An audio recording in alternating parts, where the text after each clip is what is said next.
Welcome, one and all. I remembered to unmute my mic this time. Amazing, amazing. Steps in the right direction. We have an amazing debate today with the average debate enjoyer, also known as Tyler, and the Indian Jesus on the topic of America should be an interventionist nation.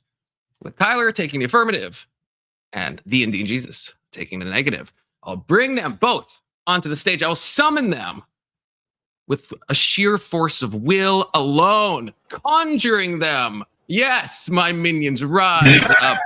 Rise. Let's go. So, what is good? What is good? Yeah, good to talk to you both. How are you both doing? Cannot complain. Because I haven't talked to either of you today or anything. So, like, this is the first time we're talking. So, we just want to see you. If everyone's good, how are you feeling, you know? Can't complain. It's good. Life's good. Life's good. Yeah, and nothing to bitch about. I had a weird client earlier today, but I think I'm good. It's like he helped me out too. You have a weird client, and I let the boss know. I was like, "Hey, I'm just letting you know this might be a thing," and it became a thing. So I'm already out in front of it, but it could be a thing. Let me guess. Amazon tech support. No, thank you very much. No, those of you who don't know, I am a dog trainer, and I'm training this lady's dog, but the whole time I'm working with her assistant. It's like, lady, you gotta like your assistant's gonna be great with the dog, but if you want your dog trained, then you gotta work with your dog. Just realized I should be doing this, right? There we go. There we go. I'm learning. I should be having you guys on top. We're gonna just do some brief intros, okay? So, actually, we're gonna switch. Affirmative goes on the left. I think. Okay, yeah, that would progress. Okay, so Tyler, introduce yourself. Tell us where we can find you. Plug whatever your little heart desires.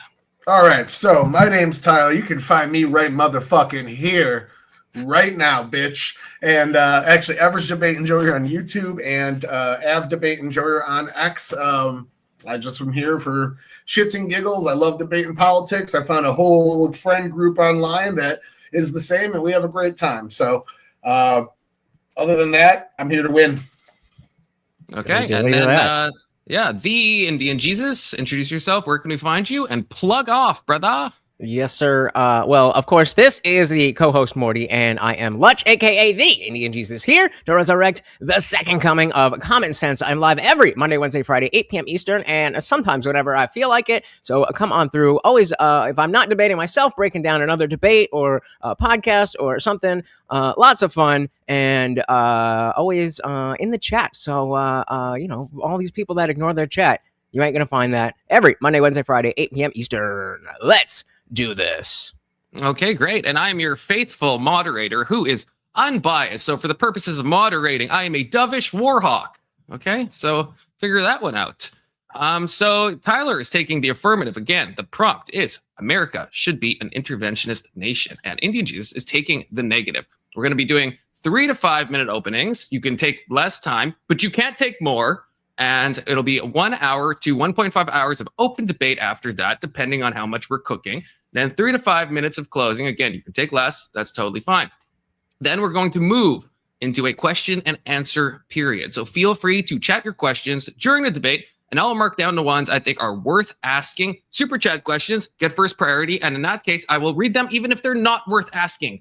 So if you're a bit like low-key regarded and stuff, then maybe make it a super chat, because then I'll definitely read it, okay? So yes, Tyler's taking the affirmative, so he'll go first. And during closings, Indian Jesus will go first. Someone correct me if I'm wrong. I think that's how it works. But Tyler, if you're ready with your opener, actually, I should have had this open. I mean, I don't know if you're planning on going over the time, but I will just have it going. I ramble on. Okay. So you start talking, I'll start the timer when you start talking. All right, so we are gathered here today, faithful compatriots and patrons, to discuss an important issue. What is a man? And what a man is somebody who protects the weak, a strong person who uses his resources to help the smaller people underneath him. Daniel Penny's a man, and I want to be Daniel Penny on the world stage when there's injustice going on, when the great state of Israel is attacked by 6 fronts funded and backed by the terrorist funders of the world, our adversaries, Iran, I want to step in and make sure they're good. When Ukraine, a peaceful nation just minding its own business and hiring Hunter Biden, paying him millions of dollars, they're just hanging out, and Russia decides that's our land now and steps in. I want to defend them. When there was a genocide in Rwanda, when Yemen is being starved, when all sorts of bad things are going on, a man would step in and make sure that the weak are protected from the evil. We are the righteous nation, and we need to spread our wings with our greatness.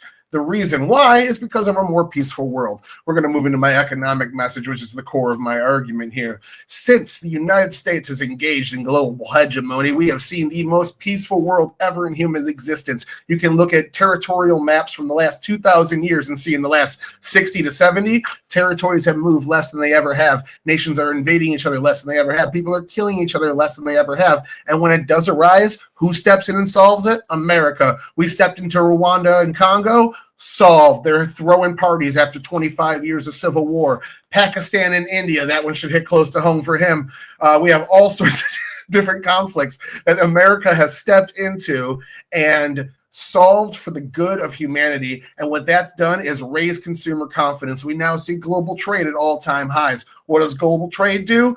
Global trade gives us the cheapest goods that we could possibly buy. With comparative advantage and strong allies, we can now something that costs 50 cents over here but costs us $5, we can now get for 50 cents over here, elevating the United States to a higher class. Instead of working in factories and digging ditches, we now hire people to do that shit for us, and we go work on data, we go work on airplanes, we go work on technology, we work on weapons. We are the cutting edge of technology. AI is another big point. So as we trade with people, the cost of our lives completely plummets. Food and 1990 was about 9.2% of disposable income. Today, it's about 5.5% of disposable income. We see cut in half the price of food out of your pocket. Why? Global trade, supply lines. And on top of that, these supply lines also allow us to punish other people. What we're seeing right now with Venezuela, you want to trade with Russia when they're doing something bad and we sanction them, we're going to take your fucking oil vessels too. Bitch. So that's what happens when we have us at the helm. We are the righteous nation. We are a nation of ideas that did it right. We're not a blood and soil nation. We're not in our own self-interest. We're serving the world, and the world is a better place. Thus, America becomes a better place as a result. All right. You have a couple minutes left, but yeah, within your time limit. Let me reset the timer. You asked the ladies. I finish fast. You're not going to need a timer. Okay.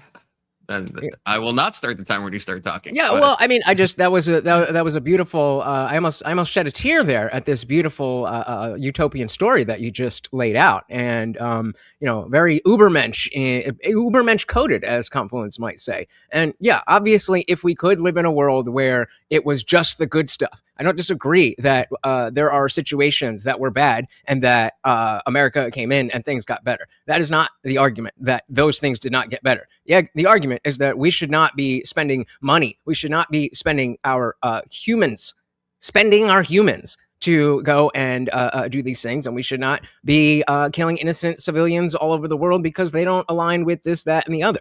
Now, the fact that I am more on the isolationist side doesn't mean that I think we should never, ever engage with anything outside of America. But the reasons why we would do that should be because of a direct benefit to America, or obviously, if the homeland gets attacked. Other than that, there are going to be situations that arise where, whether it's the military itself or diplomacy is necessary. And in all of those situations, I think that when we talk about being interventionist, we're not necessarily talking about diplomacy. We're talking about military. So I'd like to nail down those terms a little bit. But in general, I'm America first. Make America great again, and then maybe if we live in this fantastical world that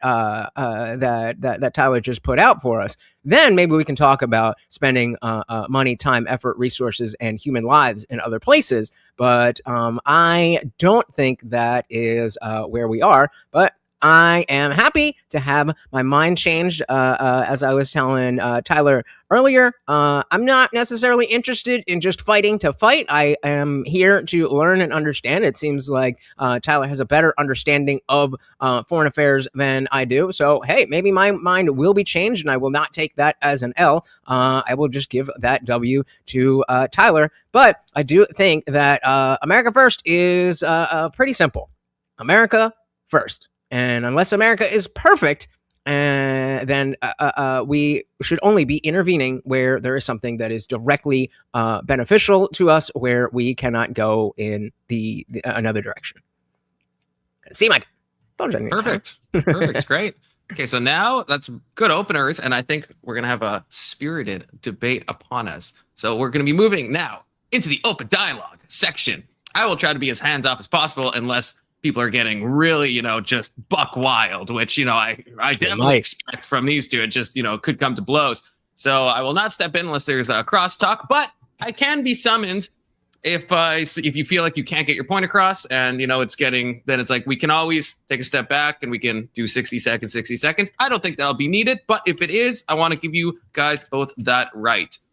With that said, good luck, gentlemen. As brothers, fight ye. So yeah, I mean, I was gonna play the violin during your opening, but I figured that would be disrespectful. But that's really where it felt like it came from. I think you definitely have a lot of strong points here, but I don't know what part of your opening there was kind of just tongue in cheek versus, hey, no, this is really what we should be doing. No, it's just the entertainment. I kind of trying to be more than just a monotonous talking Wikipedia at the end of the day. So I wrote down a lot of your key points from your introduction. We can start going point by point here. So you don't want to are spending our money, spending our human capital, and collateral damage. You don't think we should be killing innocent civilians. We can go point by point to those. Spending our money, mostly what we do, most of our military budget gets paid back to us. I think it's like 88% of our military budget that we give out to other nations comes right back to us in terms of weapons sales, boosts our GDP back up.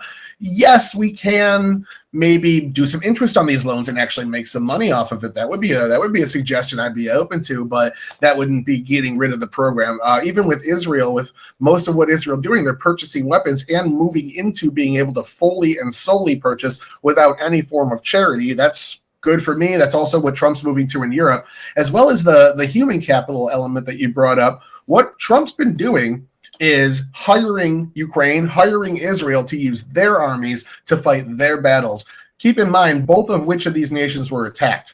So if they have collateral damage that happens to them, if innocent civilians die because of the result of their government actions, all that does to me is emphasize the importance of voting. They voted in motherfucking Hamas. They voted in, and Hamas ran rampant, attacked Israel, and got the hands. So at the end of the day, so why don't we zoom out as far as we can go? Why should I care about that?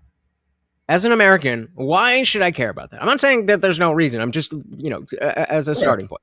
So the global trade part, I'll go a little bit more into specific because we're talking about Israel. That specific area of land has two very important straits and one extremely important canal where about 20 to 25% of the entire world's global trade goes through. Those two strips, that's where about 30% of the world's oil goes through. We do not want that to fall in the hands of our enemies. They could absolutely collapse our economy if China had access to this, Russia had access to this, and Iran is just an ally of them. These proxies are working for China and Russia. So at the end of the day, if we're not out there fighting for it, they're just free to take it. Once they control this important strait and 30% of the world's oil, we're basically at their mercy. And do you want to be at the mercy of the Chinese Communist Party? I don't. No, of course not. But that kind of that kind of puts us in a situation. We've been doing this stuff, and I guess what I'm trying to say is I feel like that kind of ignores the notion that all of these things that require so much what's the word I'm looking for? Just like global cooperation or interaction. I don't know. I'm struggling for the word. You know what I mean? That there's no way that we could have gotten there without just being America world police. And I don't necessarily accept that. And so if that is the case, and again, maybe I'm wrong, but if that's the case, then why would it be reasonable that we can't wind down the again, when I'm talking specifically militarily, wind down those things and it be in a position of, okay, look what we've been doing for the last 20, 30, 50, 70, whatever it is years, depending on the area. Fuck around and find out.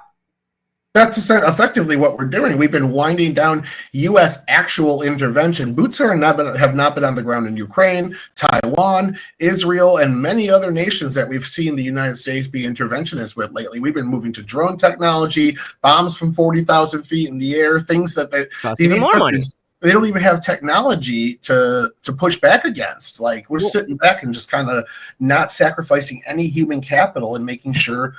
You're right that it costs money, but if you look at how much we bring in terms of trade, we bring in about $3 trillion worth of goods.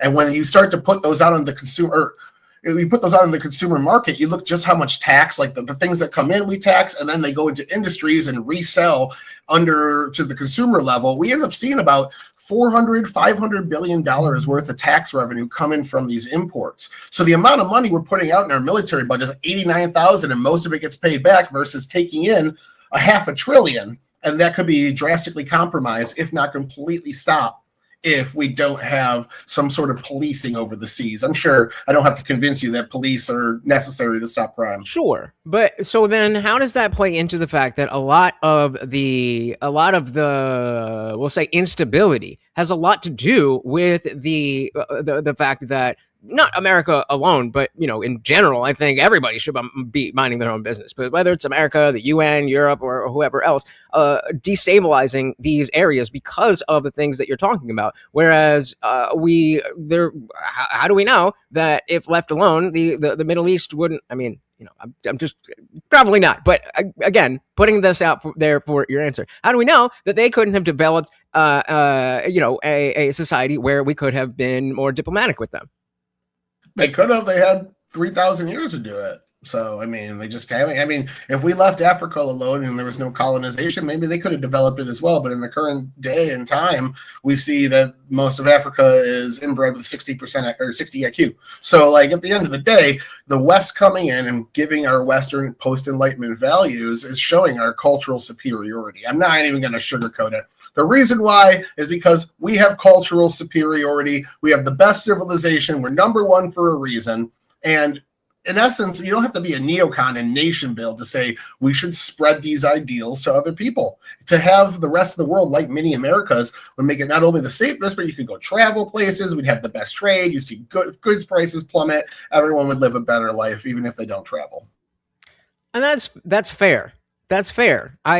So let's nail down then what we actually mean by interventionist, because if we're just talking about spreading ideas, I don't think that that's typically what we're talking about, unless we're saying spread these ideas at the end of a weapon.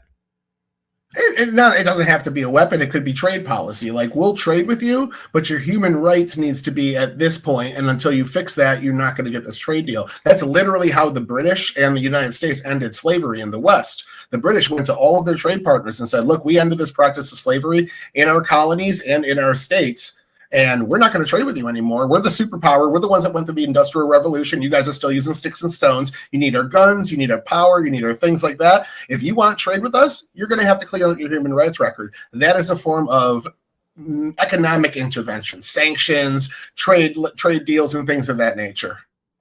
I feel like that's a really broad use of intervention.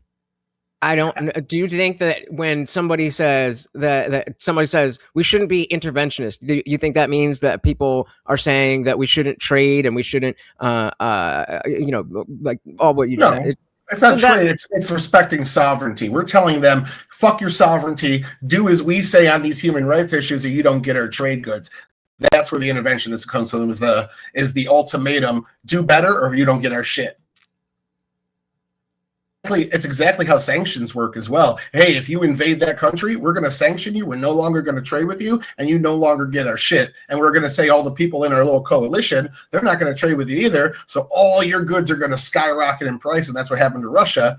Russia Right. then found alternatives with other countries to bring into their trade networks. And right now, Trump went after that oil tanker specifically because Iran and Russia were buying oil from Venezuela. Right. The difficulty I'm having is that I don't necessarily disagree with the fact that things that have been done have worked out in such a way that if we hadn't done that, things worked out in such a way that we're like, okay, we're okay with doing that. I'm trying to question the notion of having to do that in the first place. And so let's say if we do something with Iran. So what we wanted from Iran was to make sure they didn't start World War III and everything. And the way that we did that was, go and sending bombs. The question I'm really trying to ask is, if we are, because again, I feel like if any type of discussion of, hey, you guys shouldn't have this much uranium or anything, if that is intervention, as far as we're calling it, then I don't really know what the argument is. I think the conversation really is about the priority, and so it's essentially saying, should we not focus, again, like I said in my opening, on America first, and then if we can address some of the larger global issues, then great. I know it doesn't. I know it's not that they like. We could do this first and put that on the back burner, and it'll just stay as it. I understand that, but I feel like there's such a huge lack of focus on the domestic cultural issues. I would say that they're being addressed. If you look at government spending, almost all of what we spend yearly is domestic. And then what we do spend on foreign intervention, again, 80-something% of it comes back to us.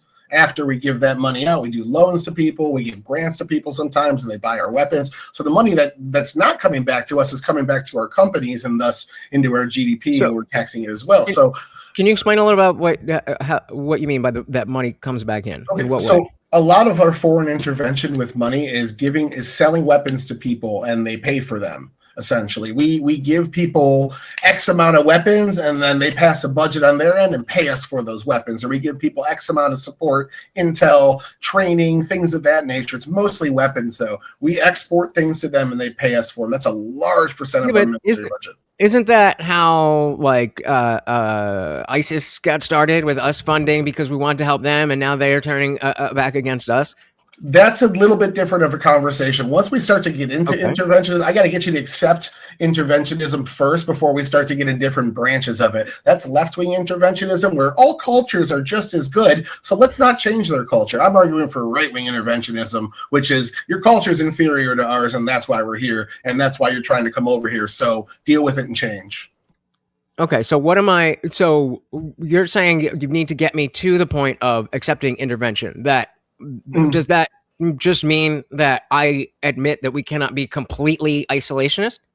Yeah, at some point saying, you know what, maybe some intervention is good and some is bad, and then we can get into the good and the bad. But I think that's where I was starting from. That obviously there are situations where we can't just be in a bubble. I think there's a difference between saying America can and or should intervene in this, and America is interventionist in nature. In nature. Yeah, so essentially what interventionism in its most base form means, us using economic or military pressures to get nations to do things they wouldn't do on their own. And that's where the pressure comes from. End slavery, or we're not going to trade with you anymore, or stop invading this country, or doing a genocide to your people, or with Syria, stop gassing your people, or we're going to sanction you. Don't steal from the oil companies that are U.S. owned that went into Venezuela to build you up in the first place and make you a profitable nation. Don't go in with guns and seize that oil. That's the type of stuff that we're sanctioning people for. Don't do bad shit on your elections. Like, once you break the rules, there needs to be some sort of penalty in place. And we can see that with China. We're not set up enough to properly hurt China's economy through economic intervention. That's kind of why we've been going after their allies a lot, but we're not set up enough to do it. So China's been stealing billions and hundreds of billions of dollars worth of our IP for decades now.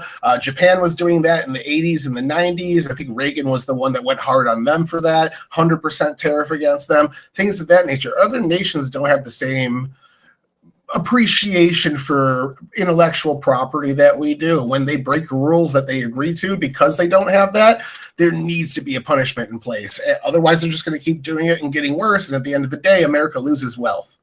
And yet again, I agree with the sentiment, but the question is, why is it, aside from like, okay, if we get in there and we are the ones to control it, obviously that's beneficial for us, but why is it not a goal to work more with, like, let's use the UN, for example, where, everybody hates the UN because it's just America backing up everybody else.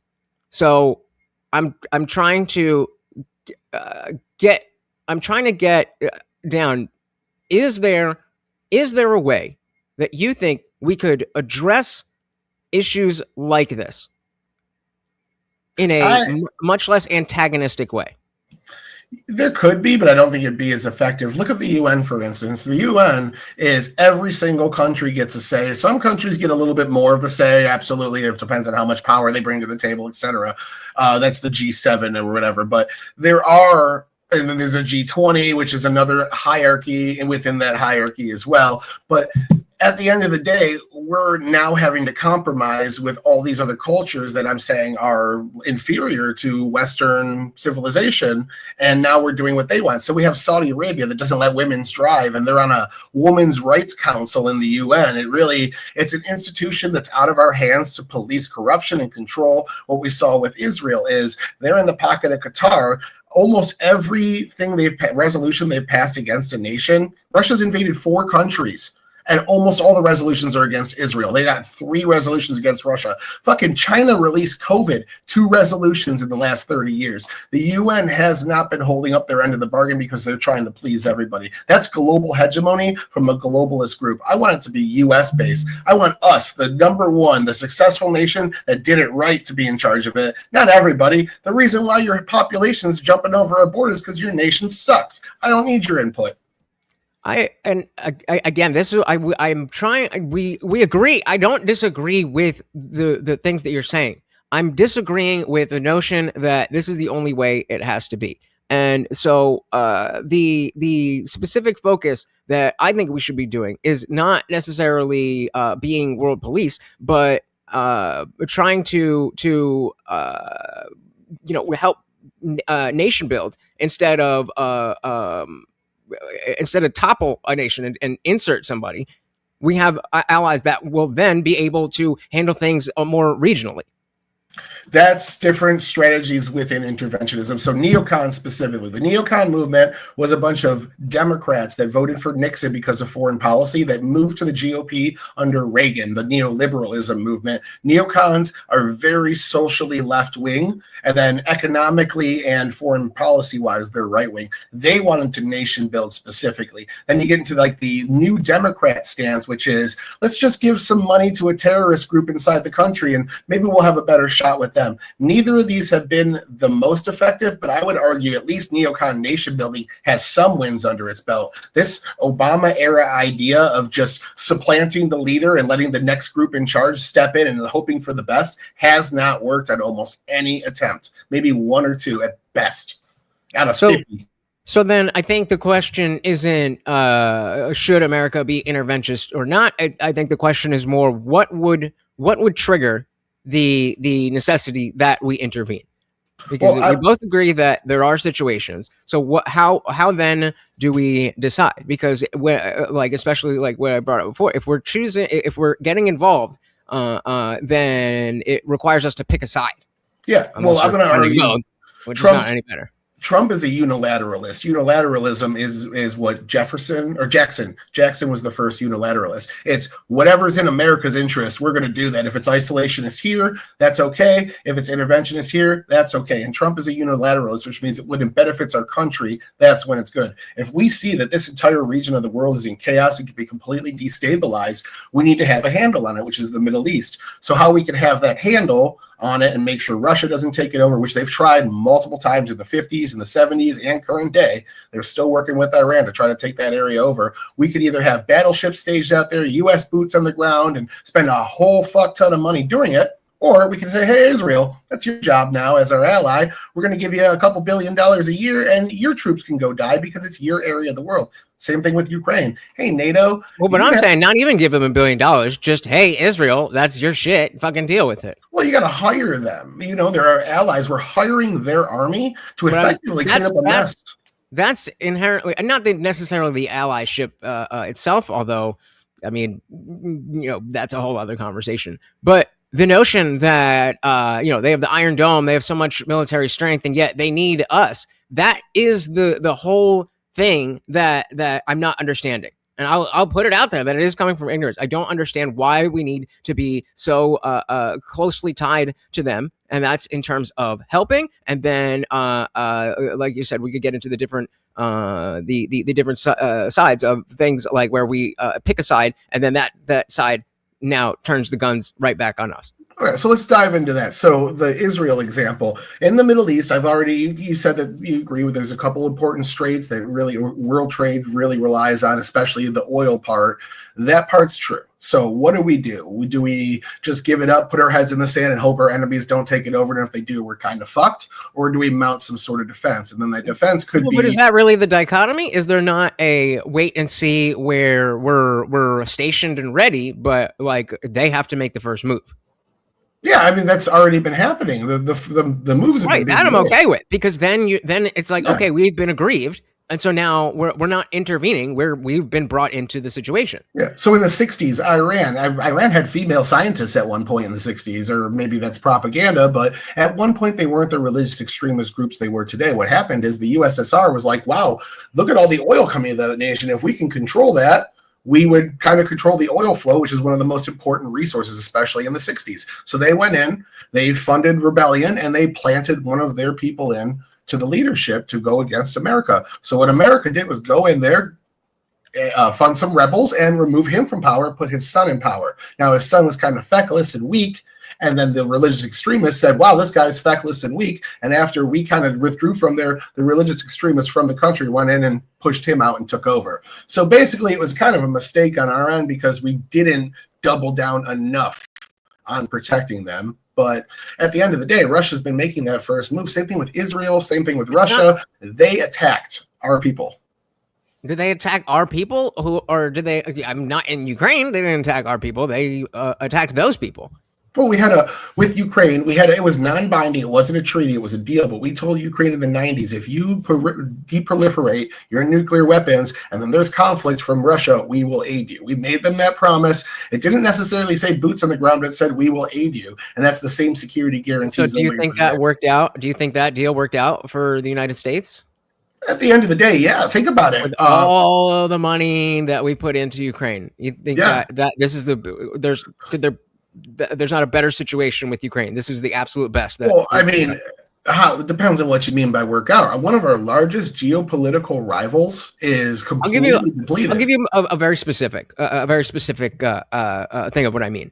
If the people who made the decisions you said it was the 90s, right? To say, hey, if you decommission, then we got your back.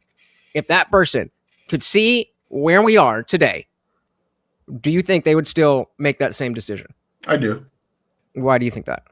Well, at the end of the day, the reason why we made those deals in the first place was because Russia was the communist state that we were adversaries with through the Cold War. They look today, they see the current leader of Russia as somebody who was in the KGB, who was a big fan of the Communist Party, is now in leadership, and he's talking about bringing back old Russia, the land that they're entitled to because they took it over or as part of their initial land. They want all of Ukraine. They've been very vocal about that since before the war started. So at the end of the day, I really think that they're the aggressor here. They're the ones to blame, where we told Ukraine, hey, we'll have your back. And all we've done is given money. Not a single U.S. body has died. But at the end of the day, we're getting a huge return on them with the mineral deal that we're having with them. Once the war is over, that mineral deal is going to pay out significantly more than we spent on the war. On top of that, the money we're giving them is coming back to us. They're buying weapons with it. So it's going back to our economy. So they're going to pay it all back with the mineral deal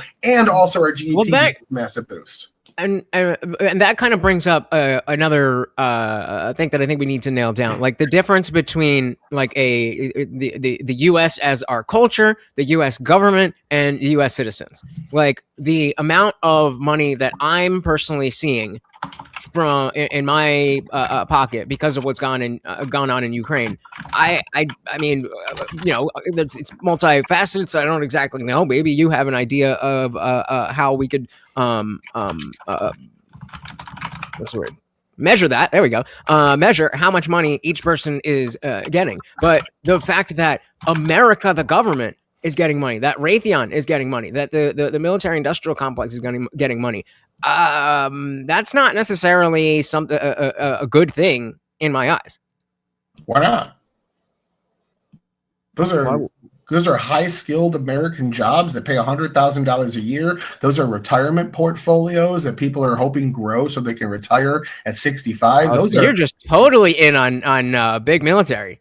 Absolutely. I'm in on all business. All business in the United States succeeds even more if we have more customers. So spreading our customer base out to the entire world is the best thing for the United States. It's the best thing to make our money worth more, our retirement investments worth more, everything. It's just good for America. I disagree on the, maybe I don't necessarily disagree. I think that is the wrong way to think about it, because if it's something that's good for Donald Trump, that doesn't necessarily mean it's good for all Americans. And that, I mean, is a big issue with, at least I'll speak for myself as somebody who was happy to vote for him in 24. And since then, not so happy with him. This is why I'm trying to focus on when you say, oh, it's good for us.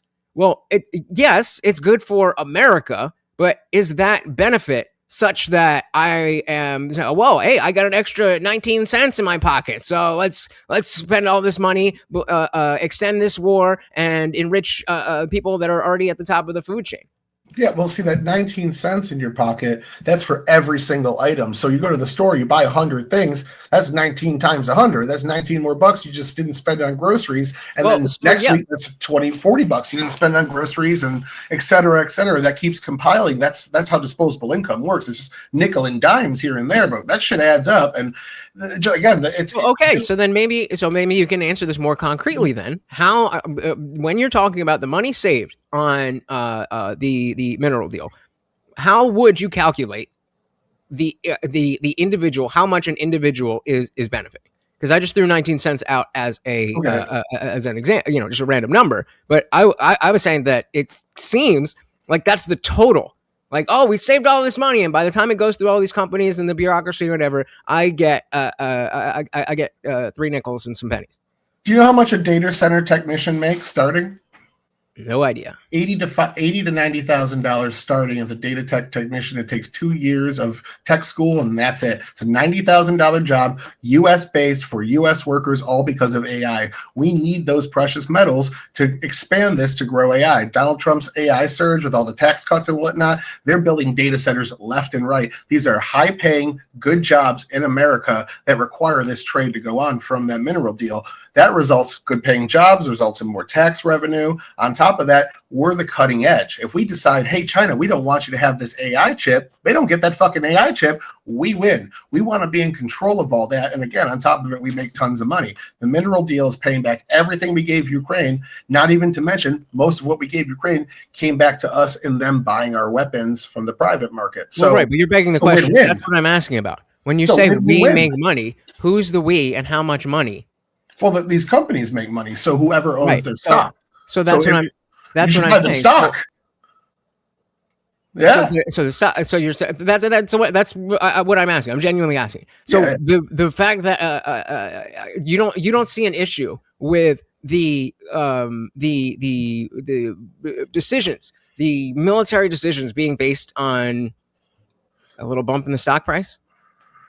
Well, it wouldn't be a little bump in the stock price. If we're selling these mass amounts of weapons, $80 to $100 billion a year, that's a ton. That's a lot of sales to be selling out. And if we're right now, their stockpiles are running out because we're funding 2 different wars, that means these engines are churning. We're hiring more people. And these jobs, again, pay $80,000 to $100,000 for one person. You can have a single family. If you're not living in the middle of a city with high rent, you could raise a family, have a stay-at-home wife with those wages. These are good, high-paying American jobs that are cutting edge, and we need the resources for them. So I don't see a downside here. We're not losing U.S. troops. We're gaining a ton of money in the long run, and in the short run, the money we give out. People are dying, though. People are dying. America first, right? They're not Americans dying. Okay, but that doesn't mean that other people don't matter. Like, yes, America first. Don't matter, people. America first. Aren't you a Christian? No, our people aren't dying. America first, baby. That's what we're talking about. U.S. soldiers are not dying overseas for that country. I didn't say they were. You're straw manning me. I know. That's what I'm saying is the alternative is we hire these other armies with this aid, and their troops go die for causes that they're fighting. Israel's fighting for its life. It's fighting for its defense. But it also is a great information for us in that region. They have the best intel in the Middle East, maybe second to Turkey, if anybody. They have an amazing military that we do help build, but we only give them defensive money. Most of the money we give them is for Iron Dome, which is purely defensive. So a lot of their offensive money spent comes from their own government. We only give them yearly about 1.5% of their entire GDP for a year, which sounds like a bit, but I mean, that if they were putting that much into NATO, Trump would say that they're doing way too little. So they have to triple it. It was really not a lot of money we're giving them. And they're turning around and fighting battles with our enemies, people that call us the great Satan, call us terrorists, that want to use the nukes that they're working on to bomb us. They're taking care of it for us, and we're not losing a single U.S. soldier. That, to me, is about as America first as it gets.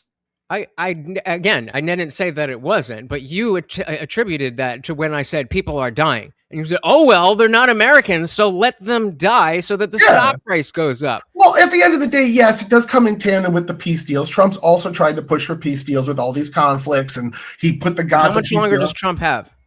About 3 years and 10 months. And then in 3 years and 10 months, then we have some other typical politician, as if Trump's not already there. But why?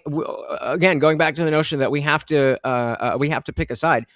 This is why I want to separate the notion of the American citizen and the government, not just for the money aspect, but for this as well. Oh, I get you. I think that they kind of tie. I can separate them only so much as far as they can be separated. They do somewhat tie into each other. The American citizens getting high-paying jobs, getting their stock portfolio through the roof. If you hire somebody to take care of your stock portfolio for retirement for you, I guarantee you they have bought you weapon stock, because that shit's solid as hell. So at the end of the day, again, I'm questioning if that in and of itself is a good thing. What's the alternative? Your stock portfolio sucks and you're retired. No, there's the economy is not so heavily built up on the military-industrial complex, creating a reason for us to need to go kill people that don't need to be killed.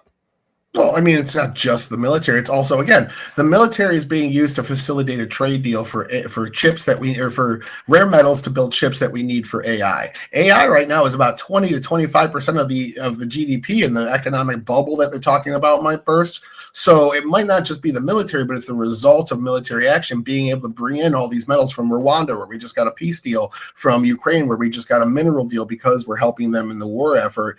These things are necessary to then take the AI step, because China controls about 70 to 80% of rare earth trades, and they just told us, no, fuck off. We don't want you guys to beat us in the AI war. We're not giving this shit to you. We have to find alternatives or let them take the lead. And we all agree we don't want China in charge of the world. Like, it's not going to be a good place for the United States if they are. Sure. So then I think that brings us to the question of what kind of fact like cost benefit analysis do we use to determine, okay, this is something we should intervene versus this is something, hey, let it play out how it plays out? I would argue personally that once they've violated a certain Western value, you're killing your own people with gas weapons. We have rules of war, essentially. But doesn't America also commit war crimes as well? Like, again, I think I'm a Western chauvinist as well, but if then that kind of puts us in the crosshairs for more fighting.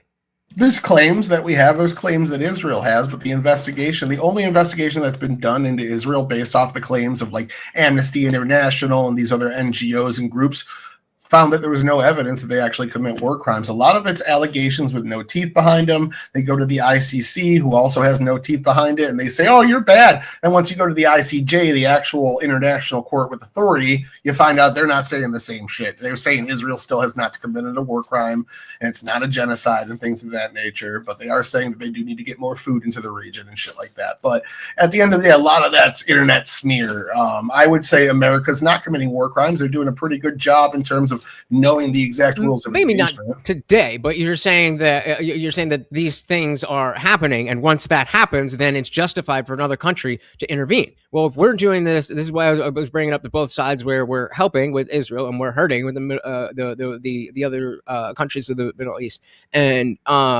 the idea being it was right there, and then it just what is the last thing you said? I don't. I gotta pull up Google Doc and just type like things in there that remind you. I forgot. I already erased it. I was talking about the Middle East and it being destabilized. I was gonna go somewhere about like insurgent math, and the why is the notion that blowing up people in other countries that creates more insurgents. How does that play into the fact? Oh, we were talking about the cost benefit analysis. Yeah. So sorry if you could just. I think you just said it, but I lost it. So how do we? Oh, right. Okay, I remember. You said once somebody breaks the law, then they can intervene. So if we've broken a law, then what does stop anyone from intervening with us? That's what I was going to say. Hey, number one, what are they going to do? They going to come catch these fucking hands? Bring it. But no, at the end of the day, we also have a high standard. We have to right, but then you're saying you're opening the door for anybody to justifiably attack us, and now we do have boots on the ground. Now we do send other people's children to go fight a war because, well, we did it, and so once you've broken a law, now anybody can intervene. Well, okay, there really is actually. I'm not saying we would lose. I didn't want to have to dig deep into. There is a process for this. Let's say there's an instance that happened in Israel. There was a camera on top of a building and actually belonged to Reuters, and Israel thought it might have been a Hamas camera, so they authorized a plane to go and strike the top of the building, not to take down the building, not to hurt it. Some tank heard that. Again, they're not a warrior military. Everybody mandatorily has to serve, so they get a lot of people that aren't fit to serve in the military. The tank thought that the command was for them to fire and shot 2 fucking tank shots at the hospital, doing damage and injuring and killing people. Israel said that's not what we authorize, and they penalized that dude. They kicked him out of the army, and they threw charges at him. He's currently in court right now. That to me shows a good faith effort to adhere to the rules. If somebody has, just like any other law, if somebody has a good faith effort, even if they've broken a rule, but they're generally adhering to it, they're punishing the people responsible, that's fine. Whereas Hamas, on the other hand, something I'm saying with this conflict, Hamas kidnaps a 4-year-old and a 9-month-old, strangles them to death, mutilates their bodies to make it look like tunnels collapsed on them, and then drags their corpses to the street, and all these Gazans are cheering and partying and playing music and dancing and laughing to child corpses getting dragged through the street. They're making zero effort to punish the extremists within them. That to me shows the intent of guilt. There's an actual layer of like how much the government in good faith is trying to police the bad actions that may or may not have happened on their own side. Fair, but maybe I'm stupid. I don't see how that addresses the seeming, or maybe you're just biting the bullet, because I said that your idea opens up the door for other countries to come and intervene in what we're doing, and you said, well, come on, bring it on, we're America, we'll win. And so is it that America should be an interventionist nation because America could and should be the globalist police, or is it any nation should be able to intervene anytime anyone else does something they don't like, and whoever's the strongest wins? I'd say, again, there has to be a ruling force and a set of rules that are being adhered to. If America breaks those rules, I want them held accountable as well. If we can prove, like, let's say Trump was ordering something that was actually legal, not the Venezuelan boats. The OLC opinions apparently from Syria, Libya, and this are all backed with good documentation. Democrats can't cite what's actually wrong with it. They're just saying it's vague. So I'd say we're backed in the Venezuela conflict. But certain instances, let's say America goes and bombs somebody they're not supposed to, and then we double down on it and say, hey, F you, everybody. I think we should be held accountable in the same way. And that's what the ICJ so what does that actually mean then? Does that mean that a country can come and we allow them to do what? What does that mean? What's happening with Duarte in the Philippines right now? He was executing drug dealers. The Hague and the ICJ said that's actually a violation of these rules. You were doing it in the wrong way. Not that you can't put the death penalty to people for certain instances, but he was doing it in a much more aggressive way. They went and arrested his ass. He's sitting in The Hague right now in, is it Switzerland? I think it is. And they're trying him for war crimes. Okay, I don't. So the question again being, if Donald Trump does something that is a war crime, you said we should be held accountable. Yeah, we hand him over to The Hague for a trial. Absolutely. We have a court, the ICJ, that oversees this shit. If Donald Trump does something bad, doubles down on it, refuses to work with the UN, refuses to say this is a war crime, refuses to stop, when he leaves office, we should hand him over to the ICJ for court. And if he's found guilty, he should face the punishments. So why not? Then that doesn't seem to fall in line with what you're saying about how America should intervene militarily, even if it's just economically. Why aren't we sending the leaders of Hamas to this court then? They don't follow international law. One, exactly. They don't give a flying fuck. Yeah, right. But that's what we're talking about. So what if we decided we're not going to follow law anymore? Who has the authority to do anything about it? That would be. I think you're just making a force doctrine argument. Yeah, well, that would be a cultural. Like, you would have to suppress your own government. Let's say that a president's doing this, and the Senate would have to fully agree with him. He'd have to be unimpeachable. At least the 41% of the Senate would have to agree with him. 51% of the House would have to agree with him. The courts would have to agree with him. There would have to be a lot of guardrails that we have in the United States to prevent such a thing to fail. And if we're at that point where all those guardrails have failed, we've already fallen into a dictatorship, and this is probably the worst of a smaller version of a bigger problem. I'd say at that point, yeah, then we become a tyranny, and we should probably be ostracized on the world stage. No middle step there. I feel like you're just kind of being like, well, that couldn't happen, so I'm not going to. I'm trying to take your worst case scenario and say, in the worst case scenario, this is probably what should happen. Right. I agree. Then I'm not asking. So I agree with you that if all of those guardrails fail, I think I'm missing what you're trying to ask. I'm not picking up what you're putting down. You said that once we were talking about America, you said once another country breaks this law, then we as Americans are justified to intervene and I don't paraphrasing, but to fix it. And so then I'm saying, okay, if America does something, then why can't other countries intervene? And you said they could. We should be held liable. But when it's America, we go to court. When it's Russia and Ukraine, we send money and blow them up.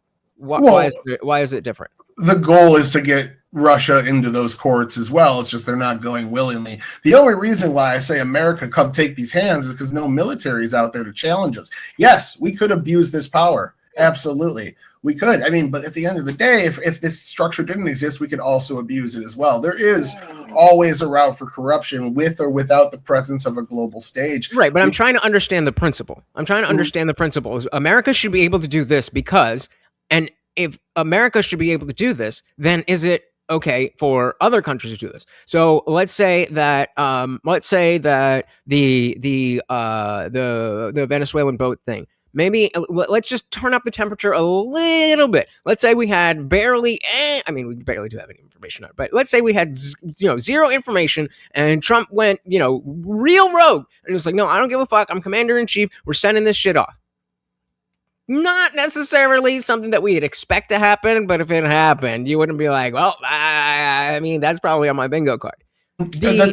The UK did this. They put sanctions on us for those attacks. And if it was worse, I guarantee other of our trade partners would put sanctions on us and it would hurt our economy. And that's the first step. And hey, cut that shit out. All your trade partners are sanctioning you.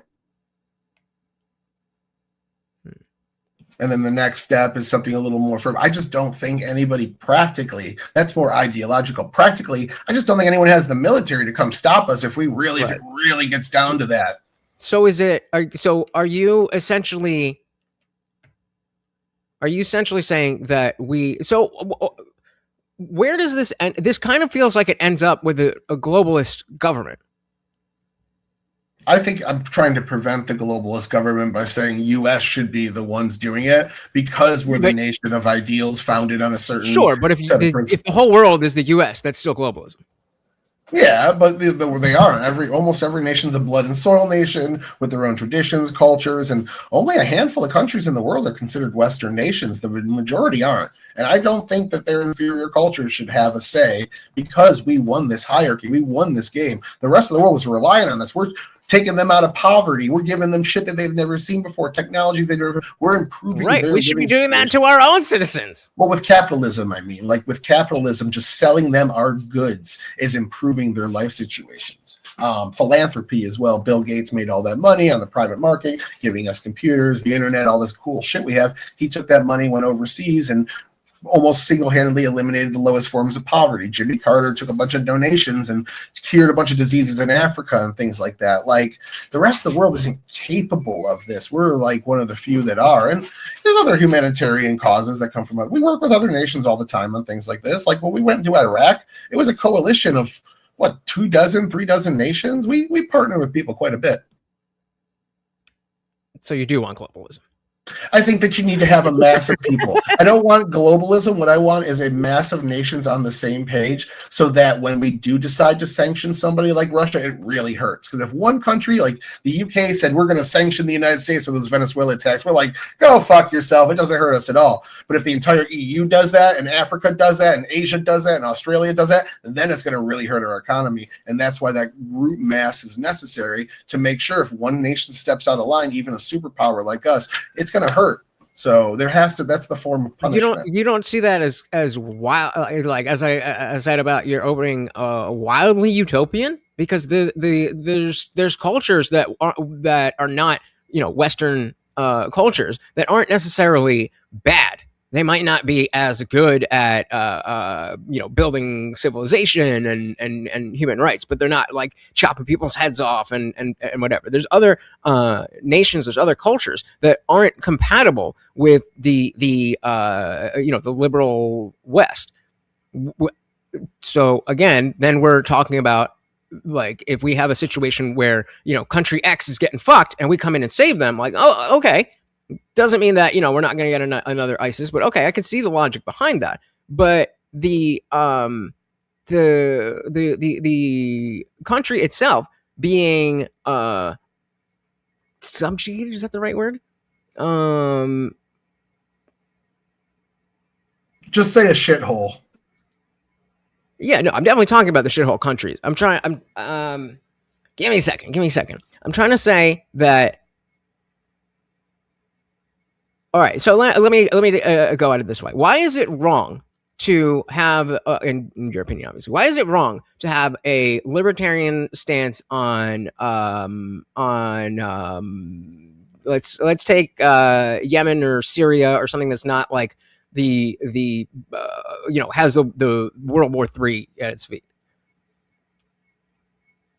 Just that we shouldn't be involved. One more time. I'm sorry. So, like, if we're talking about Ukraine, then, we have Russia on the footstep. The argument is that World War III. If we're talking about Ukraine, then the issue is World War III. And then if we're talking about Israel, then they're a direct ally. So if we're talking about intervening in somewhere like Syria or Yemen, why is the libertarian principle of just we should not be involved in that? Why is that wrong in your opinion?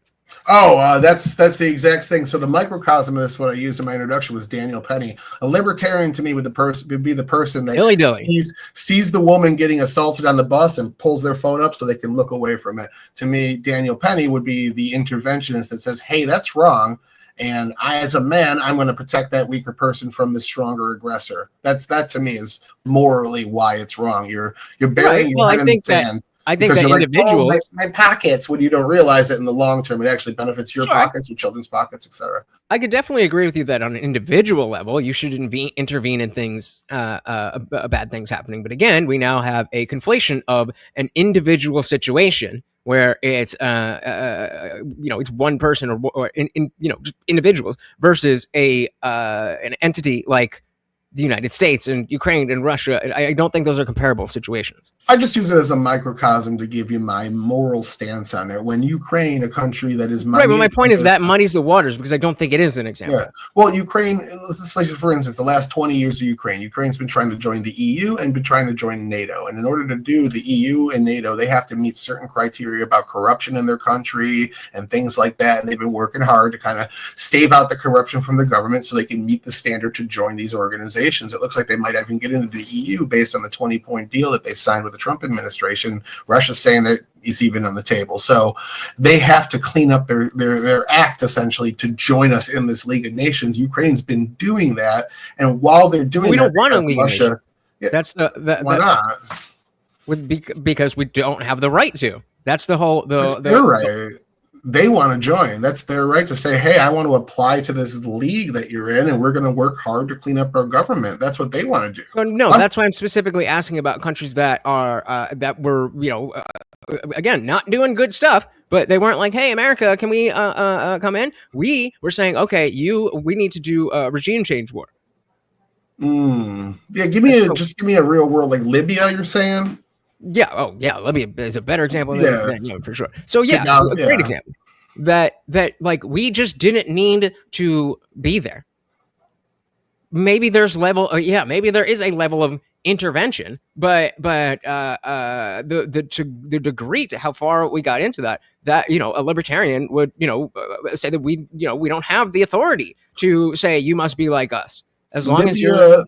Libya was a mistake and a failure. We can see it today. We brought back slavery by taking out somebody. The reason why, though, is because, again, look who was in power. It was Hillary Clinton and Barack Obama. They were the ones pushing the Islamophobia message. If you say this culture is inferior, it's because you're a bigot. And just ignore the fact that they're living in mud huts and killing each other and cutting off the genitals of children and doing all sorts of heinous shit to everybody around them, killing Christians, wanting to wipe out all the Jews. Ignore all that. They're just as valid as we are. It's this anti-hierarchy left-wing stance that led us to say, well, they're equals. All we got to do is give them some food and education. They'll come right around. It was stupid. It was a failure. It was bad forms of intervention. I'm more arguing for something like Afghanistan. And I know that has negative connotations on it, but if you look at the people of Afghanistan while we were there, their education skyrocketed, their life expectancy skyrocketed, their nutrition skyrocketed, their peace skyrocketed, human rights skyrocketed, everything. They almost became a pseudo-Western nation just from us being there and making sure the religious extremists didn't come out.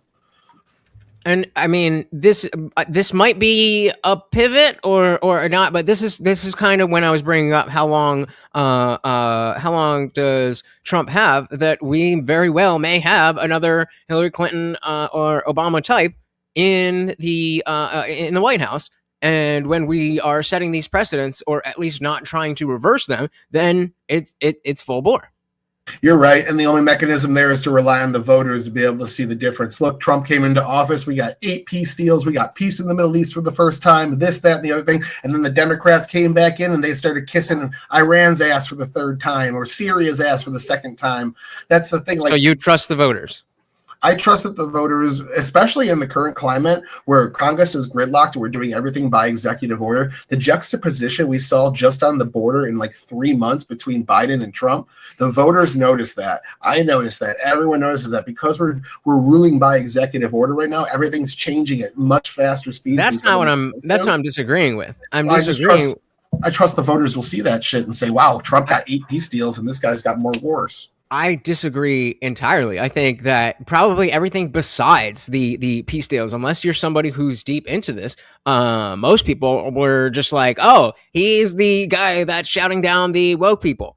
I think that is why most people vote in general, just vibe-based. I remember, I don't think I had more than like 200 or 300 subscribers, and I was doing a stream, and somebody asked me, when it comes to politics, is it more about policy or feelings, just in general? Not for like me personally, but how people act. And I was like, policy, of course. And then I was like, that's not right at all. It's very clearly based on feelings. And so the notion that Trump got in doesn't mean that the voters are specifically looking at his global foreign affairs and his military activity. Not that they're ignoring it, but I don't think that you can say, oh, because we have Trump right now, and also Trump has been way better than we've seen in the past, that the voters see that and understand that, and there's nothing else that will come up culturally that are the kitchen table issues that will prevent us from putting somebody in who is going to take any opportunity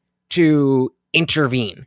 Yeah, but if you take that argument you're making and you apply it to any subject, why do anything at all as a politician? If you don't trust that the voters are smart enough to see the juxtaposition between you and the other side and say, well, Biden's border was basically open. He let 11 million people in here, abused his parole authority, passed illegal visa plans, and did all these things, let 2 million asylees in here and shit like that. And then Trump comes in and closes that border down, and we see 0 illegals coming over month after month after month.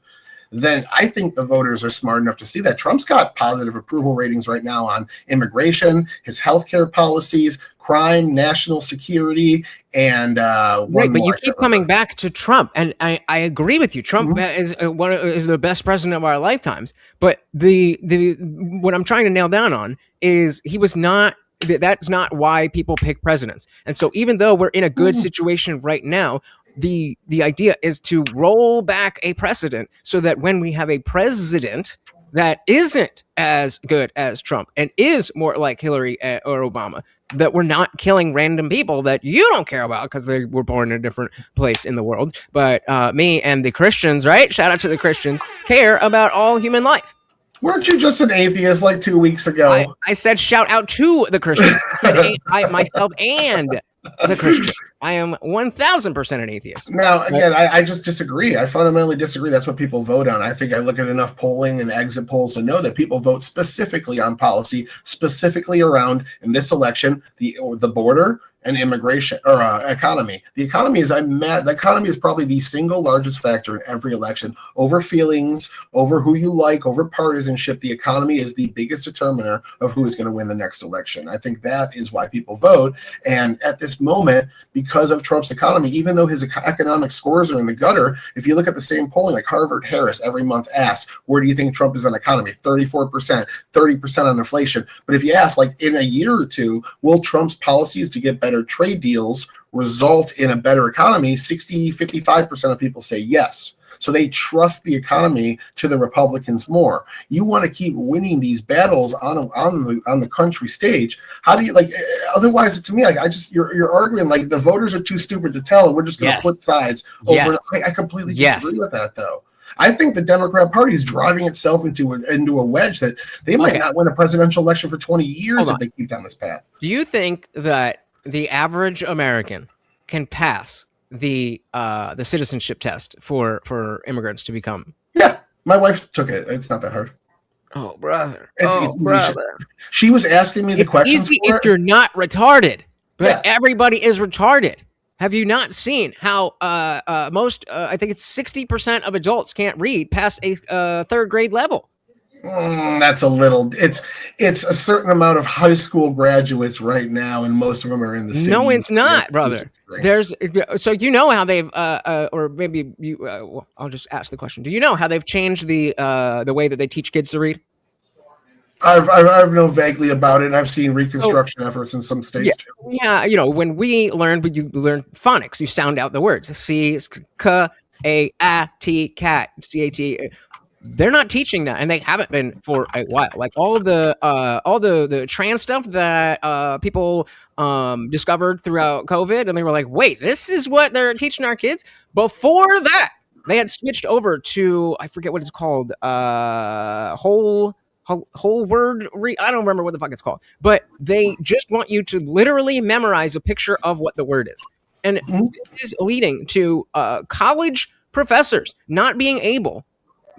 College English professors not being able to assign a book Okay, I agree with you, but you're so this impugning the voters notion, here. so this notion that all the voters know exactly what I don't even know what the fuck is going on over in Afghanistan and all that stuff. And you think that the average voter is gonna be like, oh, this person's definitely gonna be right with all of the, not just Afghanistan, but Ukraine and Yemen and Libya and Syria. I get you. I mean, You say the voters are okay. So trans rights is a good example. When that first came out, the arguments being made were liberal. These people just want the same rights as everybody else. 70% approval. Right now, if you look at some polling, 18% approval. The voters have completely shifted on this. It was one of the major issues in 2024. Why people voted against the Democrat Party. There's like top 3 issues. In some exit polls, it's one of the top issues anyways.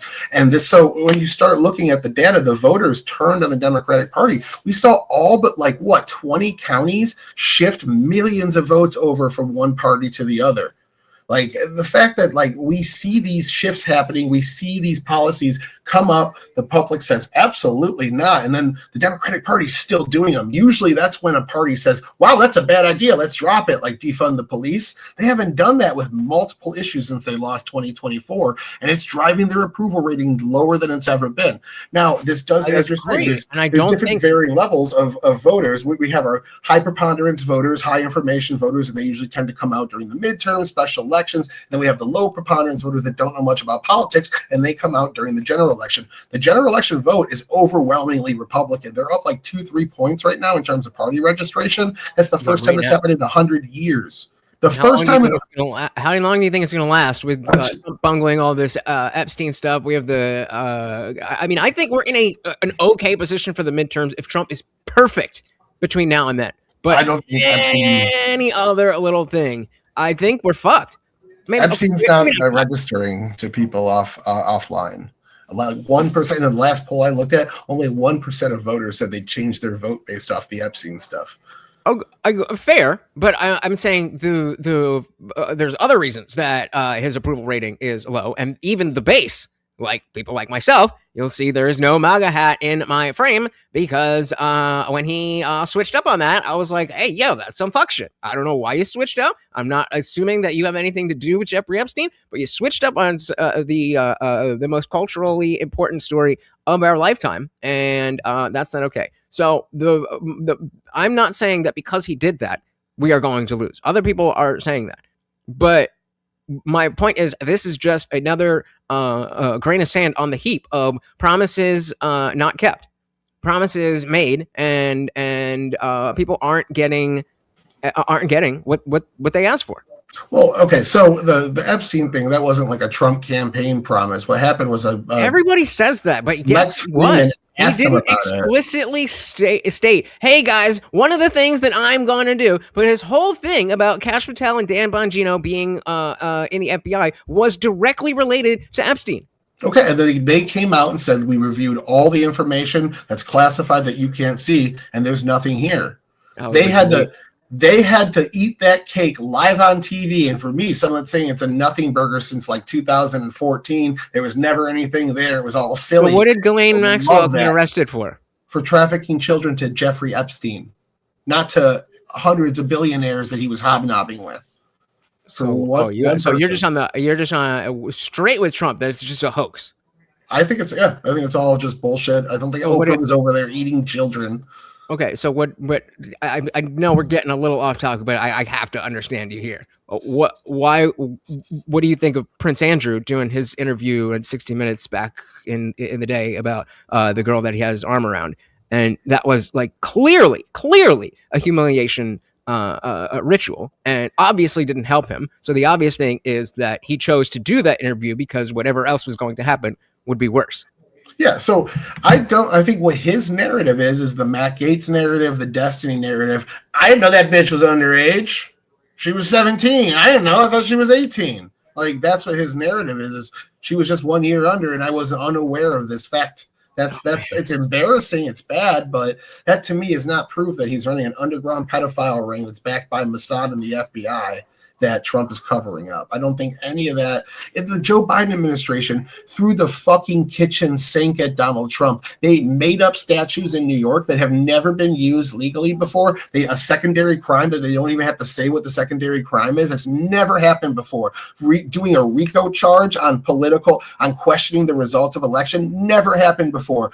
Going after the president for interpreting laws as he's constitutionally obligated to do never happened before. They threw the fucking kitchen sink at him. Why didn't they do this? Because of I think the same reason that Trump has switched up on it. There's people in there that everybody remember when we used to talk about the Uniparty? Remember that idea that they're all in cahoots?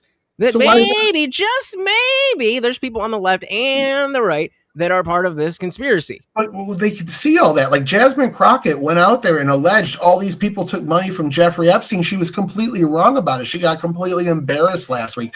Both sides have this unclassified information. They've had it for years now, and nobody's been arrested. To tell me that like every politician in politics is protecting a tiny handful of people who they're trying to supplant, who they're going after. AOC is going for Chuck Schumer's throat to try to take his Senate seat right now. Why the fuck would she not bring? She's not in the Epstein files at all. Why would she not bring that shit up if there was something there on Chuck Schumer who was friendly with Epstein? Like I said, because there's so many people connected. I mean, we don't need to go down the whole Epstein road, but yeah, I mean, the notion that there is no such thing as elites getting together and doing weird stuff. That I mean, like I don't know how you can like trust the establishment, the official story, all of that stuff so much. I like Bill Barr. I trust his opinion. Fair enough. Yeah, Bill Barr seemed like a pretty stand-up guy. He stepped in when Trump was getting unfairly targeted, cleared that fucking Russiagate shit up, cleared that Ukraine hoax shit up, cleared up a bunch of shit for Trump, and allowed him to get some wins in his first presidency. So at the end of the day, if he says that Epstein killed himself based on everything he has, and now Dan Bongino and he's still alive. He's on the island. He's still alive. But the guys. Well, there you go.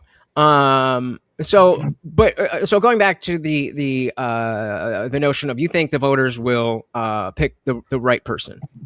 We agree then that it is when it comes to global affairs specifically. You do agree that then it is it requires the populace to be well educated enough to make that decision, right? No, they know what's best for their own situations. So the whole country, the country we live in, the ideals were founded on, the whole John Lockean Western civilization is based off of individualism with a little touch of egoism, meaning that you're supposed to take care of you, yourself, your family, castle doctrine, and then that moves up to local government, state government, and then finally federal government. But you and your people succeeding is the goal here. Oh, fuck, I forgot where I was going with this. What did you just say last? About picking the right person. Oh yeah. So they know their own economic situations. They know that they don't want their daughters in sports with men. They know that the police are a good thing. We have tons and tons of polling on this. Right, but that percent approval for the police. So when they hear these bad policies, they know this shit's bad, and that's why. That then requires somebody who is that implies that there can't be somebody who is good on cultural issues and bad with foreign affairs, because that's, again, people aren't voting based on foreign affairs as much as they're voting on the cultural kitchen table issues. So the fact of the matter is, at least compared to other presidents, that Trump is good on both. And for, to cut him off at the knees a little bit, but the left was that bad that culturally we needed to, defeat them. But I don't know that we're going to be in a situation where it's that clear. We know that leftist propaganda is very, very effective on the middle. And the middle, that's who decides these elections. I reject the notion that we can trust the average American voter to know who is going to be the best president for foreign affairs. You say that, but again, Trump won 2016 with almost all of Biden won. And then Biden won. So what the fuck are we talking about? We had Trump had, hold on. Biden had the money on his side. Trump had the entire GOP apparatus. I'm saying that can happen again, Tyler. That's my absolutely. point. I get what you're saying. It could happen again. A meteor could fall and hit us tomorrow. What I'm just talking about is the practical of what's actually happening now, not this worst case scenario that like people. We live in a self-governing society. The entire idea of us as Americans is we know what's best. Give all for the us. Money to the elite military.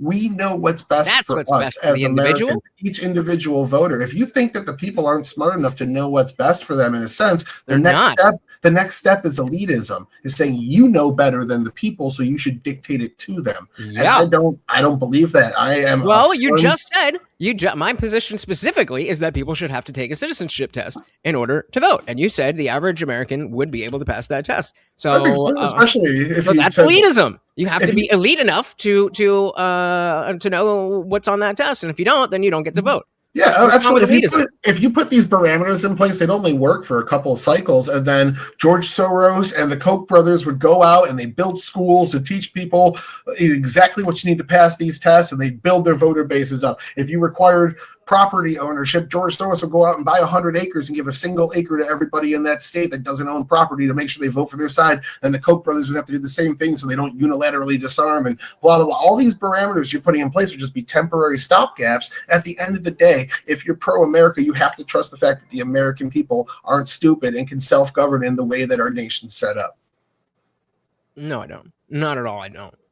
I can look empirically at the fact that our country has gone down the gutter. We can look empirically at the fact that intelligence is gone down. We can see that there is hegemony around ideas that you and I agree are bad, and also, like I said, empirically show that whatever metric we want to use, things are going down. So just because things got bad enough that people were willing to vote for Trump. I don't think things are going regardless of how you want to look at it now. Let's not forget that in 2015, 2016, everybody thought Trump was a joke, and it took a while for people to warm up to him because he wasn't a quote unquote serious candidate. He wasn't quote unquote presidential, but it got bad enough that people were like, all right, we just got to get the bull in the china shop. So the notion that people can't bring us to where it's so bad, we already lived through that.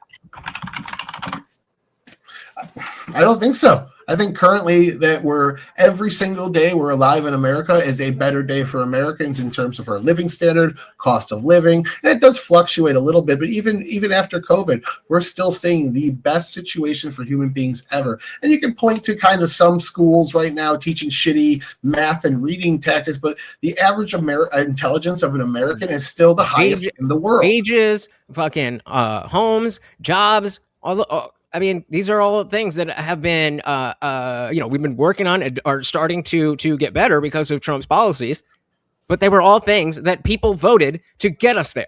So your claim that the voters are smart enough to not get us there is already debunked because we were already there. Hold on, no. Did you trust Anthony Fauci during COVID? Of course not. Of course not, but your system you're advocating for would be Anthony Fauci's right, and if you say anything, you're too stupid to know what you're talking about, so shut up. That's what you're advocating for. Say one more time. That's the system you're advocating for. When you're saying people aren't smart enough to self-govern, you're saying that you should have listened to Anthony Fauci. I'm saying that's you now. You're saying listen to the experts, that the government is smarter, that X amount of people are smarter and should be in charge, and tell you what's best for you. Anthony Fauci, an expert in his field who's been in government for 30 years, was telling you how you should live. We should lock down the country. You should put on a mask. You should stand 6 feet. There were other experts that were more correct than him, so I listened to those experts. Well, we didn't know if they were more correct until after COVID ended. During COVID, he was the official in charge of that. You're saying that the people are too stupid to make up their own minds for the best decisions for them, but at the same time, the government's too stupid to tell them what to do. So really, you're kind of arguing both sides of the point here. Who is smart enough? Just you? Is it just Lutz should be the leader of the country? No, of course not. As I said, passing a citizenship test. Why is that so elitist? That's not. I'm not saying that's elitist. That's just a small step into that direction. Okay, But again, so then why are you trying to frame it like I love Fauci? What are you talking because about? you said the voters. Because I are want too people to stupid. know what they're voting for. That I must Yeah. like. The last 20 minutes, you said the voters are too stupid to tell the Yes, difference correct. between the The voters are Republican too and Democrat. Yeah, it would tell the difference between the Democrat and the Republican Party. The voters generally, as a whole, 80% of them generally are too stupid to tell the difference between the Democrats and the Republicans. So they're just going to vote in the next person because of feelings and not actually look at the policy wins that they like. I think that's not only does it Again, that's not ignore what I said. the soft science of political effectively. No, I think you are presenting this notion that, hey, people voted Trump in. Trump is good with foreign affairs. Therefore, people know how to vote somebody in that is good on foreign affairs. I am rejecting that syllogism. I'm saying there are other reasons that Trump was voted in. And yes, he is good. Exactly. Yeah. So what happens when we get somebody who is good on cultural war issues and good on domestic economy, but when it comes to foreign affairs, they want to, whatever it is, something we would both say is bad. It doesn't even matter what it is. I can tell you more empirically. But that person has the other policies, has the money, has the propaganda to win the presidency. Why are you saying that American voters would reject that propaganda, reject the other issues that they care more about on a daily basis because of foreign affairs? That's they wouldn't. You're making. No, they would not. I'm saying that's foreign affairs is just one microcosm. Generally, what people vote on is economy. Culture war does not rise to the top almost ever. It did in this election with trans issues. It did in a couple elections with gay marriage. Otherwise, we don't see cultural issues in the top 10 issues. What we generally see are economic issues, for the most part, border issues and national security issues that reign the day, and all of those are 100% policy dependent. So if you have the best economy, or if you're trusted more to be the better steward of the economy, that's your best chance to win the presidency. Even no matter how much propaganda is on the other side, no matter how many people are out there saying trans women are real women, and the Democratic Party blowing it through a blowhorn and saying it at every event, people didn't buy it. People didn't give a shit. No matter how many people are out there saying the thing that you don't believe, you're not buying it. And I don't see why other Americans aren't afforded that same luxury that they could potentially be just as smart as you. I think they're just as smart as me. Well, again, they're just empirically, they're not. Empirically, they're not. You are smarter than most people. What was the George Carlin bit? Think about how stupid the average American is. Now realize that that half of them are even dumber than that. This is not. This is not like I'm at a loss here. But even if we are, because again, myself, I don't know at this moment who should I be looking at in terms of the best foreign policy as we're gearing up for the midterms, and maybe the Republicans won't be in such a good position, so we're going to need somebody a little bit more centrist or moderate than a Trump figure. Who should I be looking at right now? If you're one of the rare people that puts foreign policy ahead of security, national issues, and economy, fucking awesome. You're like one of the few I've ever met. But I would look to somebody personally like Fetterman. Fetterman's my goat. Okay, how many people do you think if we polled 100 people and we said, okay, who are you thinking of voting for in 2028? You know, it's a little bit of a while, but you know, just throw out a name. How many of those people, out of those 100 people, do you think would say Fetterman? We've done this breakdown actually of the Democratic Party. Some poll has had AOC out at 40%. Some polls had her at like 10% in fourth place. So it really bounces all over the place. But Fetterman is one of the more popular Democrats in the party. Slightly less popular. Most popular. No, Josh Shapiro usually reigns a little ahead of it. It really depends on the poll. So then my notion that the customers, the voters, aren't necessarily going to go with the person who has the best foreign policy. No, generally not. That's my point. So why are you saying we agree then that we don't trust that the voters are going to make their vote, whether they're smart enough to understand exclusively foreign policy? Yeah, I agree with that. I never said that. So but it is a factor. But it's a factor, absolutely. I never said it wasn't. I am trying to show you that there can be, as you said, there are other factors. Right now, it's okay to be more interventionist because those other factors fall in line. What I'm saying is that there could be somebody else who feels this way about foreign affairs, but the other factors don't fall in line. And so then we are split between the people who have the right idea on foreign policy and the people who are right on the kitchen table issues, like the culture war issues and the economy, not just the transes. I mean, actual kitchen table issues. Then we have an election. How then do you? What is the trust that you have? What line of thinking do you think the average voter is going to have that will land them in your camp? Generally, it's economy. Okay, so this is how America generally views this in terms of our Western liberal, John Lockean, egoist system, is that the leader in a household knows what's best for their household. If the economy is hurting because of the policies like an EV mandate to make it so you have to buy an EV in 12 years because gas cars, things like that, they'll know that's going to hurt their bottom line. They'll know what regulations are going to hurt them. They'll know what things they don't like, and then they weigh it out. Usually voters, how this generally goes is voters have a top 3 set of issues and they vote who is the best on those top 3 set of issues, and those are individually based. You could have your own that's unique to you. Everybody potentially could, but generally what we see is economy, national security, and crime are usually in 3 of the top 5 of those things for the preponderance of people. So right. I don't see what, like, we could get somebody like JD Vance who's got a good economic message and a shit on foreign policy. I agree with you. That's how elections go. You don't get a perfect warrior. Right. So that's why I'm saying that even though right now we have a good intervener, that being interventionist by nature is not necessarily good, because we can have a different intervener that is not intervening in the way we want to intervene. Yeah, I get you, but at the end of the day, people, that's all I was saying. Through and make the whole time, that's all I've been trying to say. Yeah, and I get what you're saying, but at the end of the day, people go through and make these policy judgments, and when we see that interventionism is extremely popular still in the United States, 65% of people back Trump, bombing votes in Venezuela, back our efforts in Ukraine, back our efforts in aiding Israel, things like that. We see it's popular. Why would you say, I'm going to take the unpopular stance on this? All it's going to do is isolate maybe a smaller group, but still going to isolate a group of voters. If you can avoid isolating that group of voters, the larger of the two on the other side of the argument, why would you not do that? I just don't. It doesn't make sense. You just worsen your chances of winning by taking the stance that the majority is against. So it was just 5 years ago. You wanted to bring up the trans stuff. It was just 5 years ago where the majority of people wanted the trans stuff. So I don't. Maybe I missed the core of your point there. But it sounds like you're just saying, well, if most people want it, then it must be good.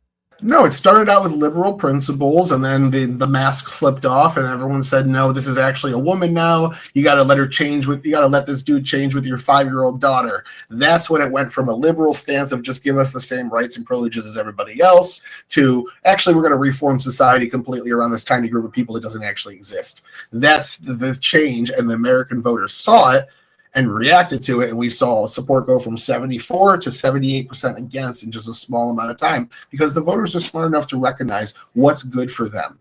And in America, that's what we fundamentally believe. Okay, so then I apologize, but I missed your point on what you were saying with why would you want to go against the majority? What can you go back on that, please? Yeah. So in this instance, you're talking about different politicians. When you take a stance on foreign policy that's isolationist for right-wing reasons, it's rather unpopular with 80% of the public. And then when you take a stance that's like anti-imperialism and colonialism for left-wing leftists and shit like that, that's extremely unpopular for the rest of the country as well. So these two small groups that are anti-war on both sides make up a tiny percent. They don't even agree with each other on the reasons why. So you're sacrificing like 60 to 70% of the voting base to take these unpopular fringe policies on something that may not be the biggest deal, but it's, in the top 10. It's not a top 5 issue, but it's always in the top 10. Okay, fair. So maybe I'll understand if we go back to, you were saying there's the left-wing type of intervention and the right-wing type of intervention. How, keeping in mind everything that we were just saying, how do you make that distinction? What makes it the right wing or left wing? I dabbled into it a little bit. There's the left wingers don't like hierarchy. They don't like saying somebody's the winner and somebody's the loser, or culture is better or culture is worse. So what we saw under the Obama administration is this massive push to protect Islamophobia. That Norm Macdonald joke. You know, it'd be really awful if the terrorists struck another building in New York because of all the Islamophobia that would result from it. That like that joke right there. That's the Democrat Party. They under Obama, they lied about San Bernardino. They lied about the Pulse nightclub shooting to make it seem like these were people that were disgruntled with their jobs, or a gay repressed person. It was Islamic terror that did both of these things. They lied initially about Benghazi, or got it wrong. I don't remember how that ended up resulting, but they did a lot to try to cover up for Islamic terror because they saw this is just another option. It's what Andrew Wilson complains about. If you're not a religious moralist, then every moral system is exactly the same. That's what left-wingers actually believe, that Islamic cultures were just as good as our cultures, and they just needed that economic push and they would get there. Wait, can I pause you right there? And did you just establish right here on Confluence Show that Andrew Wilson is a lefty? No. I'm taking one of his arguments. Yeah, no, that's all. I took one of his arguments and borrowed it so I could paraphrase in a way you guys would understand. That's all. But I would say the left-wing interventionism is just, that's a bad man in power. We're going to take him out. And those people over there, they're going to have all this democracy. They're just going to sort it out on their own because they're all just good people that are oppressed by the oppressed system and the root causes of the roots and things like that. All that stupid shit they say that leads them to want to defund the police, but instead send money to some criminal gang in another country to stop reporting people. All that dumb shit. That's got to go. Right-wing interventionism is, we're the base culture. We're here to fucking save you. Bad guys, get the fuck out. Your culture sucks. Stop having sex with your cousins. Stop raping goats. Get the fuck out of this country. And everybody that's going to stay here, oh, look at that. Your life expectancy, your education, your nutritional value, your productivity all went through the roof while we were here. Like what we did in Afghanistan was great. The only reason we left that is the same reason we lost Vietnam, is because public sentiment here changed and demanded changes. So not because of what was going on over there. So would you say that, does that mean that you think we should not have pulled out of Afghanistan? Hell no, we shouldn't have. Why do you say that? Again, the way nation building works, it takes multiple generations. We had done all the hard work. We had 6,000 troops die and taking and holding it in the first 12 years. In the last 2 years of holding Afghanistan, I think it was like the last 18 months, 0 troops had died. We had that area fucking completely secured, and we saw their population for the first time in decades, if not ever, educating women, treating women like first-class citizens, again, the nutritional value, all the life expectancy things I keep going over. Their entire civilization started going through the roof in terms of becoming an advanced nation. And if we did that for 20 more years and spent a whole nother generation getting rid of the people that actually believe this but were staying quiet about it or whatnot, and then we had the women that knew nothing but this lifestyle, the people that knew nothing but this lifestyle, those religious extremists wouldn't have any popularity if they ever made their way back in. I hear you, man. There's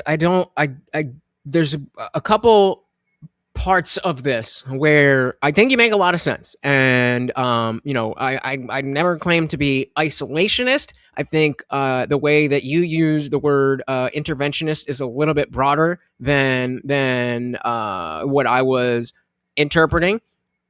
But I still like aspects of, and I know that you were saying this in tongue in cheek, but don't say it was completely a lie. When you're saying, oh, well, and I said other people die, you're like, oh, well, they're not Americans, America first. That does actually matter to me. When it comes to the money that we're spending, I don't know enough to challenge you on the notion that, all this money is coming back in, and if that money is directly helping Americans or if it's just helping elites, continue to you're making me sound like a lefty, increase the wage gap and all that stuff. I don't see it. I'm definitely open to, looking into some of the specifics of what you're talking about. But I cannot get away from this libertarian, even just small L libertarian perspective that you seem to have this a priori justification or entitlement that America should be the one to do all of this stuff. I don't think that is good for our culture, and I don't think that it is good for the world, especially if you are saying the best case scenario is globalism, but just American globalism. I don't know if you guys know this, but a big reason why I wanted to separate Americans or America as the citizens and the government is because I fucking hate the government. Like, yeah, it's much better than any other fucking government, but it's still a fucking government.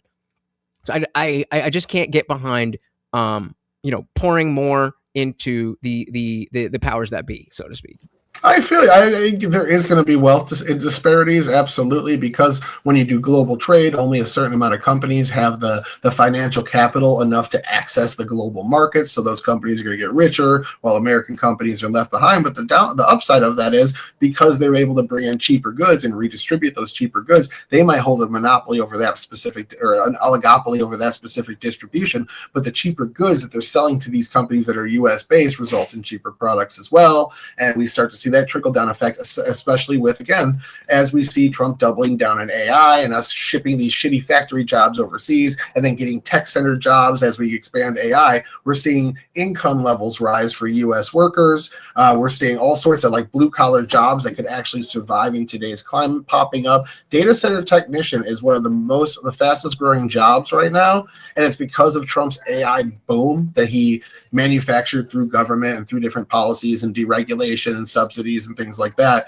And this is going to be our next wave of high-paying U.S. jobs that are jobs that other countries just aren't even capable of. Our comparative advantage here is not just a factor. It's also the fact that we are the technological revolutionizers of the world, and that keeps us at the top. We want to be at the top because America is the best country. We have the best system. And as soon as we let another country take those reins, we have to risk an inferior system. Like England isn't too bad, but they don't have a First Amendment. They don't have a Second Amendment. And they have a fucking monarchy at the end of the day. Even if it does have. I'm okay with that.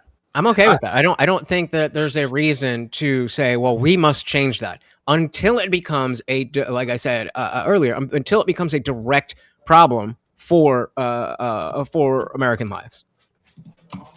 Well, that's kind of what I wanted to ask you. Is I did kind of shrug off the non-American lives as secondary, but would you rather, if the trolley situation, would you rather have a U.S. soldier die or a soldier from another country fighting for their country? Sure, yeah, America first. Exactly. But again, the point there was that people, you use that as a response to, well, people are dying. You're like, yeah, but they're not Americans. They're not U.S. troops, yeah.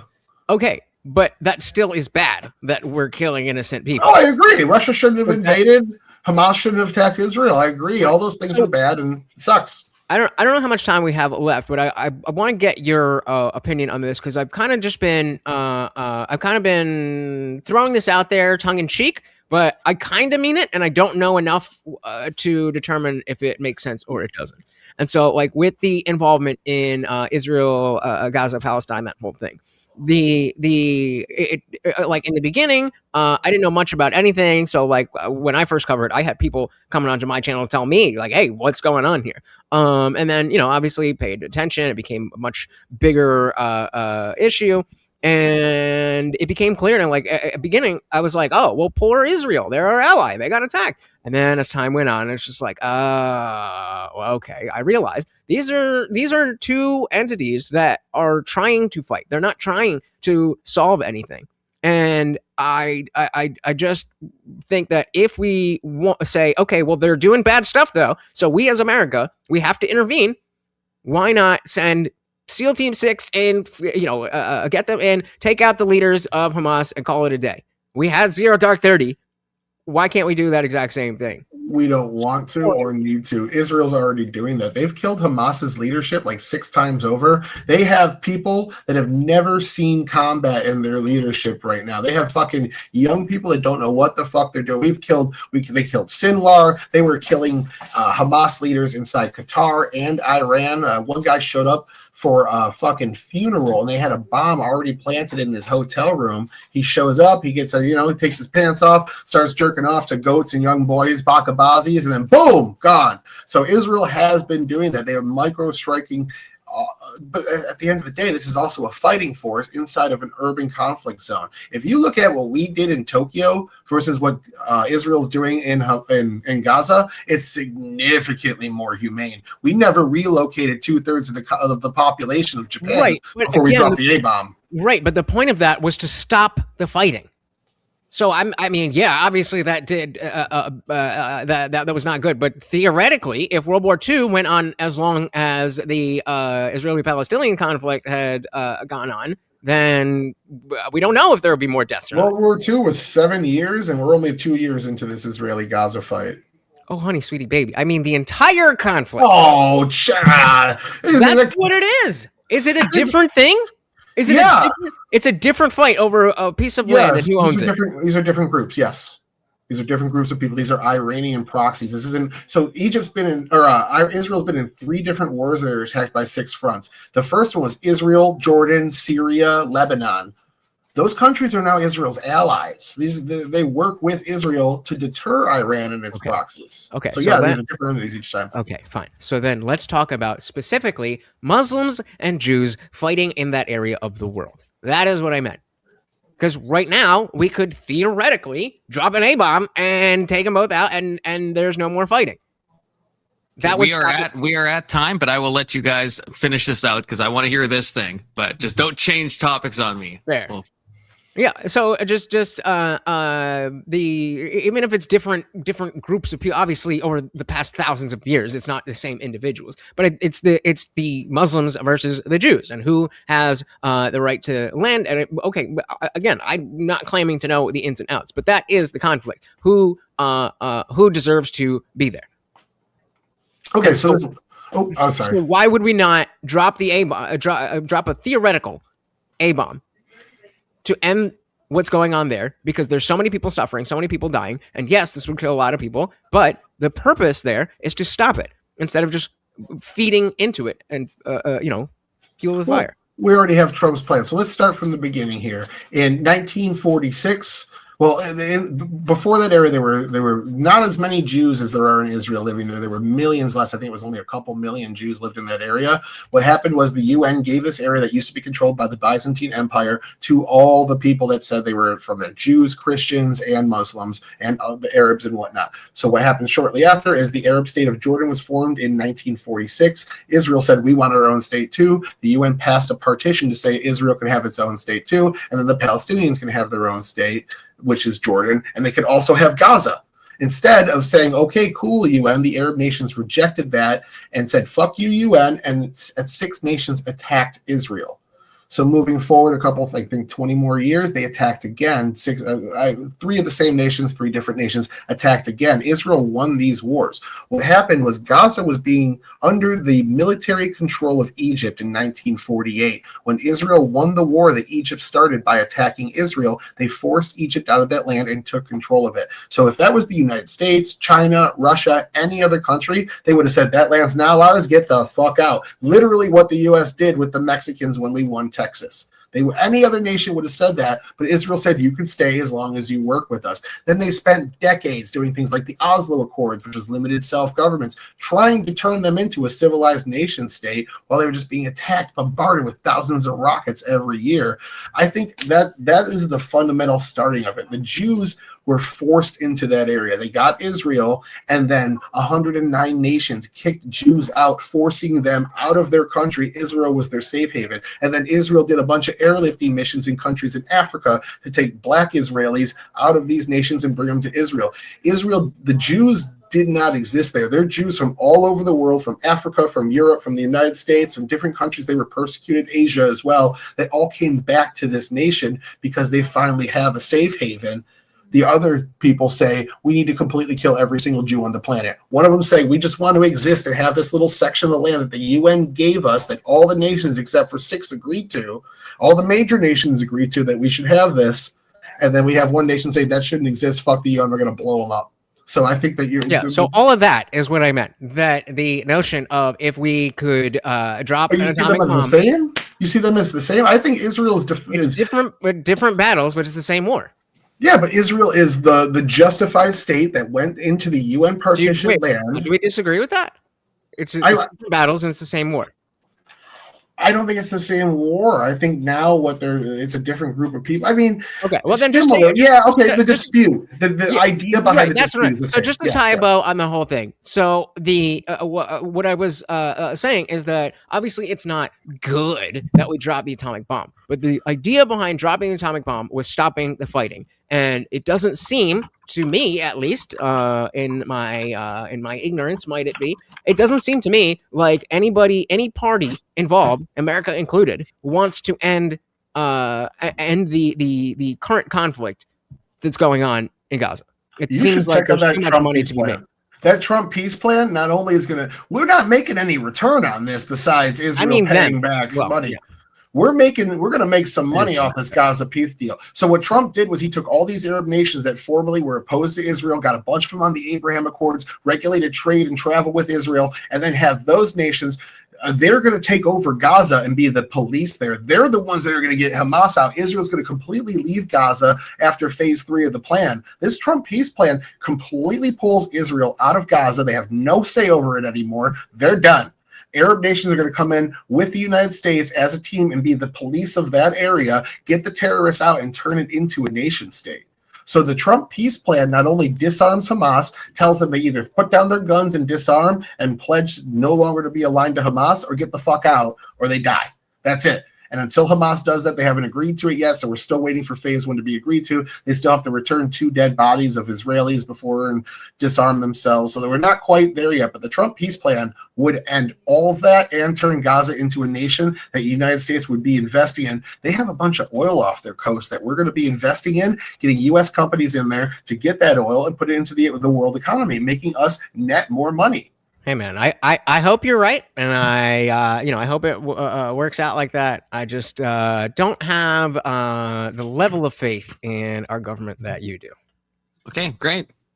That's a good point. That's a good point to stop it. This has been, as many of the comments have said, this is a way more chill than most of the debates I'm used to watching. Which, I mean, congrats for both of you. I was maybe hoping there would be a little more attack so I could jump in and do my job and stuff, but you guys were super chill and cool, and it was a really fun debate to listen to. So congrats. No, we're all internet buddies. We all internet buddies. We all chat and hang out and shit. Generally, we all to anyone out there who has seen me go blood sport, you've got to find something I really, really, really care about and haven't know well about and haven't talked about recently. Those are the 3 criteria. I'm moving away from this debate bro stuff just because I think it's way better. I've learned a lot tonight. I'm glad that I was open here and open to learning because I don't feel very well. I do feel pretty strongly, but I'm not super well educated and on foreign affairs and stuff like that. So I definitely was open to having my mind changed, and in some ways I did. But I think that's way more useful to me, to you guys, for us to have the conversation. So I'm not saying I won't debate anymore, but I think debating religion is stupid. That just doesn't ever go anywhere. I might do that every once in a while. I will find the 3 criteria on Lutch, and I will challenge you. Okay, I'll find those 3 things. So moving into closings again, max 5 minutes. You don't have to use all that time, But yeah, starting with the Indian Jesus.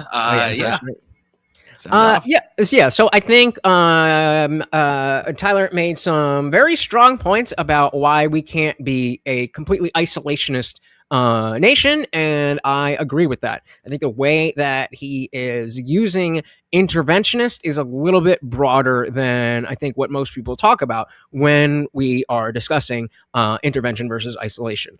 Based on that wider definition, I mean, I do agree that there are, as I said in my opening, there are many situations where we can't just live in a little bubble. We have to interact with other countries, whether it's because of oil or money or same thing, right? Or military conflict. But the point is that when I hear interventionist nation, I think, all right, what else can we do? Which seems to be where we're at, as opposed to this landed on my lap, and now we got to deal with it. I would much rather be the nation of we can deal with anything that lands in our lap, but let's only deal with the shit that lands in our lap. Let's not go looking for conflict. And thank you to Tyler for the debate, and thank you for Confluence for hosting. Great. Really good. Okay, and now sending it off to you, Tyler. You're closing. I'll start the timer when you start talking. All right. So I'm probably going to use a little bit more of it, not even the whole 5 minutes, but I kind of want to just spend the first part here going over my argument again. The way what interventionism versus isolation means is how much you respect another nation's sovereignty. If you're going to use your trade policy or your economic prowess to get them to change policy, that's considered economic interventionism. If you're going to use your military to do it, that's considered military interventionism. Generally, when people hear interventionism, they think the latter, but the former is a very prominent version, actually much more prominent version of interventionism the country's been doing for a long time. It's how the United States and England worked together in the 1800s to force their trade allies and people that relied on their industrially revolutionized countries to get them off of slavery and push these Western values further and further and further to where we are now, the best standard of living for human beings. When we talk about where the world we are now, we need somebody policing the world. We need somebody keeping these bad actors at bay. We need somebody keeping the pirates off, keeping the Houthis from firing on trade ships, to make sure the Houthis straight, and that, what the fuck was that? That canal, the Suez Canal is the one in Africa. Yeah, make sure the Suez Canal is under the control of nations that are going to allow free trade. If China and Russia, who have been trying for much longer than the United States to co-opt the world to their side, if they gain access to these vital infrastructures, they could destroy our economy. They could really hurt us. So we need to fight back against that. The best and most efficient way for the American people to fight back against that is to hire proxy armies to do these fighting for us. We hire Israel. Israel keeps the Middle East at bay. They keep check on all these groups, that the Iranian proxies, as well as Iran. As you saw in that war, Israel's 1/10 the size of Iran with 1/3 of the GDP. They go in there, they completely destroy half of their ICBM launchers. They destroy drone facilities. These drones are going to Russia for the Ukraine war. They destroy energy facilities. This energy is coming from Venezuela, getting exported to China. So when we go into these nations, we're actually hurting our real adversary, which is China on the world stage, but also Russia, who's kind of a paper tiger at this point, but they're still generally our adversary. We are hurting them on the world stage. What are we getting for it? Well, with Ukraine, we're getting this mineral deal. With Israel, where you could have investment into the Gaza, the oil right off the shore of Gaza, as well as really nice real estate, as Trump's talking about, investing in hotels there to make it a really nice vacation spot and such like that, a mix of the Arab and Israeli world for the first time ever. That would be great. America's going to benefit. But at the end of the day, what we're spending on military pales in comparison to what we take in terms of the tax money we get for our imports. If we don't do this military intervention, global trade will eventually collapse because there'll be nobody there making sure that global trade happens. Consumer confidence will plummet. People will say the risk of getting my boat hijacked or my boat shot at or my boat stolen from another hostile nation because we have no police is too high for me. We're just going to keep these goods here.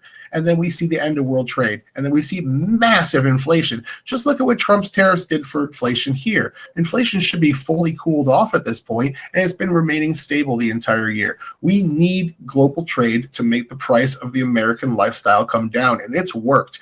Everything has come down in price besides hospitals, colleges, and housing, the three things that are super over-regulated in our government. Everything else, food, kitchen appliances, cars, all of which, everything in your life has come down in terms of disposable income cost out of your pockets. And that's what capitalism does best. On top of that, the living standard for everybody's, even in the world, but generally the US, is going through the roof. The poor in the United States live better than most of the world's middle class because we are number one. On top of that, morally, our nation is a nation of ideas. We are in a unique spot, unlike almost any other nation that has nationalism and tradition. We are in a unique spot to make sure that our ideas are purveyed on the world stage.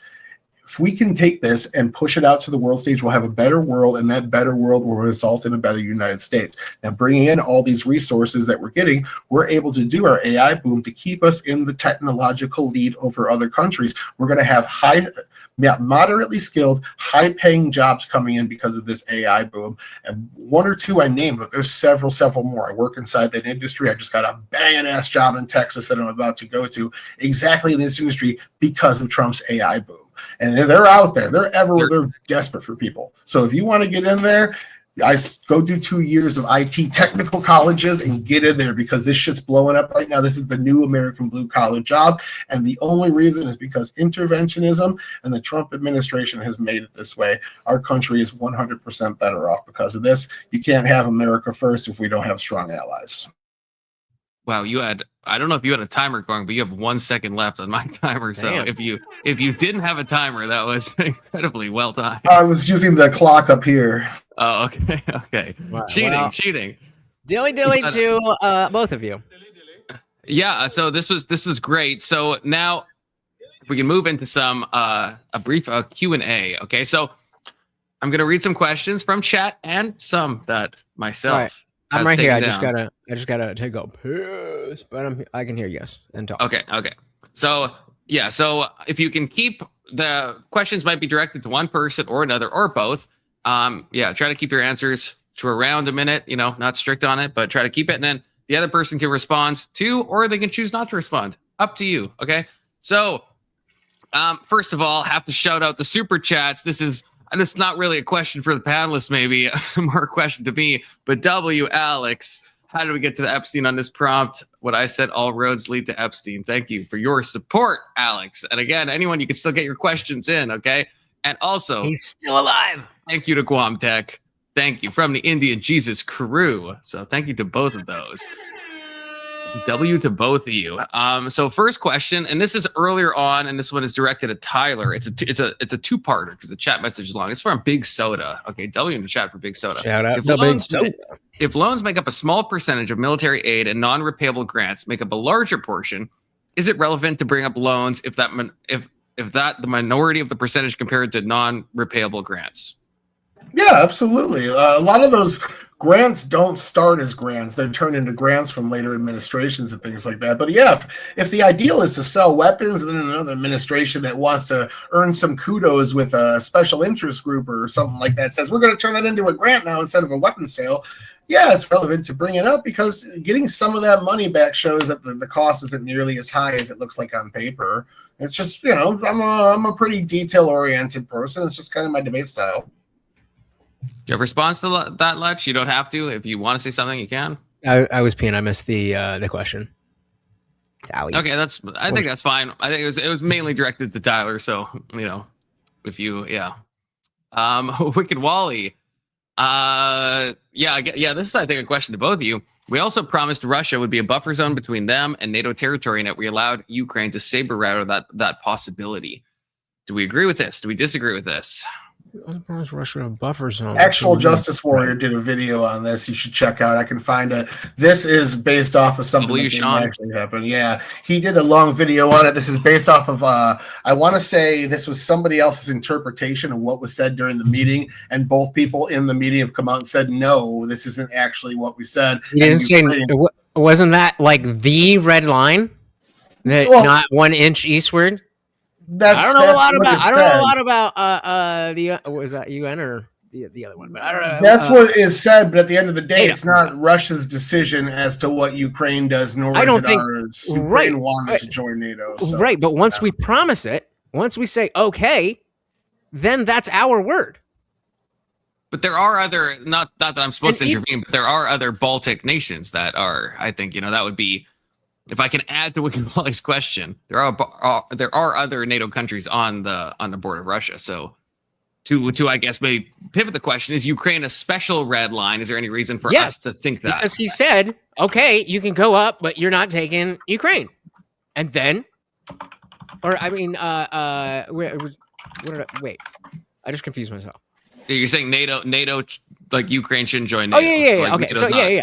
That NATO wouldn't join Ukraine. Ukraine wouldn't join NATO, and then we're helping them when they got invaded, and that then puts us in the situation of having to be on the dole, and so on both ends, we shouldn't have made that promise, but we did. So that's a promise, and now when that promise is broken, now we have to go to bat for other people, and that disrupts the entire world, but individuals' lives as well.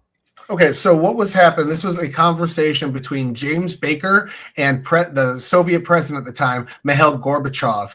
And the statement, "not 1 inch eastward," was in reference to German reunification, not NATO application. Russia does not get a say on what another sovereign nation does as long as it's legal. They are legally allowed to join whatever fucking group they want. And for us to say, well, the Russians made a demand, just kind of sounds to me like you're conceding that we should listen to Russia when they demand that other nations listen to their sovereignty demands. Well, I think it's more. Russia. I think it's more so the diplomacy aspect that if we're gonna, if Russia is saying, all right, we're not gonna do any fuck shit unless you do X, and then we do X. Well, the X was German. Not about demand. It's not about demanding. It's just like, all right, well, we can do whatever we fucking want. You're not the leaders of us. Yeah, I know. So I agree, but this up by jumping in. Maybe give 30 seconds each, and then we will be opening this up if you guys have time. But we're gonna get through more things, so 30 seconds each. I agree with where Wicked Wally's coming from. If I'm understanding correctly, it seems like that had we not backed Ukraine, that it would have just been a Russian-Ukrainian thing, and then it would have stopped there. Obviously, they went into Poland, then there's no way US wouldn't get involved. I reject that because Russia took over. This is now their third country in 20 years that they're moving aggressively to retake that was formerly a USSR territory. They did it in 2 other nations prior to this, and they've already done it once in Ukraine prior to. So deterrence is the only thing that really stopped them. Trump threatening to nuke Moscow, or maybe he didn't say nuke, maybe he said bomb Moscow. But we did not tell them 1 more inch forward for NATO. I want to reiterate this. This had to do with German reunification. People are taking 4 words out of a sentence and inventing a new context for it. I can give you the declassified documents to show you. It was about German reunification only. Okay, and we can move into that. We can. I mean, I don't know if you guys have hard outs. My plan is to finish the Q&A. And then if you guys both have time, if you don't, that's fine. Move into call-ins and stuff. If you want to, or, just open panel. But yeah, I don't know what your time schedule is, but you got to cam up or we got to know you. Yes. There's now, we're on high alert right now. Souls ruined for everybody. Landon, you don't have to cam up. We trust you, Landon. Yeah, if someone can vouch for you in a very good way, then perhaps. But okay, so Ivor Sanch. I mean, who is this guy? I mean, he says, here's what I'll say. And this is, not necessarily about interventionism, but it's a good question nonetheless. Here's what I'll say. I think conservatism has some solid takes on lifestyle and culture and some bad ones, but the government should stay out of that and focus on the economy instead. Do we agree with that? Yep. Either one of you, if you want to start. Absolutely agree. Whoops. I don't. I'm a fan of the Civil Rights Act. I don't like some of the racial gerrymandering and stuff, but generally, I think the government should be in the business of making sure discrimination doesn't happen. Nope. This was my we have, yes, like if we're talking about even just regardless of where you stand on the 19th Amendment, I think it is the job of the government to say, okay, either you can't keep women from voting, or women must be allowed to vote. You can't discriminate on the basis of race and all of those core things from the Civil Rights Act. I think those are kind of at this point ingrained in American culture. And so when I see people talking about culture, then it seems to be the more modern interpretation of what's happening right now. So like conservatism style takes on lifestyle and culture and some bad ones. The government should stay out of that. To me, that means we've got the Civil Rights Act. Some people are talking about some type of trans rights act or something. I don't think the government should be going any further than it already has. I think the way that the Civil Rights Act was written is perfectly fine for everyone to be treated equally under the law. Further than that, since we already have the Civil Rights Act, further than that, I don't think the government should be involved. I agree that there's some of this DEI shit went way too far. Absolutely, there you definitely can go too far with it. But baseline cultural stuff, there are some staples that you absolutely need in there. That if you got rid of all cultural governance, you would see is probably a bad thing overall. Okay, yeah. Okay, now time to ask a confluence question. Okay, because I've been having some questions myself. Okay, so when we were talking about the definition earlier on about intervention, right? I understand the definition can be, from what Tyler was giving, I think is defined as like a stage of degree. So even like sanctions and stuff with the economy, right, is a scale of intervention. But I guess at what point would either of you say, starting with Tyler, at what point do we escalate to intervening with force? Like what is the specific line that we go from economic sanctions and tariffs and all this stuff to actual using force? Ooh, fuck, that's a tough one. It has a lot of variables to it. I'd say one of the biggest variables is this a country that has nukes or not? Because if they have nukes, it's whenever they piss us off enough, or the U.S. Voters will let us get away with it. But they have nukes. Obviously, you got to pussyfoot around the fact that we could potentially start World War III. So I think it has to do a lot more situational. But generally, once you start seeing mass amounts of people unjustly getting killed by their government, I'd say that's when we should definitely step in. Okay, Lutch? Fair enough. I think that unless there is so obviously if we are attacked, then yeah, force is necessary. Outside of that, it should only be a situation where if we don't do something, either a lot of people are going to die, or it is almost certain that like a China or a Russia or an Iran will take control of something that somebody needs to control. And so it's best in our hands. Other than that, leave everybody the fuck alone. Focus on America. Okay, fair. Another confluence question, was posted into the chat, so I guess I have to ask this as well. Your channel, bro. Do what you want. Be the man.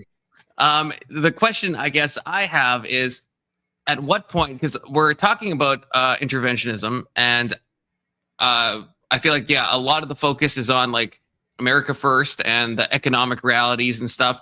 I guess I would ask both of you, at what point does morality come into play? And I think, Lutch, you questioned Tyler, and I wanted that to maybe continue a little bit more. So I kind of want to know your thoughts, because yes, even if we're America first, presumably we still hold some value of human life to people that aren't. So where does morals play into this? So I guess we'll start with Lutch, and then we'll go to Tyler. I think it's very clear that humans are humans, and human life matters more than animal life. But that doesn't mean that we can't say that American life matters more than Syrian life. That doesn't mean we can't say that my family's life is more important to me than your family's life. There's no reason to conflate wanting the government to put the government and the people to put America first, and not caring if non-Americans die. I don't see a connection there. So yeah, I would think that we would want to limit people dying and getting hurt if we could. Call me a liberal, but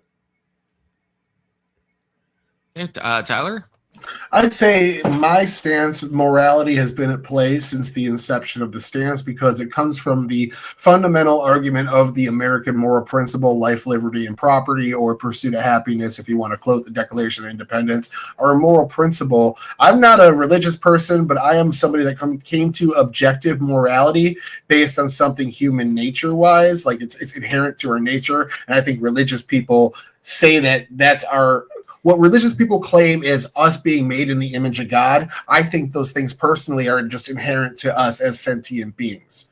So I've come to the similar conclusion of an objective morality. And I say in the United States, there's only a certain level of government intervention into our lives that the voters will allow. You guys don't want more government, so we can only do so much. But then COVID happened. Yeah, well, we can only do so much with our limited government and our populace not wanting government intervention too much. Once we get to the point where we're overflowing, why not extend that helping hand to other people? Why not be Daniel Penny when you see somebody dying over there? Like, I made a joke that they're not Americans, America first. It was a tongue-in-cheek comment, but at the end of the day, my stance is we see people dying over there. We should help them. I just don't want U.S. troops to be the ones to die for it. We can hire somebody else to do it for us, especially someone in that region, and especially someone that would benefit from taking down that regime, like in this case, Israel, by taking down Iran a couple of pegs. They would benefit in many other ways. So it's like two birds with one stone. We're still being the humanitarians and emphasizing the American moral principle for all of humanity while also emphasizing America first. That seems kind of speaking out of both sides of your mouth. Well, It okay, seems a little, we can get into this. Yeah, we can get into this. Fair enough, It might be, but we have a dono from Alex. Indian, hit me with that. But thank you. Yeah, I don't have that technology yet. Thank you, Alex, with the $10. And again, I might not have an actual animal to give treats to like the Indian Jesus does, but I do have a spirit animal named Anna Kasparian. And every super chat, I will try to slide into Anna Kasparian's DMs. And so if you want to, hit me up and I'll slide into my spirit animal's DMs, give her a treat, I'm just saying. Okay. Alex's question though is, I have a question. What do you guys think what do you think the role of the government is when it comes to society? We'll start with Tyler. So it's a mix between two things. Again, it's the American moral principle, and again, what the voters will allow in terms of government intervention into their day-to-day lives. I think that we as Americans, all men are created equal. So if somebody wants to treat a human being like a second-class citizen in our country, we need our government to prevent that in a way. That's why we have the 14th Amendment, I think the 13th as well, and the 15th actually too, was because of slavery. We were treating an entire group of people, an entire demographic, like subhumans, like property, and that did not fit our American moral principle written by our founders in our Declaration of Independence. So once the public, the populace, the laws start, the local laws, the local regulations start infringing on the American moral principle, a higher level of government needs to step in and make sure that doesn't happen, to provide guardrails. Okay. I don't fully disagree on principle, but I would imagine that there's a lot of places where Tyler and I would disagree on what constitutes those metrics. But in general, I think that reflecting the will of the people in the sense of our laws and the military. I really don't. I mean, I don't know if you could call me a minarchist, but just in the more colloquial sense, I'm a minarchist. The less the government is involved in, the better. And I think in general, the more that we outsource our morality to the government for saying, well, it doesn't matter if it only matters rather if it's legal or it's not legal. I think that's a big issue why we see American culture going down the toilet. Okay. Minimum. We will open this to call-ins briefly, but a couple more questions, a couple of Conflu questions, okay? This one is from Confluence, directed at Tyler first, I guess, but also to Lutch as well. You guys were briefly talking about American war crimes. Tyler seemed a bit ambivalent on the extent or what happened there. And I was talking to the ICJ from some guy named Confluence's knowledge. America's not beholden to the ICJ. So in what world, how can Trump be given over to the ICJ if the U.S. isn't signed on to the ICJ? So Tyler and then Lutch. Are we? I think we're not signed on to the ICC. I think we recognize the ICJ. No, we don't. We're not beholden. Ever since Nicaragua in like the 80s. Well, there are different different mechanisms to punish us, and again, that's why I was arguing for like the World Council of Nations that follow these rules. So, like, if the United States, let's say we elect AOC, and she does something that would technically be considered an infringement of those rules, these other nations are supposed to put these economic sanctions on us and hurt our economy in the same way. It's something that the UK just tried to do on its own. Fuck that. We'll take care of our own. And like you said, we got the military, so if it's if it's against somebody else, then come and fuck with us then. Yeah, what we see from Russia's being sanctioned into the ground, and they're still a functioning nation. It's not like they're not able to run. It just hurts their economy. It hurts their productivity. It hurts their oligarchs that are the ones that donate to the government and want to change. It just hurts them. It's not gonna sanctions not gonna ruin your country. It's just meant to like be like a slap on the wrist. Hey, cut that shit out. Okay, great. Big Soda asked, does the number of negative military interventions outweigh the positive military interventions? I don't know if anyone wants to start first. That's a value judgment that you have to make. I don't think they do, but if you think that, hey, as he was saying, eventually a Democrat's going to get into power and they're going to do their stupid all cultures are equal types of interventionism. And if you think that the government should not have that power because Democrats are going to do their stupid thing and abuse it, then that's a value judgment you have to make at the ballot box on your own. I just disagree with it. Okay. Yeah, I mean, I think I don't know enough about which all of the interventions and how did this go and how did that go. I'm too ignorant to answer that question, but based on vibes, I would probably say no, but I think there would be enough there where the discussion of why are we doing these negative military interventions, even if let's just say most of them, we would all agree, let's say most of them are what we're calling positive. I think there's still enough negative there to ask the question, should we be intervening this much? Yeah, I realize now I completely misunderstood this question. I took negative military interventions to be an absence of military interventions, but I realizing that's probably almost certainly not what was meant, but that's how I originally read it. I'm doxing my drink. No, you got to pay me before you see that. If it meant like situations where we could have intervened, intervene and we didn't, versus situations where we intervened. Obviously this is a counterfactual, so nobody can know this for sure, but I would guess that that the non-interventions probably were a better situations than all these forever wars. Okay, Tyler, do you have any comment on that? No? Nothing that we discussed it during the debate. Okay, I think this is the final question. And it comes from Confluence. I mean, I don't even know who that is, but you're number one fan, dude. Yeah, he is a super fan. That is true. This one's directed at Lutch. What is your opinion on Tyler's perspective that Afghanistan was better when we were there? Do you agree with that? No, I see where he's coming from in the sense that if he believes that we had a significant role there, that pulling out is bad. Because we're not involved in that anymore. And now, shit's gone whatever. Even if we did get to use Trump's pullout plan, I think he's of the position that, we should be concentrated or, not concentrated. What the fuck is the word I'm looking for?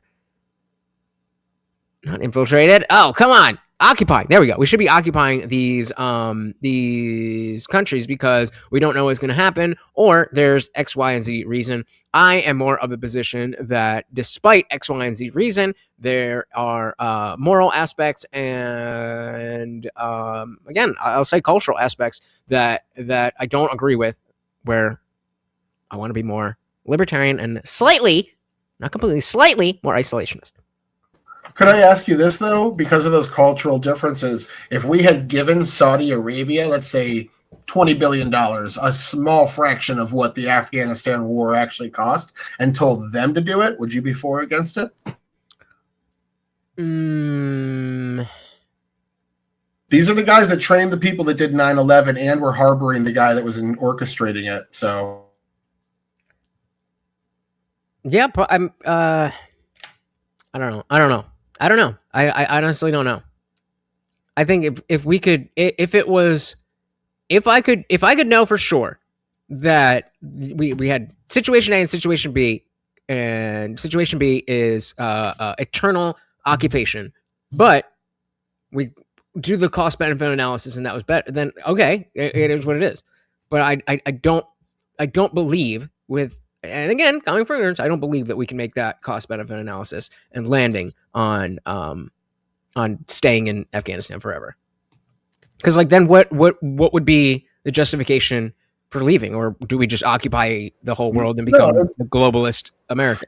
In this example, we wouldn't have even attacked Afghanistan. We would have said, Saudi Arabia, you're our attack dogs, which we did in Yemen, actually, against the Houthis. You're our attack dogs. You're going in there. You're going to clear out al-Qaeda. You're going to take over governance, and you're going to make sure that the next leader isn't somebody that's a fucking extremist that allows al-Qaeda to foster in his state, and we'll give you some money to make up for your losses. That would be all hands off U.S. We wouldn't be doing any of the occupation. They'd have a culture that, if you ask them in polling, a culture that they appreciate much more than the United States culture, but it would also be an ally of ours that also works with Israel. So it would solve all the problems at once. Wouldn't that be the best option? Theoretically, yeah. All for $20 billion. That sounds like all that and more. Well, would it work out like that? That's the question.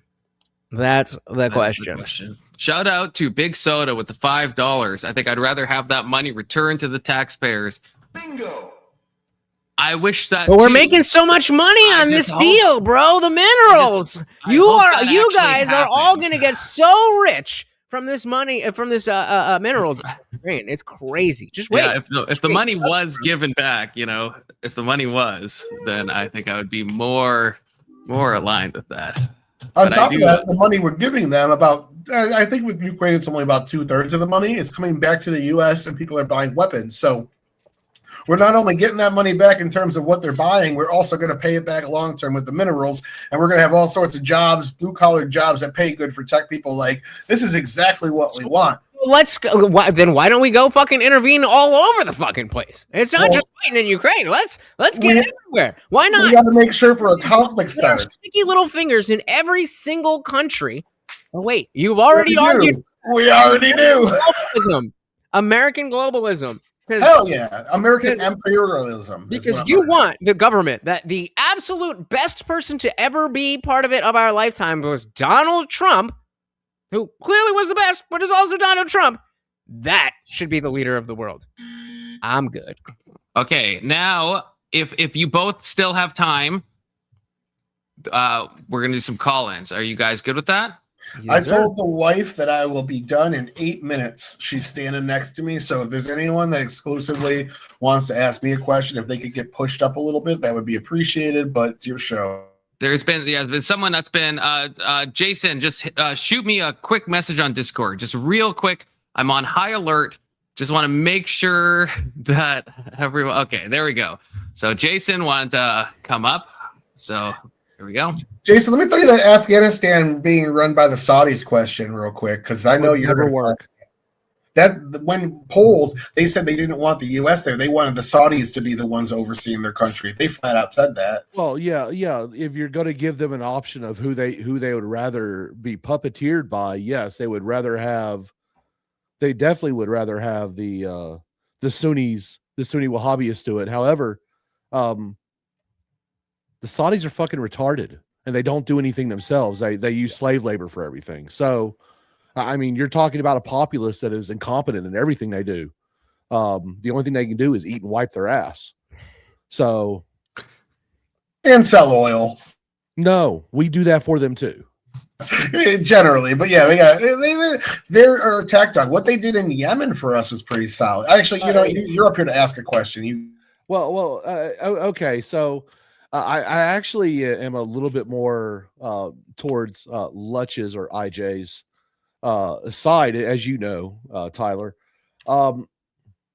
With all the intervention that we have done worldwide, how many successes have we had? One question. Question two. And why would you say, and this is to both of you, why would you say that those were successes? That was going to be, I got the second question was going to be what I led with anyways. It really depends on how you define success. So like in terms of like us going into nation building, only a small handful, South Korea, Japan, Germany, and a couple more. In terms of preventing atrocities in those nations, it's a little bit higher of a success rate. We have deterred a lot of people from actions within their own country because of interventionism or threats of it. But I'd still say that if you look at the world stage, especially in the last like 40 years, there's been more failures than successes, unfortunately, because of the fucking Democrats. You're a Democrat? I used to be back when Bill Clinton was the guy. I don't think I like them anymore. I voted for Bill Clinton, and I'm a hardcore fucking conservative. But yeah, I voted for Obama, but that was before I knew better. I thought he was going to be a continuation of Clinton and not a fucking intersectionalist. IJ, what do you say to my question, sir? I'm sorry. Can you? I got a super chat here. Can you mind? Do you mind repeating it? I apologize. Yeah. So, when it comes to the successes versus the failures of our intervention, how many would you call a success, and how were those successes accomplished? That you would say. Yeah, I wouldn't necessarily. I mean, outside of Japan, I don't really know if I would look at anything and be like, that was a success. Tyler brought up a lot of examples where things went well, but that is not taking into account the counterfactual of like, okay, well, what if we did it this way? So I mean, again, this is not my strongest wheelhouse. But I do think that there's a notion of, well, because this worked out, that it was the best option. And I reject that. And so maybe there's certain situations where maybe it is Afghanistan. Maybe if we never went to Afghanistan, then the world will be worse off than it is right now. Probably not. But I have a different point of view. So I would say most of our humanitarian interventions have been quite successful. You look at the tsunami relief down in Southeast Asia, things like that. I think we actually did well with that, but we did have failures with certain deals, such as the Sudan, our humanitarian actions over in the Sudan. But the majority of our successes, especially with nation building, only resulted in Japan, Germany, and South Korea. And two of those, we didn't allow them to govern themselves until the 70s. We actually had the reason why they succeeded is because we used brute force and about 30 years worth of American imperialism, true American imperialism, where they were literally part of our country and we ran them like they were part of our country. We instilled those values multi-generationally. Y'all were talking about the domestic electorate and their ability to their ability to actually think in what they use. I think both of y'all are right and wrong at the same time, and I think with this being mostly a foreign policy debate, I think it actually fails to address the true thing. I think the electorate doesn't give a fuck about foreign relations. Overall, all they care about is domestic policies. Yep. That's why it's the economy stupid, and that's why the border and the economy worked. Under Tyler's ideals, we should be bombing random drug cartel members out in the middle of the ocean. Where I would suggest that we actually pull back our military actions until they were actually, I don't know, within actual distance of American territories, instead of bombing things that are heading to UK territories and things like that, because not our monkeys, not our circus. What say you? I completely agree with you. I think this I mean, I think that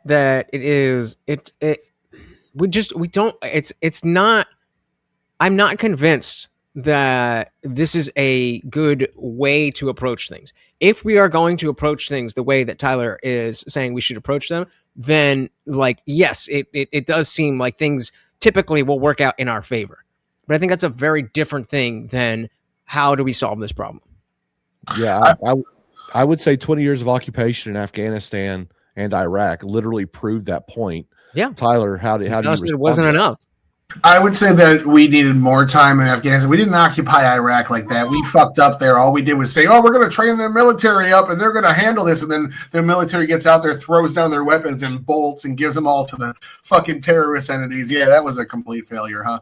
But Afghanistan's a little different. I do think if you had a couple generations and you eventually weaved out this Eastern culture, you could eventually bring those people around. But I am in favor. I just think there has to be a balance. You can't go and solve every single one of the world's. Every time there's a small atrocity in your country, we don't get to go in. This has to be a level of atrocity that the world is required to step in, a failing that can't be handled with the mechanisms that are in place. The same way I think federal government should step in. You need to put guardrails on it.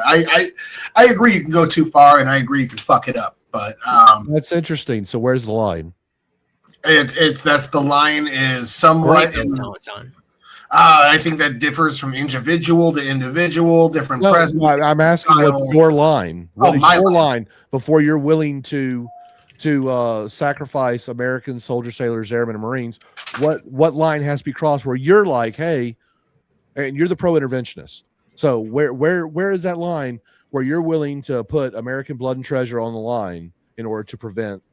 A lot of things have to go wrong first. First, all the economic sanctions have to fail. We have to see a large, long-term, like with China ignoring 27 trade deals and still stealing our IP, or Russia breaking X amount of ceasefires or something like that. You have to see a clear timeline of bad faith and dishonoring agreements before you move up to the next level, and the next level, the next level. If Ukraine, let's say hypothetically, Russia was doing worse and Ukraine failed, and then they did a bunch of war crimes to just kill off the population, like dropped an A-bomb on Ukraine tomorrow, I think that would be the line. Once you've gone into the point where it's like you just wiped out an entire civilization over a territorial dispute, I think at that point, yeah, we and the United Nations, or we and NATO all declare war on Russia and get in there. That's interesting, because that sounds quite like an incrementalist, where you were literally just advocating for interventionist policies, extreme interventionist policies prior. So why did you flip the script there? I didn't. I advocated for most of my pro-interventionist policies all start with economic intervention. They all start with sanctioning, slapping on the wrist and say, hey, that's not good. And then if you take certain steps, I gave the example with the Israel tanks. If the government sees that this X bad thing happened and they're policing it, that's a show of good faith and things like that. I'm saying in this circumstance where we see bad faith established and all the other checks and balances in the way fail, that's when. But yeah, no, you have to at least hit all those boxes along the way still. Like you can't just escalate right from 0 to 100. It's the escalation of force has to be like a police officer, essentially. You can't just pull out your gun and shoot somebody unless your life's at threat. That's the same level of escalation, but just with different circumstances. Well, I think American foreign policy would like to discuss their differences in opinion with you. But I offer this as a bit of a neutral arbiter, as someone who is highly non-interventionist, because I was part of the spear of American foreign policy for well over a decade, going to multiple different continents, forcing America's wills on people who wanted nothing to do with us. How about we divert some of that money and we actually do something for the American people for once, and we fortify our infrastructure, we bolster our manufacturing base, actually do the things that Americans care about. Joe Biden passed a $1 trillion infrastructure bill. Okay, we're doing that right now. Thank you. I gotta go though. I got a jet. It's dinner time. I just want to say thank you, Jason. We will continue this probably while we're playing. Yeah, Tyler. If you want to plug your stuff, you have to go. If you want to plug. Average Debate Enjoyer on YouTube, AverageDebateEnjoyer on Twitter, and on top of that, this is my wife. Come here. All right, see you later. Thank you for joining. I feel like Tyler was frozen for the wife reveal. He was. I didn't see it. Was that a calculated move? I was so excited, and he's a poor man with bad internet connection. But that's okay. His wife is a sweet woman, from what I know. Thank you, America's Debate Wine Mom, for allowing me to come on. Yeah, thank you, Jason, for hopping on. And Lutch, IJ, I won't call you by your internet handle because it's blasphemous, and no, It's actually not. I have the argument if you want to hear it. The Lutch people do. We were talking about this. If people think it is blasphemous, so I guess you were right that some people do. Well, and I don't hold it against him. He's an atheist, so I mean, he mocks my beliefs, and that's fine. I'm okay with that. Well, no, I'm not saying you're making jokes, but to me, I see that as a mocking. That's fair. It's incorrect. I still think you're a good guy. I don't hold it against you. I hope your opinions changed on the whole deity thing. But hey, Inshallah. Yeah, dude. Whatever. By the way, Allah is not a god. But yeah, says you. Yeah, says me. I've seen what those street shitters do. No, I hate Islam. I'm completely anti-Islam, as we all should. Yes, but no, it was an interesting discussion. I actually, my opinion on you changed on it, not because we agree. It's because I actually had a misunderstanding of your beliefs prior. So it's an interesting thing. Can I ask, is that from some other recent debates that I've done? There was a couple of debates where I've seen you, and I was like, he's towing a line that's a little too far over to an area that I'm not, which I don't care if you're a left or a right guy. That doesn't matter. It's just, there was just some things. Are you saying your opinion changed in the better for the IJ or in the worse? My view I hope the better. My view of him changed. In which way? Like a good way? I had a preconceived notion that he was a little bit more left than what he is. And I hate libertarians. I find them to be hilarious. But no, I can still break bread with libertarians all day long, as I can actual, real liberals, not the illiberal bullshit that we see going on with the extreme left. I don't really care what your beliefs are, just as long as we can have a civil discussion without, calling the isms and all the everythings. But no, it was very interesting hearing a non-interventionist push coming from someone of not either of the far left or from a conservative point of view. I'm a non-interventionist because I was the product of America's intervention for decades. I'm a 9/11 vet. I am a GWAT vet. I've done Iraq. I did Afghanistan, did Kosovo. I've been to South America. I've been all over the fucking world fighting people with weird ideologies. Mm-hmm. And it wasn't our problem. And because of that, I've watched my country degrade. Yeah. I've seen all this, and we've spent so much money overseas with people who didn't want our way of life, only to lose all that money, lose all that influence. And we ceded Afghanistan. If you want true American imperialism, you have to take the land. You cannot let them govern themselves. You cannot let their culture exist. You have to destroy it. Well, and that's a really good point about, like, it's almost like a eternal occupation is like a half measure. And if you guys seen Breaking Bad, no half measures. Yeah.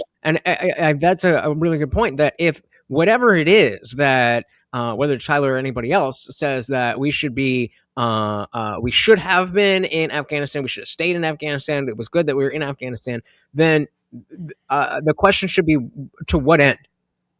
Yes, exactly. To and what it end? It seemed like there was, except as someone who was part of the invasion force for both Afghanistan and later Iraq. I was part of the initial invasion force for both. We went into Afghanistan with the goal of killing the people who planned 9/11. A month and a half into our initial occupation and invasion of that country, we knew the person responsible for planning 9/11 was no longer in that country. And we continued to prop up a government that was comprised of Afghanis. And we let them believe that, they could run themselves while we manipulated things economically to to get them to play nice. Yeah, We didn't do that in Japan. Japan was not allowed to govern itself until the 70s. Neither was Germany. So you want to know where the reason why South Korea thrived is because the Korean culture was so capitalistic already prior to our intervention that they just went super capitalist. And that's why they succeeded. Japan, we didn't allow them to be Japanese until the 70s. and it makes a lot of sense. And so like that, as somebody who, what, you coming up here more? No, he jumps up on the chair. I turn the chair and then he runs away. As someone who is, I focus a lot more on the, the cultural issues, the everyday. Like I try to be a little bit of an on ramp for people who maybe don't really care about the specific policy and the dates of the trial and just like, but I care about what's going on. I try to be that on ramp. And, not that that's an excuse for not being as well informed, but there's an aspect of, I see a lot of people get, the further they get with their platform, they lose that. And so I almost, again, maybe this is cope, maybe this is just rationalization, but it gives me a reason to kind of not get too deep so that I can still relate to the people who's like, I don't really know what's going on, but this team's like, it's probably bad, because you can theorize and get to any conclusion with enough intellectualization, as we've seen with everything on the left. Well, I don't expect people to have remotely my point of view when it comes to policy. I'm a policy wonk. I have spent most of my adult life working with and for the military. I still do it today, even though I'm no longer a member of the uniformed forces. I'm part of their civilian support. So it's what I live to do. It's what I like to do. So when I do stuff, I talk about policies. I think we need more people talking the more cultural issues, and they need to talk from a more normie perspective, because that's how you actually get people involved and you actually get them to be engaged. Most people see what's going on in the news, doesn't matter which network, and they go, I don't fucking care. All I know is that my eggnog costs $5.50 a half gallon. And that's a little pricey. And I like eggnog, damn it. You know, that's what people care about. They care about how can they live. You know, our wages have been stagnating. If you want suffering, you should go up to Canada, brother. That's a good price for eggnog. I wish I could get eggnog at that price. I never want to be a frostback. I don't want to be frostback land. The only thing good that you have is poutine and fucking Tim Hortons. But you know what? I can get Tim Hortons in New York State, but fuck that state. Yeah. And I know how to make poutine. So it's really not that hard. You know? So just, I know you kind of opened with this, but now that I'm understanding your position a little bit better, the notion of wanting to see, like, okay, I'll take the example of Tyler brought up all this money that we're going to make off of the mineral deal in Ukraine. And I don't have enough understanding of foreign affairs to attack that, but like I can still say that doesn't really seem like a good enough reason to get involved. Not a good enough reason. It's he's living in a pipe dream. It doesn't exist. Even if we get access to these minerals, it's not that we're going to be making money off of the deal from the minerals. We're going to make the money off the manufacturing of the items from the minerals. The mining of the minerals is not going to make a shit. In fact, it's going to cost us a shitload, because we're going to have to transport those heavy ass minerals to areas to refine them. And then we're going to have to transport them to manufacturing areas to turn those refined minerals into components and everything else. So we're actually going to be fronting a lot of money. Yes, we'll make money on the back end, but it's nothing that the American taxpayer is going to see anything from, except for maybe lower commodity prices on the shelves. Okay, briefly, I gotta shout out this super chat from K2, who gave the $5. Jesus, can you hit me with a bomb real quick? I don't hear it. Where's my? He's muted. He's muted. That's You're I'm muted, muted. sorry. I was Where's like, my- I was my ahead of you. bum. Wait. Take two. Put the super chat down and then pull it back up. Okay, guys, we just got a super chat from K2 for $5. There we go. Thank you, K2, for the chat. He says, karaoke this Christmas song sent to Discord. I will definitely do that tomorrow as a part of Emmett's karaoke stream because that stream will be deleted. This one will not. So not gonna happen on Karaoke? this one. And we have another super chat from Big Soda who says he's paneling up soon. You just got to put Baby Soda to bed. Jason, what 3 policies you want passed that are not passed? Jason, your thoughts? In what context? I mean, it on the domestic side, I would want no omnibus bills, only single issue bills to be passed through Congress. That way we actually know what the fuck they're voting for. I would want to suspend all asylum claims from non-neighboring countries altogether. We just don't accept them because we should have third country policies where if they travel through another country that they are safe, they cannot apply for asylum here in the United States. Only Mexico, Canada, Cuba, Haiti, only your direct neighbors can actually apply for asylum, and that's for cultural reasons. And finally, I would demand that we invest in America's infrastructure. We modernize our power grid and our water grid. That's what I want to see on the domestic front. On the foreign front, I want to see America out of the UN altogether. I want to see the UN dissolved because it is a worthless organization. I want to see releasing Japan from their previous treaty where they can't have offensive forces because I think they have learned their lesson. They've become a responsible country, and I think that we need to allow them to become the military power that they once were. That way they can help defend us from the threat of China. And finally, I think we need to stop seeing Russia as the great big bad boogeyman that they are, and we start to work on cooperative peace amongst ourselves and the Russians. And it's not because I honestly don't give two shits about Ukraine or Russia. But I think culturally we see them as an enemy that they were, and not the people that they are today. Can I push you on your second point of domestic policy? Go ahead. My chat's loving Jason.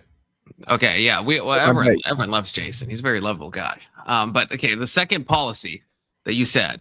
So you said that no asylum claims from non-neighboring countries, and then maybe this is the answer because you also said that you're anti-UN, which based to be clear. But so do you think with the asylum thing, there's like kind of two things, right? There's asylum where you enter the country, you claim asylum, and then there's like the UNHCR where it's like that's the UN group where you apply and then you're voluntarily placed into countries, and the US accepts a certain number of asylees or whatever the noun of that is.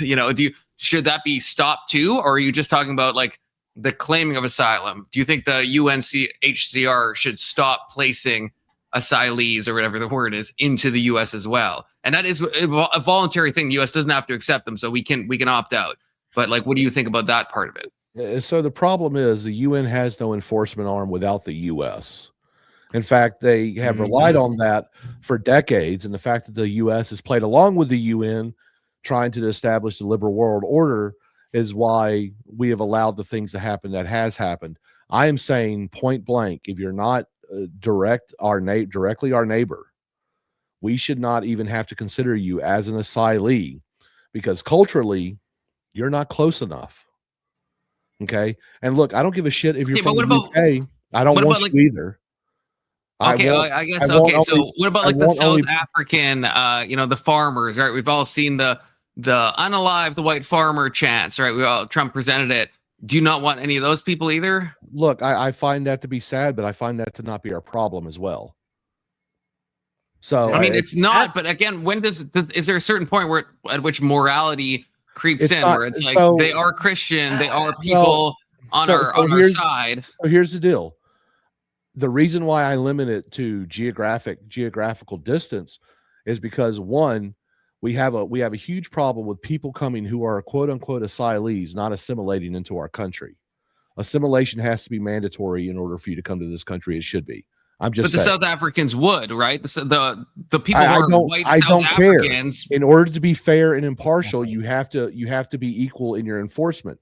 That's why I say we do not accept it. I don't care where the South Africans that are being persecuted by their government go. That's none of my problem. Okay, but Now, maybe if they were an why, ally, maybe if they were an Preach. ally, maybe I could be convinced more. But no. why do you see it? Why do you see it as like you have to be kind of impartial in this? Why can't you say that people groups that are more likely to assimilate, we would accept those more? So we're not going to treat someone who's coming from like Syria depending on, I like the Kurds, but like besides that, I hate Syria. the Kurds. Well, okay, I personally, so we Well, disagree on that. do you actually understand what the Kurds do? Okay, but besides that, this is not an maybe that's a wrong individual- example, but would you not see like someone who's like a Christian from a westernized country? Why can't the US be like, they will assimilate way better than like a Muslim from Syria would? So why can't we make that kind of judgment call and be like, we'll take the South African people, they're on our side, they will assimilate, they want to assimilate, they are of us. I get what you're saying. Okay. If you look at American culture, one of the things that we actually kind of thrive on, one of the things we try to champion as much as we can is equality, okay, not equity.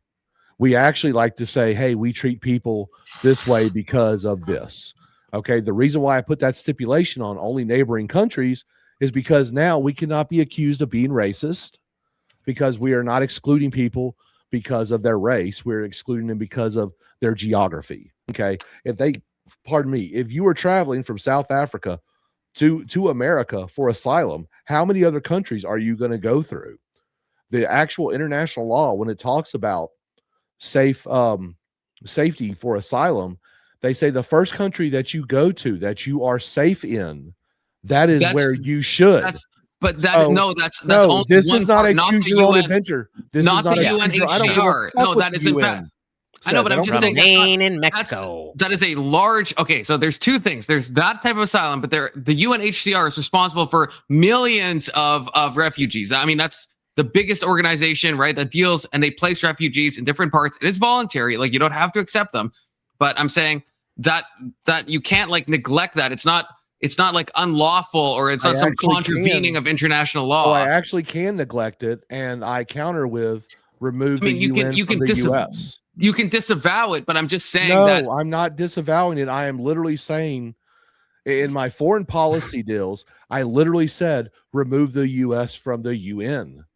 I think the UN is a mistake, and adhering to anything that UN mandates or even says we'd really like you to participate in, I could not give two fucks. I really, honestly, the only best reason things that I would love to see, I would absolutely love to see, bring the fucking blue helmets here, please. Try to enforce something on America. Bring the blue helmets. I can see them from a long. The only reason I bring that would be a situation where it's like, all right, let's get the military going. I'm just saying that's not my only reason for bringing that up is that that's not like under international law and stuff. That is what you said is only true for people that are claiming asylum in the country. That's not true for a large percentage of asylum claimees. Like in de facto, how it actually works in the real world, it's not the case. First of all, America will never be held to any standard of international law because there is no enforcement wing. There's not. I said that explicitly. The UNHCR is like a suggestion, and America can reject it, and sometimes they do. Like it's completely voluntary. There's no pressure to accept it. But I'm saying, in order for us to be equal in how we treat people, we look at their country of origin, where they are claiming asylum from. If they are not a neighboring deal, we do not accept them. And the reason why is because, one, you have to travel through other countries where they will be safe. So by international standards, that is acceptable. That's Two, not. That's why? It's just not. That's not true. Why? That's no. There's two ways of claiming asylum. Look, I don't care. One way. There's a second way. I'm talking about the international laws, the UN and their little special deals. So wait. I don't care. Wait. Conflict. So are you disagreeing with the fact that if someone is in a dangerous country or is a country that is a danger to them and they go through another country that is safe to them, then that doesn't matter. They should still be able to come to America. No, what I'm saying is there's two paths. I think that, I mean, claiming, correct me if I'm wrong, Jason, but I think that's just what you're saying. Well, there's two paths though. That's one path is if you physically go. So if you're in Costa Rica and you go to whatever the next fucking country is, Nicaragua or something. I don't know my Central America stuff well enough, but maybe Nicaragua, right? Then yes. Then if you're in that country, you have to claim asylum in that country. But if you're in, let's say, Syria, you can apply to the UNHCR and get asylum, and then they will place you in a country, and it's voluntary, so the countries can say no. But the U.S. has accepted many people, even under the Trump administration. They continue to accept people. And I think that is a mistake. But it's not a contravening of international law or standards. Is my only point. It's not like you keep saying. Why is that relevant to the confluence? Why is that relevant? Because we're talking about the principle and the concept, and you're talking about the law. I'm talking about what ought be, not what is. Jason is saying about what the international standard is. I'm saying that's half of the international standards. You're missing out probably the bigger half of the two international standards. So confluence, okay. Wait, Big Soda. Okay, sorry. Big Soda wants that. Big Soda, you have to. I forgot. You have to give me one of these. Okay. Yeah. Okay. So that's funny. Give me one moment, and you will understand why. Okay. I reject the notion of any UN anything. Please reference get the U.S. out of the UN. Okay. So when you bring the UN into the conversation, I've already rejected the notion. See my comments on the UN. That's fine, and I agree with that. But then if you say what is the international norm, the international norm is all I care about. I do not care about the UN. The UN is international norm. I'm sorry, the UN contains like 180 fucking countries or some shit, right? Like it is. Frostback, please see my previous statement on the UN. I understand, but if you're saying international norm, what do you mean by international norm if you're eliminating the biggest international organization that exists that contains like the vast majority of countries? I understand you hate the UN. I hate the UN. Asked and answered. I don't. Just because you don't accept my answer doesn't mean it changes. My answer is very, very straightforward. I reject the UN wholeheartedly. I know. I feel like we're talking past each other. No, we're not talking past each other. I hate the UN too. I too hate the UN. You're using it. You're pleading to the UN standard, of which I wholly reject. Again, then what do you mean when you say the international standard is you have to claim asylum in each country? That's part of it. The second part, international asylum laws, which is brought through the ICJ and the ICC, have determined. Do you accept those? You accept the ICJ, but not the UN? I don't accept them. So then why are you quoting the fucking ICJ? How come I can't quote the UN, but you can quote the ICJ and the ICC, which are just as globalist and fucking WEF coded as the UN is? But hold on, it's very simple. If you think about it for a moment, the U.S. acknowledges the existence of these organizations, but doesn't really participate in them. Right. We participate in the UN, and please see my previous comment on the UN.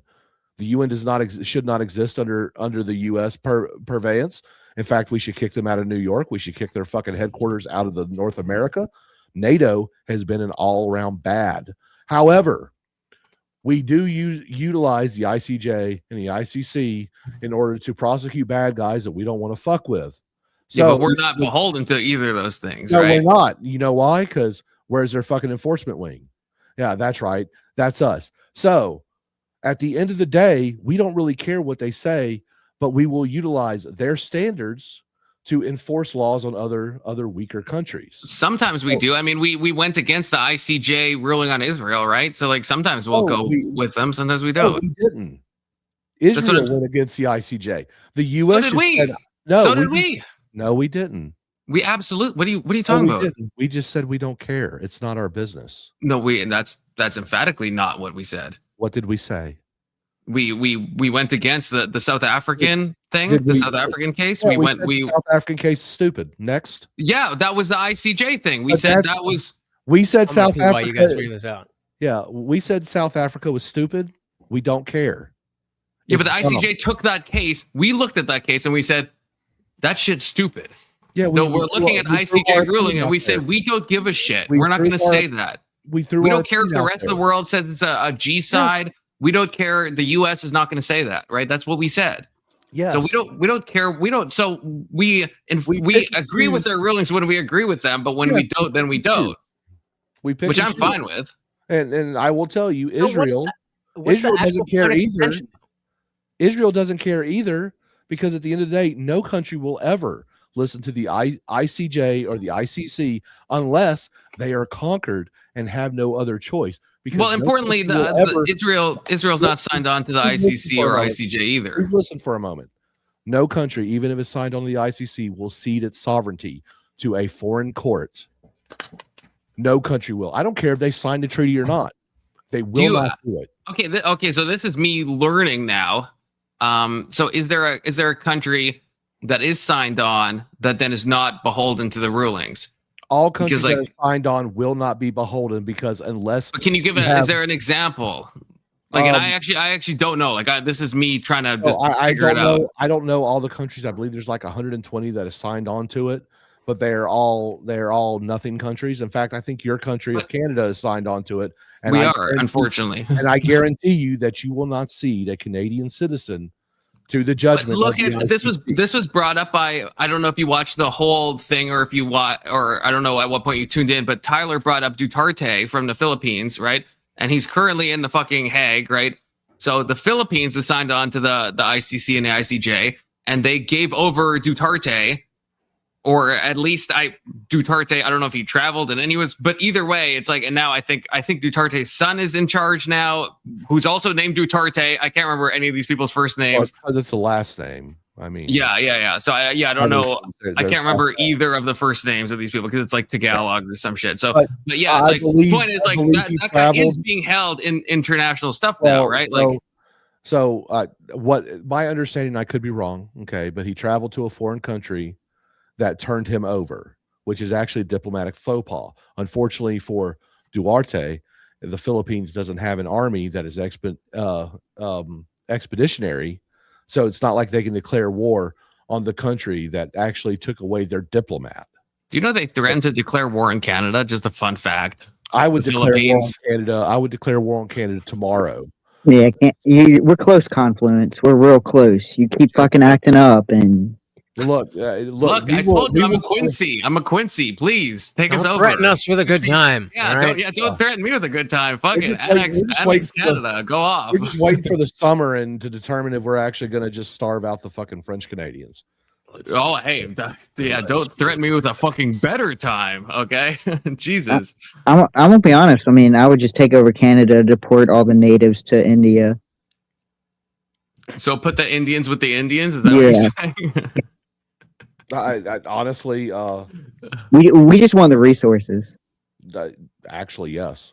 You just want our water. Come on, make North your America own fucking America. water, okay? Fuck off. Look, bro, we don't really care about your water. If we want it, oh yeah, we'll say that when it comes to the 2060 water wars that that's gonna happen. Okay, then tell us you don't care about our water. Well, but I'll be close to dead. Yeah, you seem to be more on the non-interventionist side. Yeah, like I tried to write some questions for you, but I was a little biased, to be honest with you. So I don't know how to tackle it. Oh, it's simple. So you just ask him to justify his stances, and then you just give him a little bit of pushback. It's very simple. Actually, okay, wait. To just read this briefly from Big Soda, who's on panel now. Kurt Fluence is unbiased. Okay, my mod hat is fully off at this point. Just to be clear. Okay, so This is. Oh yeah, moderator's done. You know what the panel verse says? There's a moderator for the debate, not for the panel. Exactly. So yeah, not neutral anymore. Fully neoconservative. Fully Warhawk, okay. Yeah, we need a neocon, some Warhawks. We gotta get some other people. Look, you have all the neocon and Warhawks in me, okay. Which I think I think that's a disagreement with all three of you. Which I hate to disagree with Jason because he's the only one of us that's actually fought in these conflicts, and I definitely have not. So in some ways, I feel a little shitty. No, I don't see that as a barrier. I don't see that as a barrier at all because I believe you can have an opinion on something. Now, I think that you can be grossly ignorant on subjects because of your lack of experience, and I'll just call that out. And But I'm not I gonna sit there and agree. tell I agree. someone- But I won't tell So- someone they shouldn't have an opinion on it. So where if Confluence, if you and I were having this debate, where would you fall? I would say I mostly I think agree with Tyler, except for like some key issues. My main consideration is not necessarily, well, I don't want to say this, but it's not America first economically all the time. That is not my main consideration. I am like what's the thing where it's like You're a an global homo? aspirational neocon. Okay, so Well- it's like, so I want the world to be the best it can be, and I think America can do that. So I'm very much like America, world police. I think that's a good thing, and I like to see it. And let's just Yeah, shake but his head. you're a Canuckistani. I don't think you know what good is. Look, I'm from Wisconsin. Okay, I'm just temporally located in That's Canada. at this essentially moment. Canada.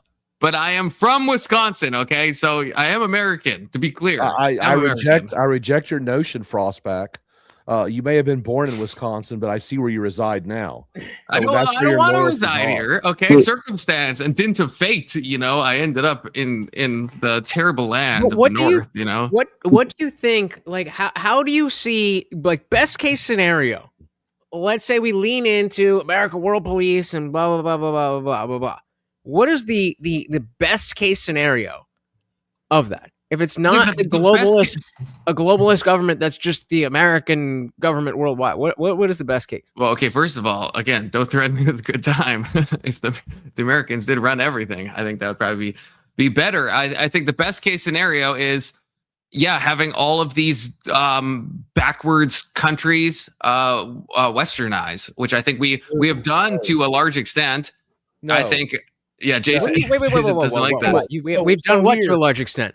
Okay. We've caused a lot of countries to westernize. Look what we did to Japan. Japan, again, I think even Jason said this, right? Japan is pretty like goated now. Japan is like on our side, and like you look at like 70 years ago, Japan was like blowing themselves up to take us out and would fight to the death and would do harikiri and all that shit, right? And the divine wind. Interventionism. They attacked us. Yeah. They attacked Pearl Harbor. Okay, Wait. That's America, motherfucker. America is. I know you're in your Canuckin brain. Then we Tokyo carpet bombed them and dropped 2 nukes on them. Okay, which I actually think was a good thing. What we're saying, Wasn't enough then. What we're saying, It was enough. It caused the end of the war. It was enough. Confluence. What we're saying is that you are mischaracterizing Japan as an interventionist situation. We did not intervene in that. They intervened in us. They attacked us. You don't think we could have done that? No. Wait. So let me correct a little bit of history here, IJ. Lutch. So actually what happened is we actually softly declared war on Japan by putting embargoes on them for oil and lumber. And their attack on Pearl Harbor was actually a retaliation and was an open declaration of war. What we did is we just like what we're doing in Venezuela right now, when we told them to shut down their airspace and we're blowing up their citizens in international waters just off their coast. We are doing soft declarations of war, which I think is actually kind of shitty and sad. Okay. Under my prescriptions, I would say we would wait until these drug smugglers get closer to our shores, because then we could say it's an actual threat to the homeland. Sure, but okay, fine. Then if we go back to Japan and say that Pearl Harbor was a response, then okay, it's intervention that was a world fucking war. How is that? When we talk about intervention? So when we talk about intervention, mostly when I would say what we did in Iraq was an interventionist act. Okay, we told kind of half truths to the American people, and we justified our invasion based on some half truths that had nothing to do with what we were actually going there for. We went there to depose Saddam Hussein, but we told America it was about WMDs. We knew they had WMDs because # we sold them to them in the 70s. But they also wait, Jason, you'd agree with this? They also did have WMDs. That but they still had U.S. Army stenciled on the side of them, dude. I'm talking about like the first Gulf War.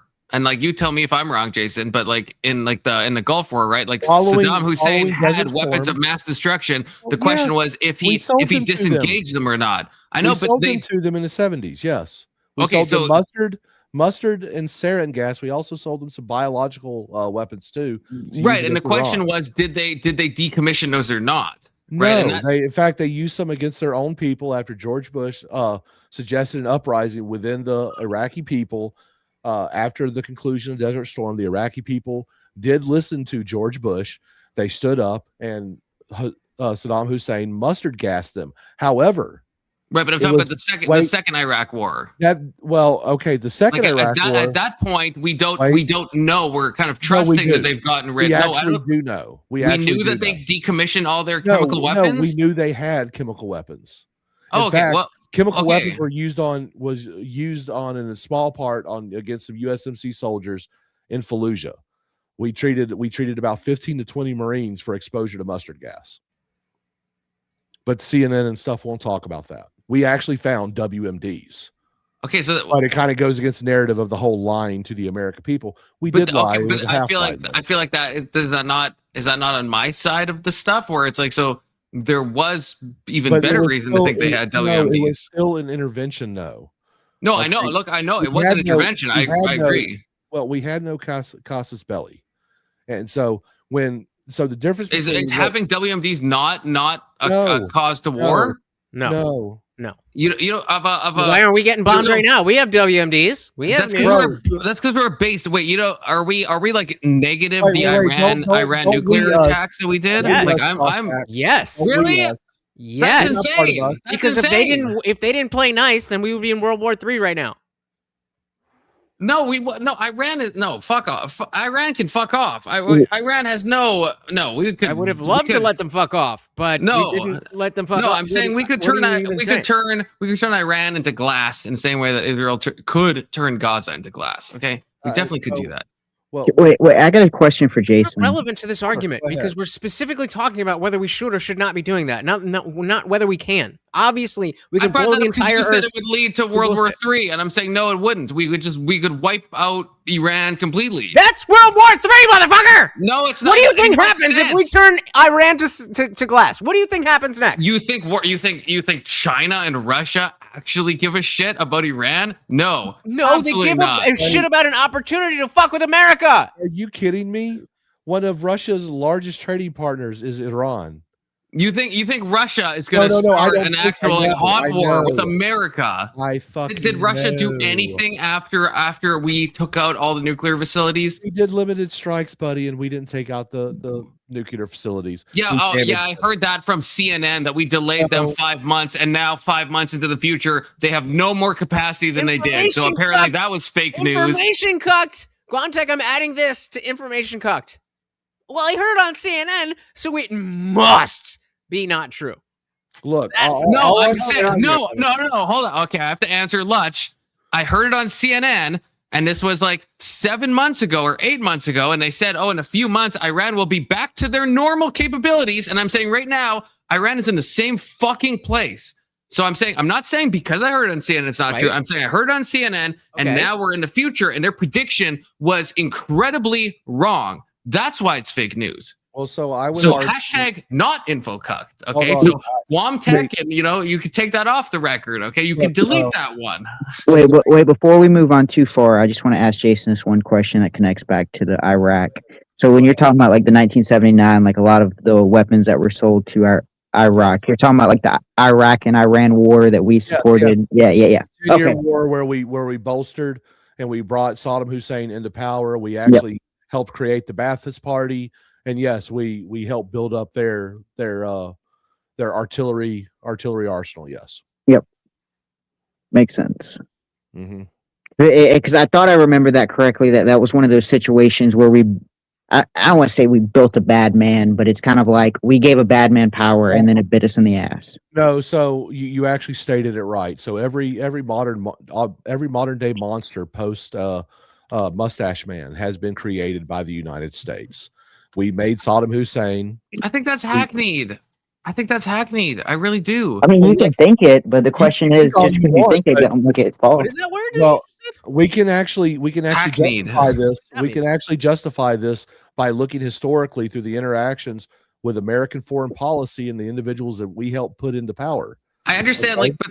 Well, obviously please stop time for a moves moment. in one direction, but I Please think stop the for a whole moment. ISIS argument that people use, Please right? That stop like for a moment. Please ISIS stop was for a created moment. from I'm Al going to Qaeda. justify everything. Okay. Sound off. Okay, so there was a very rich Saudi Arabian that we actually helped train. The CIA went over to Afghanistan and made him into a mullah. His name was Osama bin Laden. Yeah. And, guess what happened? He planned 9/11. Okay, he was the mastermind behind 9/11. Well, I never would have guessed. he used the exact same things that the CIA taught him to use against the Russians, against the Americans. Guess what? That works both ways. If you want to go down to Panama, Manuel Noriega. Okay, he's sitting in prison right now in Miami. We had a whole ass operation to remove him from power because he became one of the very big drug lords. Guess who put him in there? The United States CIA were the ones that put him in power. Saddam Hussein. We did the same thing because we were a little pissed after Iran got taken over by Ayatollah Ashollah. So look, every modern day bad guy, including Muammar Gaddafi, which died of a dagger enema. By the way, from what I understand, very smelly and very painful way to go. Yeah. But so can I jump in, Jason? So what you're saying is essentially where I was coming from, but obviously not able to properly articulate that. And the point that I was trying to make is that once we have made the decision to intervene, especially militarily, then like, okay, there are outcomes that aren't necessarily bad. But the question is, the question that I had for Tyler was, do we need to do that intervention? Well, And so the so problem here's the biggest problem with intervention as I see it. Okay, all good intentions will lead you to hell. Okay, I actually believe that no one thinks that they are going to commit evil. They actually come up with an idea that they believe will have a good outcome, but maybe a little more morally sketch here and there, right? We do it all the time. Every time America actually goes into these regime change type ideals and things like that, we basically build a puppet government, and eventually Pinocchio thinks he doesn't need the strings anymore. And then they try to stand up, and then America has to go in and shut them down. We've seen this with Manuel Noriega. We've seen this with Osama bin Laden. We've seen this with Saddam Hussein. Muammar Gaddafi, we really didn't perch him up, but we did actually fund the continuance of him staying in power in Libya after the incident in the 80s, when he stood up and we killed off his entire fucking family tree, and we left him all alone, and we said, you don't fuck up anymore, and we'll leave you alone. And we actually let him control Libya for several more decades. And then he ran afoul of fucking Hillary Clinton. He got the dagger enema, and now there is slavery going on, chattel slavery happening in North Africa today. Great job, America. Interventionism. This is going to seem like a random question, but I guess it's directed to everybody, but I guess more so Jason. Has everybody seen the movie The Age of Ultron that the Avengers did? Yep. Okay. Have you, Jason? Yes. Okay. Would you say that that's an archetype of kind of what we're doing in the Middle East? So like the whole story of Ultron is we want to create this suit of armor that we want to put around the world to protect everybody. And what ends up happening is we create this thing to help defend the world, and then it turns against us and we don't see that. And then now the same thing we thought was going to save us is now fighting us. That's So a great analogy. I Yeah, wish I thought of that. I think it's. I mean, it's loosely.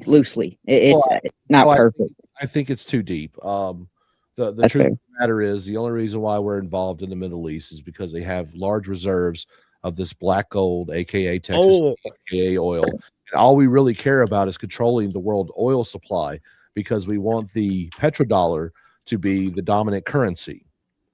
So really, it is all about the money, honey. We actually don't give a fuck about the Middle East. Brown Always. people, Yes. Brown Well, people, Give me one of we don't these. hate them. We don't love them. One of these, Guamtech. I'm N- sorry, I have to be. I'm now, sure not. Okay. would you say Venezuela also loosely ties into that? Hey! So I would actually argue that Venezuela is Iraq 2.0. Instead of WMDs, we're saying it is drug trafficking. We are using the drug trafficking for a reason to depose Maduro, only so we can actually force them to surge their oil reserves into the world market to help prop up the petrodollar. Mhm. It kind of seems like there's a deeper point behind Venezuela. I mean, yes, they do have a drug narco state, but it Well, seems like we've been so- lenient in a lot of situations toward drug The narco reason why states. I say that is because if we were actually that concerned over narco terrorism, as they call it, we've also labeled all the Mexican cartels narco terrorists, and we would actually, through proximity, attack the closest threat. Why have we not deposed the Mexican government, which we can actually, through a lot of evidence, not hard evidence, but conjecture, we could actually argue that Gloria Steinbaum is actually a puppet of the cartels. And the way we can support that is recognize that 37 other candidates were brutally assassinated by the cartels, and she was allowed to fucking get into power. And when Trump acknowledged that we need to attack the cartels, President Steinbaum said, no, thank you. Why is she protecting the cartels? So the actual real isn't that pro-interventionist now? Well, I no, feel like that's no. my argument. I think we Well, should go after the cartels. So you can call that interventionist, but I would call that more of actual defense of our nation. Exactly, because they are coming into. So even though we could stop the borders, though. We Well, could secure the wait, borders. wait, We wait. don't have to So let's- intervene. But just Hold on the on. concept, let's say because Or I was tariffs. wrong. I was wrong about the actual facts of Pearl Harbor. But let's just take that as an example because I think it is directly relevant. So let's say that it was as simple as we were just minding our own business, and Japan came and bombed Pearl Harbor, and that's what got us in. In that situation, I wouldn't have considered that intervention because we were brought in. And I think even though that's not actually what happened, when we go to the cartels, I think that is what's happening. That like we didn't piss off we didn't do anything to piss off the cartel except for not let them do their illegal shit. And so they're the interveners. It just starts So- loosening the definition of confluence. Here's the attacking, difference. Let me right? So let me explain to you what I would consider intervention. Intervention is dealing with a country that we really have no real deals with or anything like that. Actually have no business dealing with them at all, and yet trying to influence how their government runs. We are trying to depose their government and things like that. What we're doing in Venezuela is more interventionist than what it would be if we did it against Mexico because of proximity. Okay, that's your difference. Okay, Mexico is actually a threat because of proximity to our borders and our sovereignty, where Venezuela, not so much. We could actually wait, track all those shipments, and as they get closer to U.S. territory, then engage them. But we're also gathering more intelligence so we get a better understanding of these cartels and their supply lines and logistics. So I you're agree, saying, but I feel like you're saying in two- general that proximity should be a big factor in whether or not we intervene. Absolutely. You also said dealings. So are you like pro the funding of Israel? Because we've had decades and decades of dealings with Israel, but they're not So, proximal to us. I would actually be more pro defunding of all foreign aid. Mhm. Fuck them. Okay, but so it's not about what you Hell. said initially. It's not about the amount of dealings we have because we have obviously a rich we history don't- of if dealing we with don't- Israel. You're not listening to what I'm saying.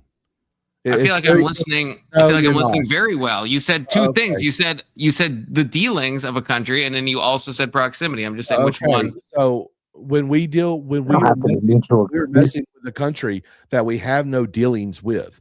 That means trade dealings. That means any kind of dealings. Venezuela would be a very good example. We do not have trade deals or anything going on with them. But that's What why I'm we bringing up do- Israel. We have an extensive history of So deals if we and agreements wait, with Israel. so how would dealing with Israel have anything to do with intervention? Because we already have dealings with them. Well, that's what I'm asking. I'm asking you if you think Because us funding Israel is an asking- example of intervention. No, because we trade with them and everything else. However, I would suggest ending all foreign aid altogether because we have a crumbling infrastructure and we need to deal with things domestically before we help the rest of the world. Okay, I think I understand where you guys are talking past each other. I got something after you too, Lutch. Yeah, so it seems like Confluence, you're saying that when we have dealings with Israel, that is a form of interventionism. But Jason, it sounds like you're saying that they're already an ally. So well, they're that's trading partners. So we're we all have a partnership with them. Therefore, it's not intervention. and so we then we already do things with them without trying to influence their society. In fact, we don't try to influence their society. We just try to sell them shit. right. And so then you would say that the We ask them not to participate in shit when we're doing things in the Middle East. So then intervention then heavily implies, and this is the way that I see it, that we're starting something. Yes, and so because we're already dealing with we have no relations with said country, and we are trying to intervene, interdict, change something in their country when we absolutely have no reason to. Okay, but we had dealings with Kuwait, and then we intervened once the shit hit the fan, right? Like we were allies with Kuwait, right? We were strategic trading partners with Kuwait. Okay, so the Gulf War is not interventionism, like it actually kind of was and kind of wasn't. So well, that's what I'm trying to figure out. Like, basically, we went as a security force, mercenary style, against a foreign army of which we've had dealings with before. By the way, Iraq. Please refer back to my talking about stepping up and holding up the Ba'athist Party and bringing Saddam Hussein into power. But Saddam Hussein went off the strings. Pinocchio can do his own thing, and we had to kind of put him back in his place. Unfortunately for him, he attacked one of the richest trading partners we had in the Middle East. And so we went in and said, no, don't fuck with our cash cow. That's a bit holy to us. And we kicked that ass. And I call agree. That intervention? Would you call that intervention? How is the first Gulf War? How is that not intervention? Like, I feel like that's definitionally interventionism. I feel like we're just defining it at an arbitrary point. Then this is where we get back to the point you're not listening to me. If we don't have any prior dealings, if we don't have any relations with them, and we are trying to influence how their country operates, that is interventionism. I understand, but that's not how it's defined in any dictionary. That's not how anyone else defines it. So that could be your special definition. That's fine. What it seems like you're almost purposely trying to go past the point. Nobody is saying that according to the legal definition of X, Y, and Z, we're colloquially defining what we think is a justified intervention versus a non-justified intervention. And so you brought up the Gulf War and you said, well, so they're both hold on. So from what you just said.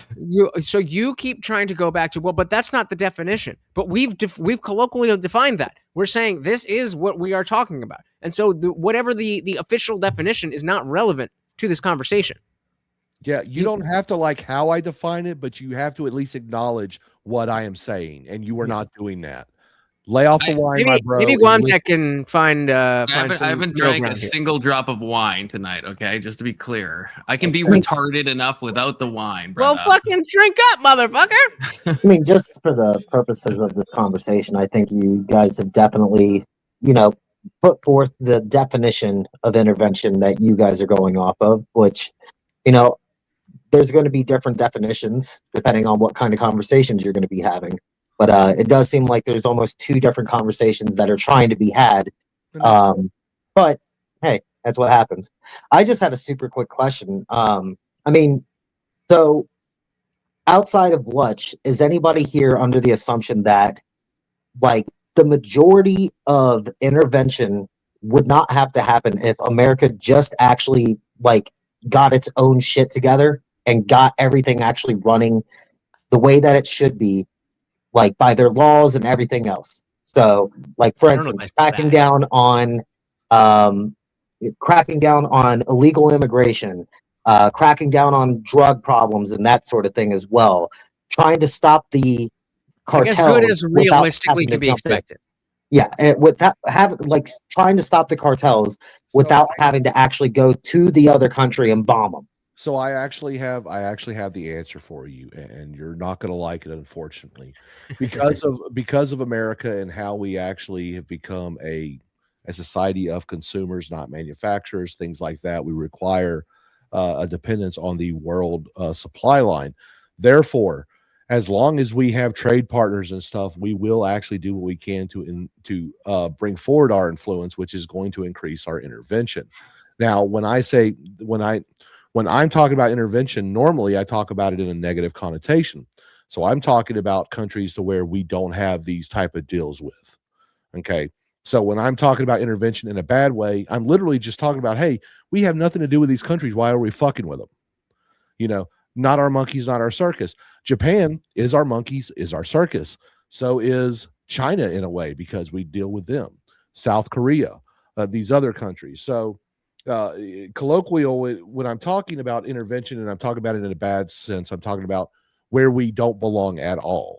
We do have some belonging in these others until America actually becomes independent. And I know you're saying get their shit together. Yes, part of getting the shit together would actually be manufacturing independence, energy independence, things like that, things that I would definitely agree with. Unfortunately, culturally, we will not accept that, because we have 2 generations of fucking retards that have been raised on the idea that you have to go to college in order to be successful. And by the way, if you want to be a dirty carpenter, you're not a good person for some stupid reason. By the way, It's too close to Jesus, man. Dude, Yeshua was an amazing man. And I hope you learn from his teachings and come to him, come part of the family. I would love to have you all. But as an atheist, I agree that he had some great teachings. Yeah. In fact, most of your moral oughts probably come from the Christian faith, which means, brother, we can work on you, and I can show you the way. I can show you the way. The irony that in 50 years I will have shown all of you the way. Oh, that will be a sweet day. The second coming of common sense, But or you guys could just do the thing that I've been saying, which is just figure out what part of the fucking end of the rope you should be towing. Well, look, America wants to tow the middle. We actually want to tow both sides of the rope at the same time, because fuck you, we're America. Yeah. Better than you, and we know it. That's just how we play. We are an elitist group. We really are. We are founded by a bunch of people that had the cob shoved so far up their ass that even Europe's like, we can't do it. But to your point, what you were talking about as far as like we have our dealings with like most of the world at this point, which is, I mean, those countries that you're talking about that we shouldn't really be intervening in. I mean, at some point, we probably are going to have to intervene in them at some point, because we will be closer to a global society. So and I'm not saying that I like it, but I can understand it's just kind of the reality of it. I can understand that point of view, but there's a reality that we must understand. First of all, not all societies are equal. Second of all, not everyone has our same moral founding or basis. Okay. And so when you actually look at those 2 facts alone, you should comprehend that there is no amount of moral frogging America can do to force people without the same moral standards as yourself. We will never get them to think the way we do. Exactly. So are we just basically past the point of America kick ass, be fucking the best ever, and lead by example? We can lead by example without any problem by being a leader economically, morally, and everything else. But the problem is we've neglected our own homeland in lieu of trying to make the rest of the world conform to our standards. How about we actually set the standard for the world to see? Oh yeah, and I think this is there's an analogy in Guamtech. What you're asking about is America past that point, and I think there is a reflection in Trump himself, where in 2016, even up to 2020, he was what was needed. And then the question I continue to ask myself from now, let's just say after the election, is similar to how you were asking about, is America past the point where we can effectively do that? I also think that Trump may be potentially past the point of where, the 2016 Trump that we all loved. Well, I mean, I didn't love it at first, but you know what I mean. Is he Like a past that fungus he point? grew on you is what you're saying? Say again, Jason? Like a fungus he grew on you? Oh, hell yeah. Yeah, I was an ever Trumper in 2015, and Okay. I only voted for him in 24. I And I don't- was very enthusiastic, but I don't love what he's doing.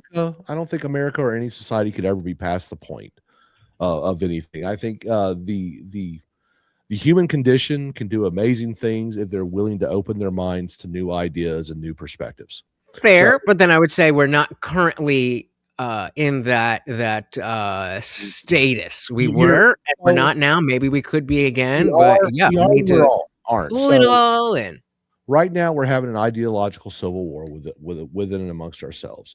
Okay, we have extreme ideologies, polar opposites fighting each other, with most people in the middle going, "I just want the screaming to stop."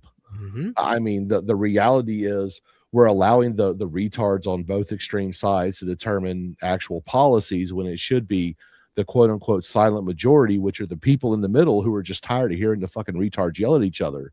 They're the ones. That's why everybody in the chat who is not up here actually talking about this stuff and just hoping we will figure it out. Guys, we're pretty fucking stupid. I don't think we're gonna figure it out, but with your help, I will plant my flag, and I will say that I am definitely the most extreme right person on this panel. But probably not for the reasons you would think. But we hit those topics. Classically right? Am I classically right? It depends. I mean, I'm not a monarchist by any means, but I do think that democracy is a fucking joke. I'm a representative. I'm a republic guy. I'm an actual republic guy. I'm a constitutional republic guy. I do not believe in democracy at all. Democracy is a bunch of dumbasses controlling everything. I think we need to go back to things like landowners being able to vote. I would actually offer for those that are too poor and unfortunate to not be able to own land, there is a path to citizenship. Hence, Starship Troopers service guarantees citizenship. It doesn't have to be military service either. Under my model, civil service after a 4-year period of seeing how the sausage is made. I think you should have rights as a citizen, but I think we give too many voting rights to a bunch of idiots. And the citizenship test. Yeah, the citizenship either test, or service guarantees. So only citizens can vote. So right. you have to right. No. I'm saying citizens themselves have to take the test in order to vote as American citizens. I feel like you're both nuts right now. I just want to say that. Why? The disenfranchisement of like a large amount of people. I just think I just fundamentally disagree. Confluence, vote for me, free blowjobs, and fucking mountain of money every year. Hell, I mean, if that's your fucking platform, hold on, who's giving the BJs would be what I would be asking. No more questions. That's my platform. Are you voting for me? It sounds reasonable enough. I can understand your political positions. So you're voting for me, correct? Well, I'm kind of a single party voter, so yeah, the blowjob thing has convinced me. Okay, so here's the deal.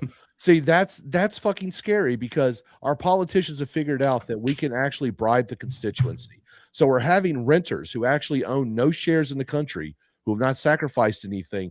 They are voting for whoever gives me most free shit. That's whom I'm voting for. So we have a bunch of we have an uneducated fucking population that is voting based on give me shit. But I was very surprised when Tyler pushed back on happening though.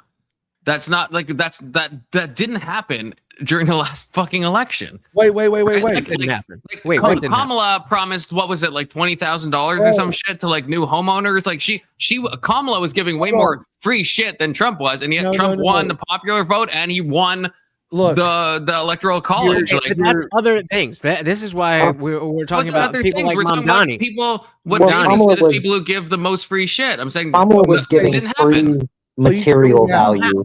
Trump was going off of giving like opportunity value. Yes, and you also have to not just free shit. Then a lot of it was like culture wars, a lot of it was immigration laws, economic policy. It wasn't just helicopter money being given to people. So instead of just free shit, you can just say you have to keep in mind that Trump is an anomaly. You can't use Trump for these types of patterns. He's an anomaly. We can look at a lot of elections. It's not just who offers the most free stuff to people. That's not how Is- the U.S. voting record has happened. Oh, It's a good theory, but it's not what's happening. Look, I understand you're trying to live up to the haircut, but slow down for a moment. Stop the spurging. Okay. Cute, Jason, cute. Well, look, dude, you shave one side of your head, you're going to be fucking deemed a fucking lefty. Okay. I Hey, understand. don't talk You're about not- haircuts you're not unless you're going to first. take off the hat. Yeah, actually, that's true. I still got more hair than you, pal. I win. You sure do, but I still look better. You do. I'm a fat fuck. But hey, at least I don't have the Hunger Games cut like this guy. Okay. Hey, that might come in handy. Jason, you're not the Depending on first how one. well or You're not not going well to be the Trump last does. one that mocked me on my haircut. Okay, so sound I off. should tell you something. Anyway, Free spirit, Jason. when it comes, yes, you're a Canuckistani. I understand. Disavow. At the end of the day, you say the wrong thing, you go to prison, you get sick, and they'll tell you, have you considered killing yourself? Here in America, we actually believe in helping people, for the most part. Even when they don't want it. That second qualifier is good. But yeah, no, I mean, we're euthanizing. I think we're leading the world in euthanasia. Okay, so It's fucking sad. I mean, look, the Frostbacks need to actually rise the fuck up and decide that they want to become a territory of the United States, because we will never let you fucking liberty hating fucking cocksuckers ever become a voting citizen to the greatest fucking wonderful. I'm already a voting citizen. Okay, so fuck you, Jason. Okay? Yeah, you know what? We're gonna rescind that because you've got Canuckistani tendencies now. The fact that you've lived in Frostback land so long, you're done. You're done, son. But as much as I want to be on your side, Confluence, on that like I do highly regard liberty for all people to be like the highest thing. I mean, god damn, dude, especially since the internet's come through, there are a lot of useless eaters out there right now. And it's only going to get worse when more. What do you want to do with automated. them, though, Guam? What do you want to do with those people? They can still do everything that they want. And all I'm saying is that eventually we're going to have to find a way to make people earn their keep a little bit more when it comes to running the government. I understand, but what does that mean? Like this is the thing. People say this shit, and then I feel like Jason will proudly own it. Guam, will you proudly own it? Do you want to cut off food stamps, EBT? You want just people to be Go back to WIC. Go back to WIC. Go. I would say earn it a little bit. I would say earn it a little bit. I don't know. You know, take a test. I don't know what that means. Maybe do some kind of like civil service of some kind. And if they don't, those people die. That's what you're. Is that what you're saying? Oh my god! No, that's what I mean, Jason. Jason, I understand you're gonna own that. I'm not trying to virtue signal. I'm just trying to clarify, Jason. I know you're fine with that. I'm asking Guam. No, I'm actually not fine with people dying. You're so fucking melodramatic. Okay, we used to have a program. Fuck me then. I guess. Hear me out. Jesus Who's Christ dying? on a bike. Wait, who's dying? Who's dying? Hear me out. Our homeless are the fattest people in the fucking world. Are homeless. Okay. No, that's it's statistically not true at all. That's just that's what I mean. Jason, I love you, but you just drop insane statements that are just completely factually untrue. Like completely factually just not true. Are you kidding? You're saying I would actually are not the fattest in the fucking world? You think I would actually say that maybe I'm mishearing you. Okay, sorry. I think I misunderstood what Jason's saying, just to clarify. Most people, when they're homeless, they're starving. Here in America. Okay, sorry. No, that's fair. I thought you were saying the homeless people are fatter than the non-homeless people. If you're comparing homeless and I was like, that's fucking mental. You're jumping to weird. Fatter with a PH. That's how I heard it. That's how I heard it. This is why I'm but saying. Not. I don't know. I don't know if I would say in the world either. I mean, like Canada. Well, I mean, okay. probably fatter. Hold on, wait, because we keep jumping from topics and we're not digging into homeless anything. people fatter than Canadian homeless people? I'm not sure. Hold on, guys. We keep jumping from topic to topic, and we're not digging into anything. We're just saying a bunch of random shit. So let's go back to that. The notion of the homelessness and tied to the notion of keeping people out. This level of elitism. I was so surprised when Tyler had such a strong reaction to me saying that most of the voters are stupid, people are not smart. The notion of expecting the average voter to think, oh, this guy has the best foreign policy, so I'm going to go with him, is ridiculous. And he was like, what do you mean? I think they're going to be great. What do you guys? I mean, Confluence. Clearly, you think that everybody is super smart. Maybe that's because you're stupid. No. Actually, kidding.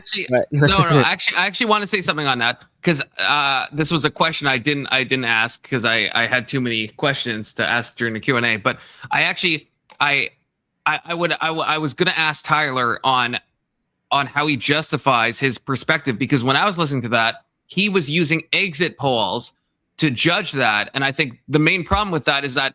Yes, I think I agree with you that people mainly vote on feelings, but when you leave and you're given an exit poll, it's not like my feelings are written on the exit poll. So if you ask people, do you care about immigration or the economy, they're going to select one of them, but they're actually, I'm Lutch coded on this. I actually think they are voting with their feelings. And when you give them an exit poll, yeah, they're just going to write down what they think, but that is not the same thing. So I think, so that's what I'm saying. So Tyler's not here, so I can't press him on that, but I actually disagree with Tyler's justification of using exit pollings to say people are voting rationally instead of emotionally. Well, so I agree with you on that. I think most people do vote emotionally. Tyler likes to believe that polling can answer everything. The biggest problem, we'll just do, what did the people vote on? I've literally already said this. They vote on domestic shit, things that they can see on the daily. They don't give a fuck about foreign policy unless it's going to get them drafted and sent somewhere to go die. Okay, seriously. Most Americans don't give a fuck about anything other than, hey, is it in not Americanistan? Then we don't care. If it's in Americanistan, as it should be. Yes. As it should be. As we've gotten, with the internet and social media, and everybody feels like they need to care about all this stuff and not actually learn anything about it, then we have a lot more people giving strong opinions with no basis. To tie all this in, okay. No, I just did a foreign affairs debate. Not know much about talking about disenfranchising people, which Confluence immediately had an objection to. Here's the reason why I have this problem. Okay, I actually look at America running more like a business. In fact, we see that when America is ran more business-like as a corporation, it tends to run more efficiently. Look at how the economy improves under businessmen such as Donald Trump versus career politicians such as Biden, as your example. I'm right wing. I think it's the opposite. I think the economy does better historically under Democrats, which is a point I don't like, but that is statistically true. I would say the deficit actually does worse under either party. And when we look at the actual wage growth and things like that, prosperity, it tends to happen under more of your Reagan-esque type. If you look at the stock market and GDP, they both, I think, the stock market is a betting market, and GDP per capita. And but that's how we're going to get all our money from the Ukraine minerals deal. So I look at it. Like this: we shouldn't have people who don't own stock in the country to be able to determine the future of it. How do you get stock? Well, you can buy land, or you can serve the country for X amount of time. So you've actually seen how the sausage is made, and you actually understand how and why the government works the way it does. So Confluence, that's something. Go ahead. I was going to ask, like, Confluence, if you could give an example, because I have a possible opportunity here, but I want to hear your example first of who would be the people who are disenfranchised if they had to earn their keep. That's right. Like, just anybody, like. Is it grandma who lives off Social Security, or under the world that Jason just presented? Yeah, I mean, it's millions and millions and millions of people that don't own land, right? Which a little more okay. Right, I'm not going to go that far, but I'm saying that's under something where that's where Jason is going. Like that's just to be very clear, right? And Jason's fine with that, and that's fine. But all right, see it from the middle a little more, from my point of view. Like, what's your so Jason is land ownership? Then what is your thing? My thing is more. I feel like I'm answering this under Jason's, but if you guys have a different on the left, then I can't answer the question without knowing what your standard is for. My thing is a little bit more along the lines of, again, more civil service, maybe a test of some kind, every 4 years or something like that. Like, it doesn't have to be like owning land or going to war that gives you the ability to vote. Like, there are other civil things that you'd be able So I to do for actually said society to earn your through keep. service of your country. It doesn't have to be through military. That could also be civil service, because not everyone can serve in the military. Let's also not just because you're in the military doesn't mean you're on the front lines with fucking whatever. I don't know. But no, like we're still leaving out. I know, but you're not going to do civil service just to get the right to vote. Why which not? Under Jason's thing, well, Cool. Why not? Even better. That's what I mean, I know. Less I know voters too, know better. I understand you like that, but I'm just presenting that like Lutch, you have to agree. Like, I mean, the right to vote is important to a lot of people. What percent of those people are going to actually sign up for like 4 Well, years? I guess it's not that fucking important to them, then, is it? I have No, it's important. It's not important enough to take away. Okay, I don't know, if it's 5% not of important total enough for you to take a simple test, then it's not important enough for you you're to changing have it, a say. You're changing it. You're changing it. That's not what we're talking about. If we're again, that's we have two different things. We have Jason and Guam's. I'm responding to Jason's thing. Guam's thing, I can respond to that next. But Jason's thing is either owning land or doing years of civil service or military service, right? I'm saying years? He did say years. He literally said years. Genuine question. Fair enough. He literally said years. Yes. Fair enough. Here, okay. let me, so under that, then what is it that you're saying? So wait. I'm sorry, but if you're not willing to actually read up on what on the policies of the person you're voting for, if you don't think it's important enough to understand the person you're voting for, then you don't give a fuck about the importance of your right to vote. So that's cool. Don't come to me shifting. With it's so important. No, oh my God. No, you are shifting now. They now. Don't care. That's fine. You're shifting the goalposts, which I'm.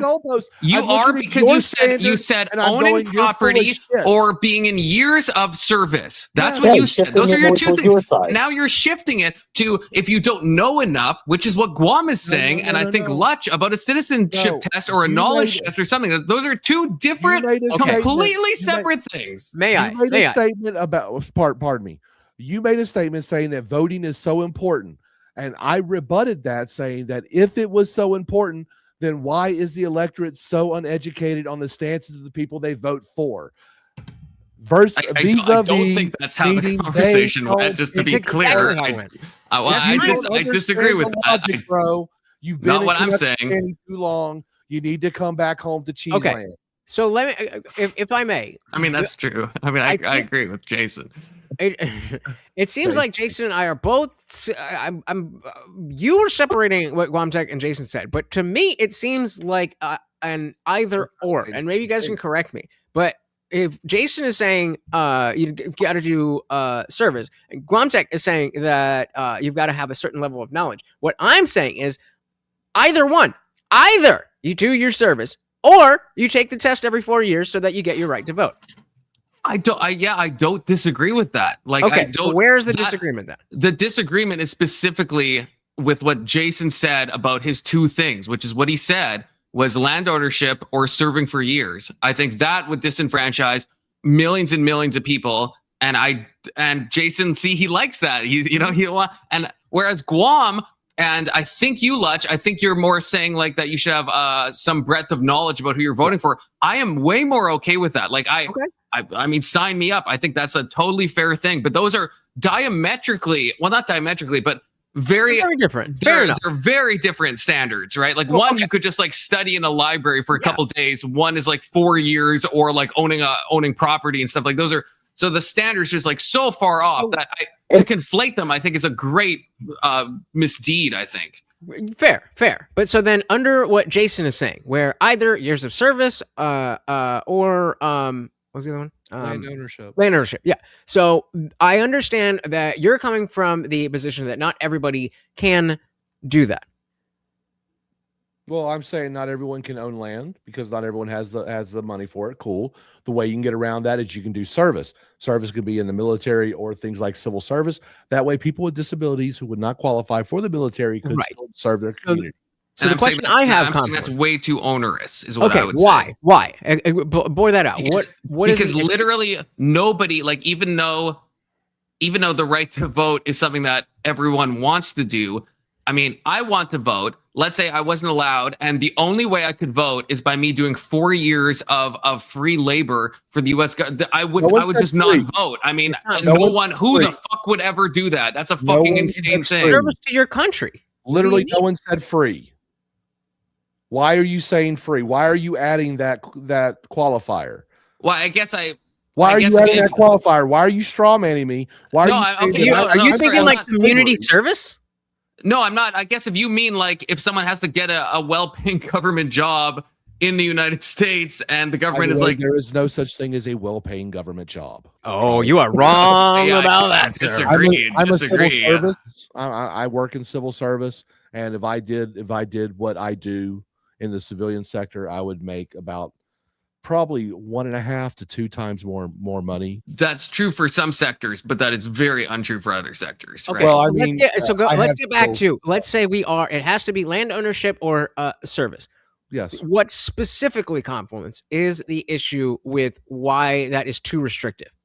My issue is I think that very few people, if it works out like economically, then and they can do a civil service that is safe, then yeah, some amount of people are going to do that. But I think it's a way too onerous ask if it's like not well paying for people to spend years of their life just to gain the right to vote. I think almost no one would actually do that. People might take it for economic reasons, that job. No one is going to actually spend 4 years in civil service to get the vote. And Jason knows this, and that's why he's doing the little, the little evil mastermind thing. So it's a nonsense thing. You're adding something. You're saying, oh, this is a path where you couldn't. No civilian is ever going to do that. Fine, but then you guys can just say, okay, agree to disagree. I don't think less people voting is a better thing, and Jason thinks less people voting is a good thing. Like, that's the better. I want an electorate that is harder to bribe, because I can't remember who said it, but they said once the politicians realize they can bribe the electorate, okay, that is going to be the end of this country, essentially. And that's what we're seeing right now. And that was Freddie Mercury. Jason's gay-pilled? What? Dude, Jason, how open would you be then to what you're proposing, but also what Guamtech and are saying, where every election, every year, you can take this test and show that you have enough knowledge to be involved. We already had something like that before, and they ended up calling that like a poll tax, and the Supreme Court actually said it was discriminatory because some people don't have the proper education in order to pass these tests.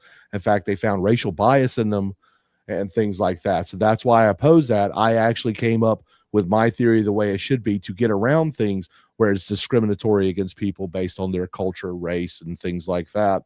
This is something everyone can do. Jason, it sounds like you're more left-leaning than I am on that, because I would say fuck all that shit if it's discriminatory. I'd be totally fine with having a test. So here's the deal. I recognize that people can actually rig tests to make other people fail.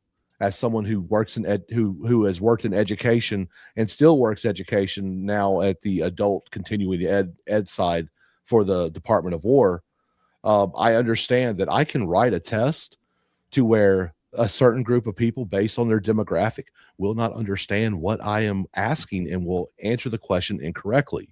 So okay, can I run away those issues? Can I run something past you? Because this is a proposal I have had, and I don't know if there's probably many flaws, but this is just something I had come up with in a different conversation.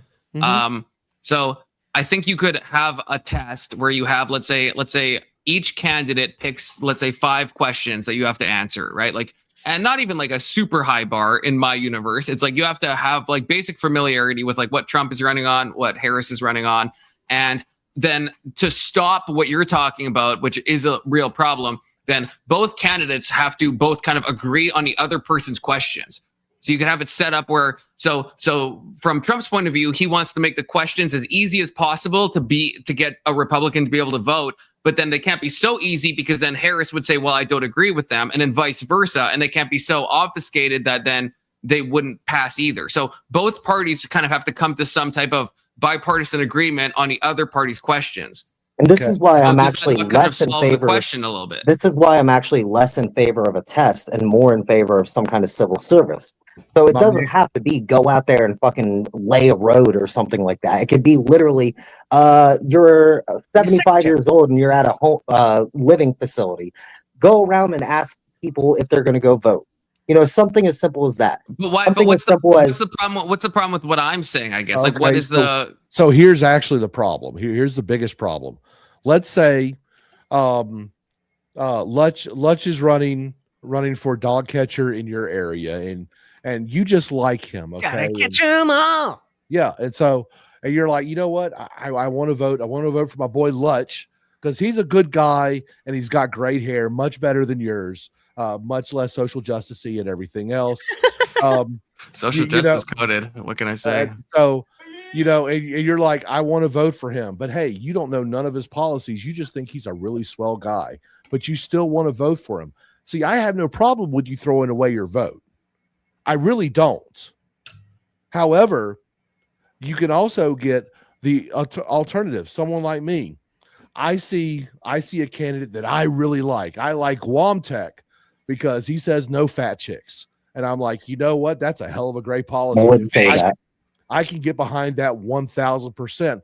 But he's running against Lutch, and Lutch is like he's got to catch them all, and I'm like, well, that's a great slogan, but all the same time, the no fat chicks policy is much better. I don't know a thing about Lutch's policies except his wonderful catchphrase, gotta catch them all. But Guam Tech's policy of no fat chicks, I'm real behind. How am I going to answer questions on Lutch's shit when I don't give a fuck because I was sold right off the bat because Lutch is more aerodynamic because of that wonderful haircut. Well, then Okay? then I less would say fair than under what I propose, then you shouldn't be able to vote because you don't understand. Okay, you so haven't. Let's try grasped this. the issues. So So I feel like can I I don't ju- think that's a defeater to my position at deal, all. my deal is actually an easier barrier, okay?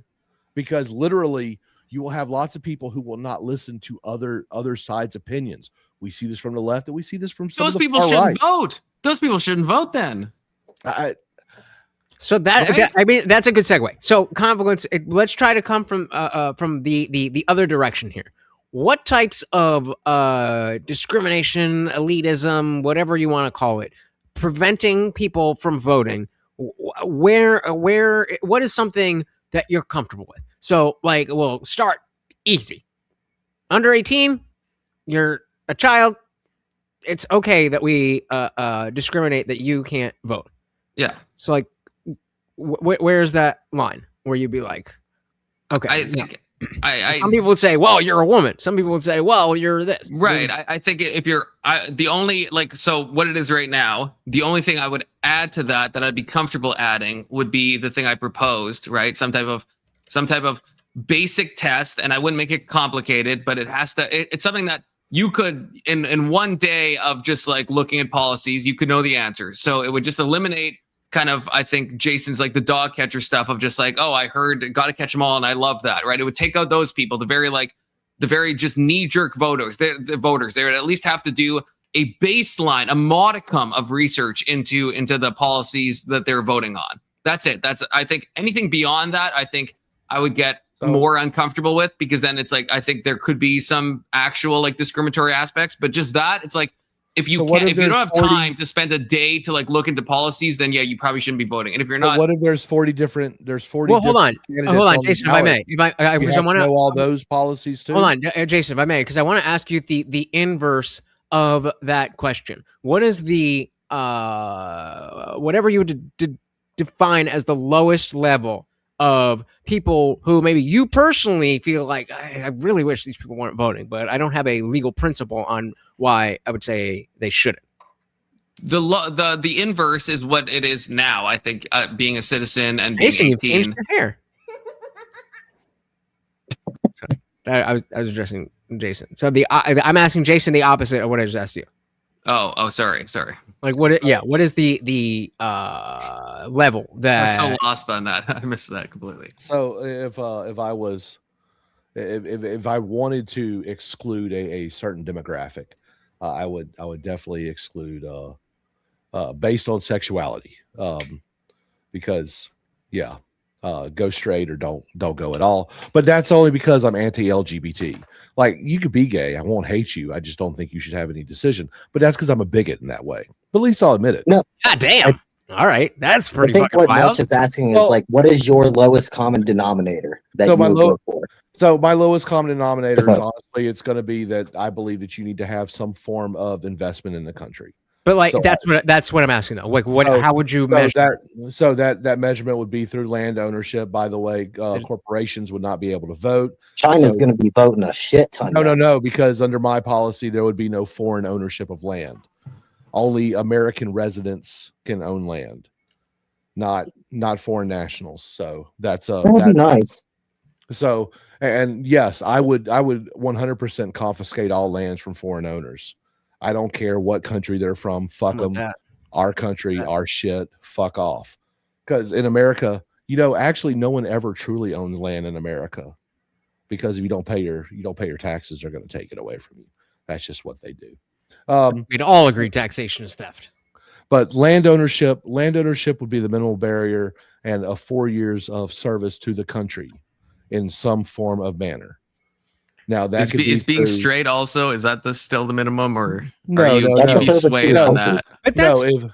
But that's that's just me being a little shit. I don't. But so It- if you actually had the power to make make it if I only actually straight had the people power vote, would you under- actually do that, or are you? No, are you No, I'm taking a piss. No, I'm actually You would. even though I'm pretty far right, I still have some very classical liberal tendencies. I do believe in classical liberalism, and I do believe that some certain people should have the privilege to vote where others should not. I don't believe voting is a right, because it's never been a right until someone decided, oh well, I guess we'll have to let the blacks and the women vote. So there was no right to vote. That was something that didn't exist until. See, Jason, I don't think I believe you. I don't think if you were the king, that would be the only things you would add. It's just you wouldn't No, exclude if I anyone was else. king, there wouldn't be any voting because I'd be fucking king. That's a different question altogether. Okay. Okay. If I'm God Let's say- Emperor, Who's gonna vote for do- the king? yeah, you're gonna do what the fuck I say, or I'm gonna shove the iron fist of the Yeah. state up your ass. Okay, let's say mean, you're that's- president. Let's say you're president, and you can really abuse executive power. Okay, and so now you're choosing who can vote. But it's like, yeah, you're not going to be king forever. Then who's voting in that temporary span of As time? I- King as now, but there's going to be a predecessor that will be voted Yeah. upon. There's gonna be a statute of limitations on your Fucked up monarchy are we talking about? Yeah. No. Look, if I were president, and since I am a conservative constitutional populist, okay, I would advocate for things such as land ownership and civil service of a period of at least 4 years before you can vote. Everyone And then else, I would come in there and I would create some kind of benefit where just having kids is civil service. Well, see, no, I don't. I'm not against. Right I'm not now against- it'll be Could raise the well, birth rate. so- Yeah, I have to pee. Everett, maintain TOS. Okay. If there's two, why would you bring that up? Well, whatever. I don't hate that idea because we do want to foster, people having kids, but well, I would limit that to but being together. Like there has to be. Tyler, so Tyler actually knows my civil service. Yes, even the post office weirdo. You know this. We've talked about this before. So we're like 0.4% of our nation in the military, and we are It's not hitting just numbers. military service, because honestly, I will tell you, as a veteran of the United States military, not all people in the military are good. In fact, many of them are fucking criminal. No, They are willing to fucking write that blank check, so they are invested in that country. And I find that to be more magnanimous than some schmuck that's just collecting welfare and voting for whoever make my SNAP benefits better. Okay, I'm just like I'm not against welfare either. I like the old workfare programs that Bill Clinton had. well, yeah, that's my position. Is that get rid of SNAP and go back to WIC? I wasn't sure, WIC like still some other. exists. WIC still exists. No, but So I'm saying go WIC only, where it's like you. Well, I hate SNAP and I hate the EBT system Mhm. because that is set on in perpetuity and forever. Perpetuity. Yeah. Yeah, I like yeah, and I mean, if we're going to keep that, that should be something that, like, I mean, every year you should have to go reapply and go through it should not be that easy to just get your entire life paid for by the by us, the taxpayers. And like that doesn't mean that like you said, it doesn't mean that we don't want people to be able to get help. It just means that we don't want to give it away to people who don't actually need it.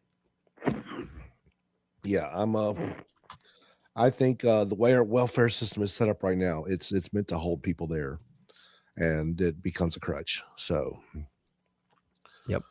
The taxes, I think taxes should be a flat 10 to 15% just across the board. Period.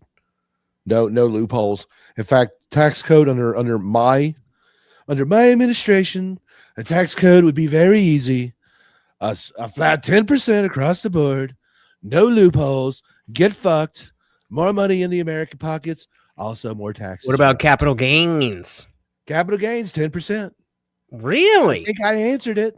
10% across the board. Get fucked. So Wait, you're that's okay a with different double idea than- taxing? Yeah, that's There would be different a than what lot more I think IULs of and annuities sold under your flat program. tax. Mm-hmm. But also That's there wild. would also be Loopholes. fucking refunds.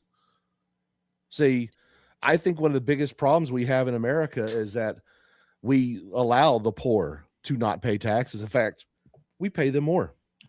We give them more money than they even pay in. Yeah, that's true of like anyone who makes 10%? like under like 100,000, right? Like No, I think it literally No. is. no, it literally isn't. No, I What's think it literally. What I think wait, it what is literally is. what is it for? What did he say? If you are a single person, and you are making under 45K, 9 times out of 10, you're going to get a refund. Okay, we're talking However- about two different things, though. I'm saying if I'm saying no refunds. that's fine. I'm just Flat I 10%. guess Most people are taxed at around 35%. That is the average tax right, rate. but you can't. I don't know if it's helpful to look at that. I guess what I'm saying is that you have to be. You know how many- you have to be. You You have know to be how much incredibly. tax Jeff Bezos pays?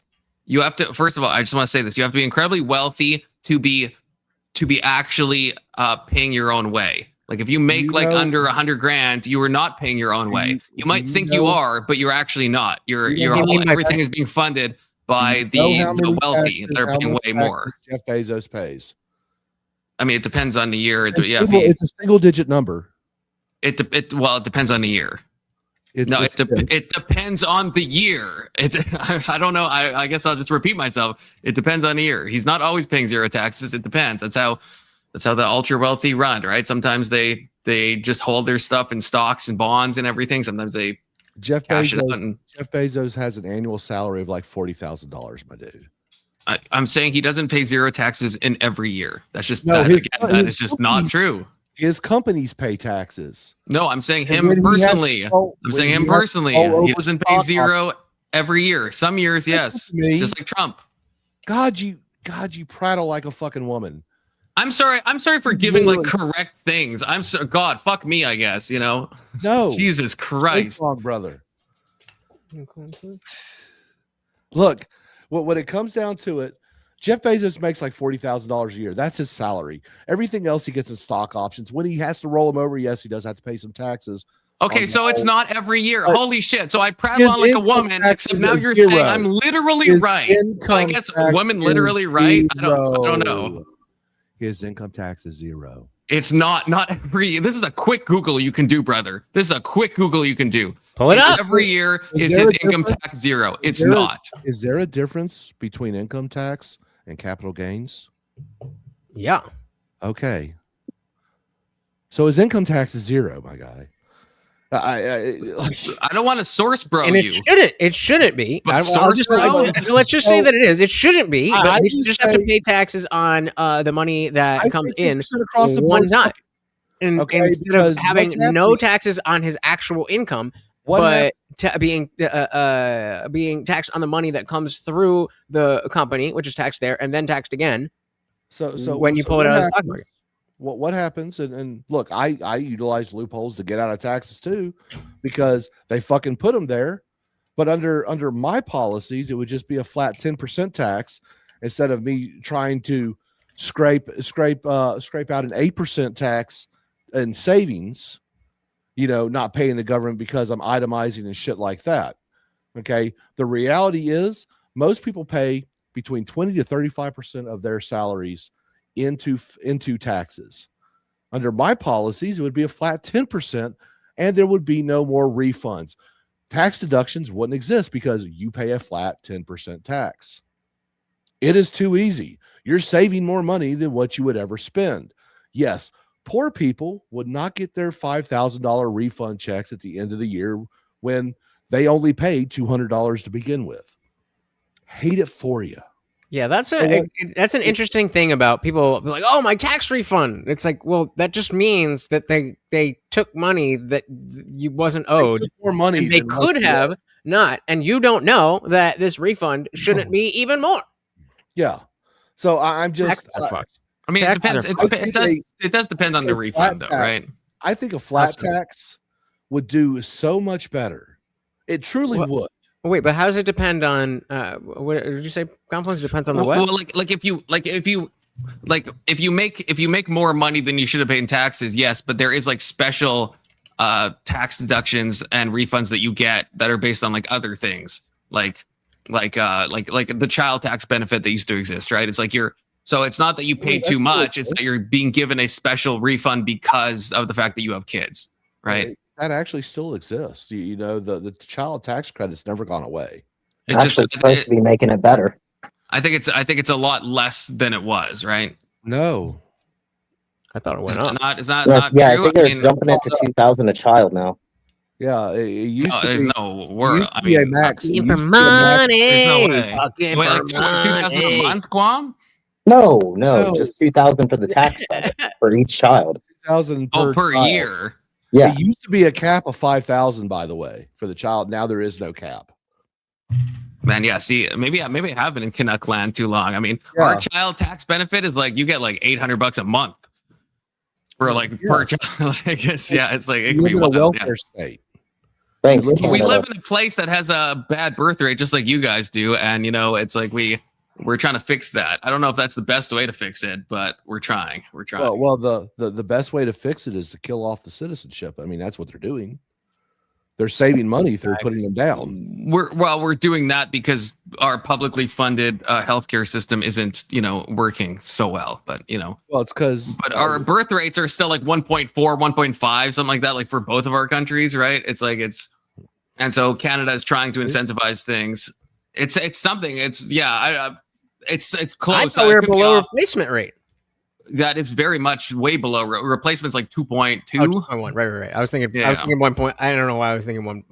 Real quick, can I give my conspiracy theory on why there hasn't been like any kind of incentive for parenting right now? Sure. They're weighing whether or not the automation and AI is going to take jobs as much as they think that they will. Oh shit! That makes a lot of sense. If it does, they don't want a bunch of people. people. Yeah, that makes a lot of sense. That makes a lot of sense. So I would disagree because the people who run our country doesn't understand technology.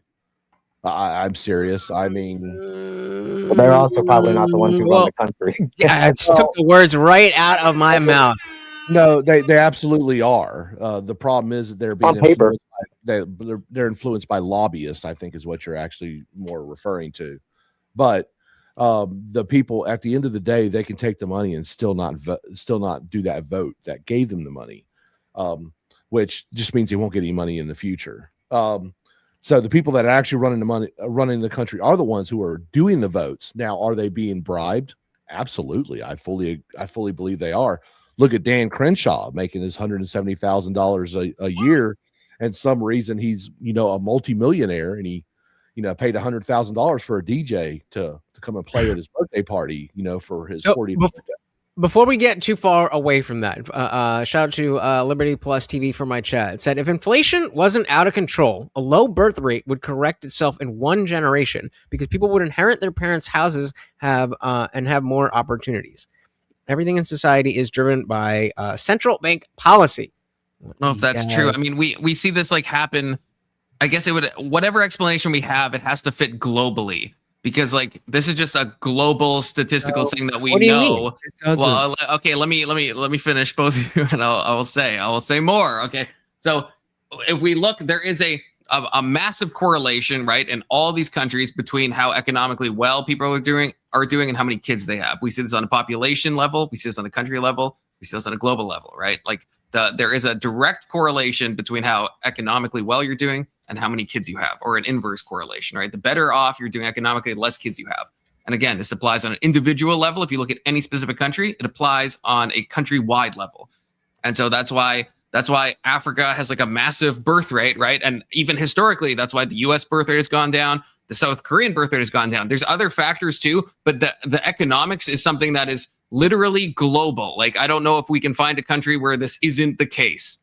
So like where poor people are having less kids than the rich people, like that is just like not happening. So from what I remember from the studies, and I could be wrong, but you're conflating two things that aren't related. It's usually the higher the level of education, the lower the birth rate tends to be. It has nothing to do with I'm not conflating that at all. I'm specifically talking about your rich versus poor. I would really like to see the study that you're getting that from, because honestly, it's not one study. It's literally any country. You look at their birth rate, you look at their GDP. Like you don't need to rely on a study for what I'm saying. You can literally look up just all the GDPs, GDP per capita.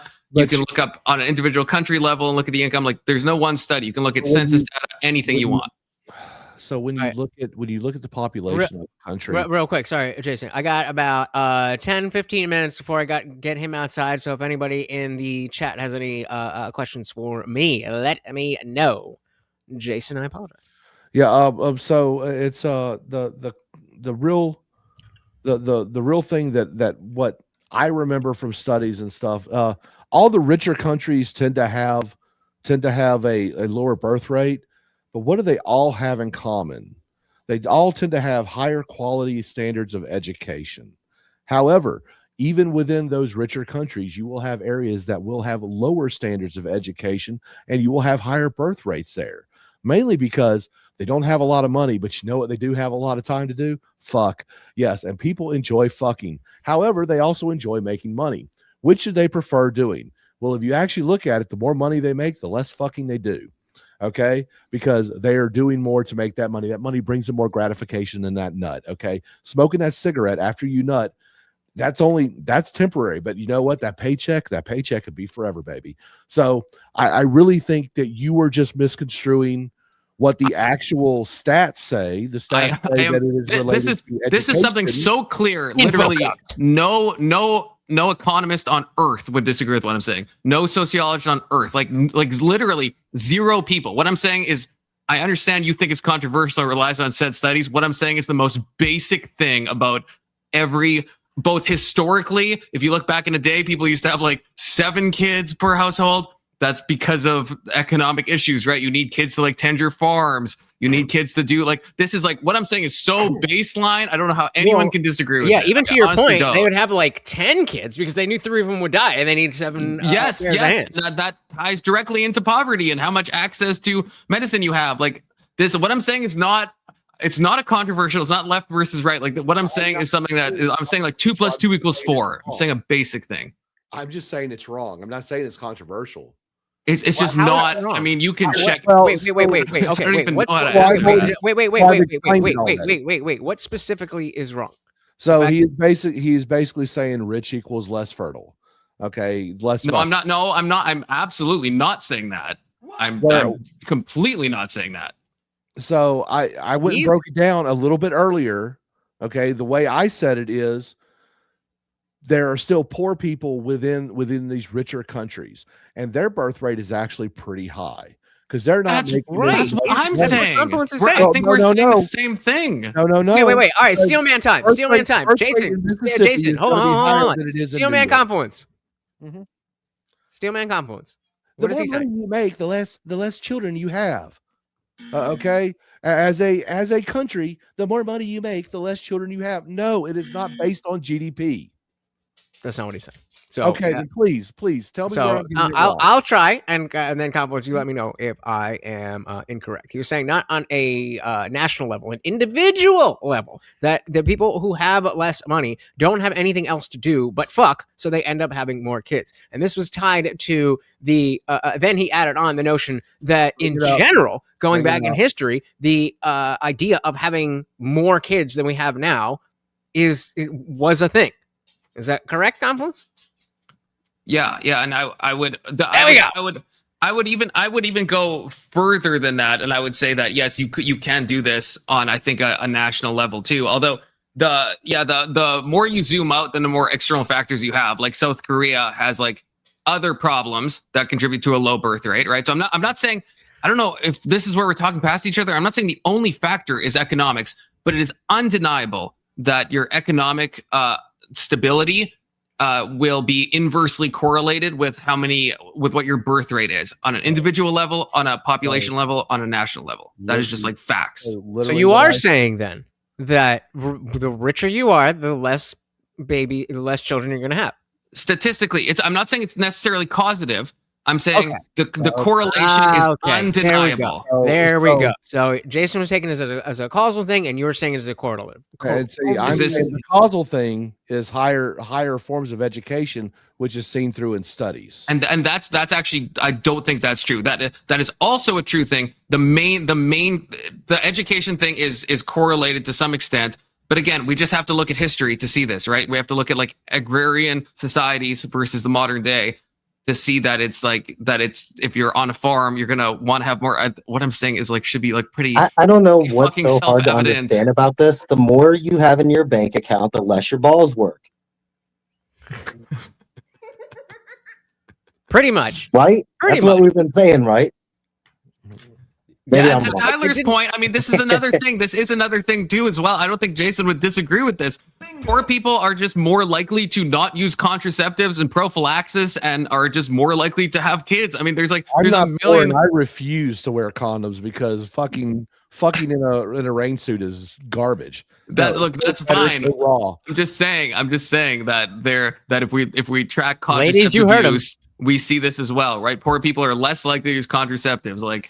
There's a lot of factors, but the main correlation is economic ability. Yeah, that was where you were talking past each other. The correlative factor versus the causal. But he presented it as a causal factor, and there's nothing to actually show that, and that's where the what Jason's saying is completely wrong. If anyone wants to look it up, fucking look it up. Like it's just so wrong. I can't. It's like hard to even address. I feel like I understood where Confluence is coming from. Yeah, I do got a tax plan. I mean, there will be more kids because that's less money in your bank account. So now you. How the fuck is it less money when you're being taxed 25% less minimum? Oh my goodness.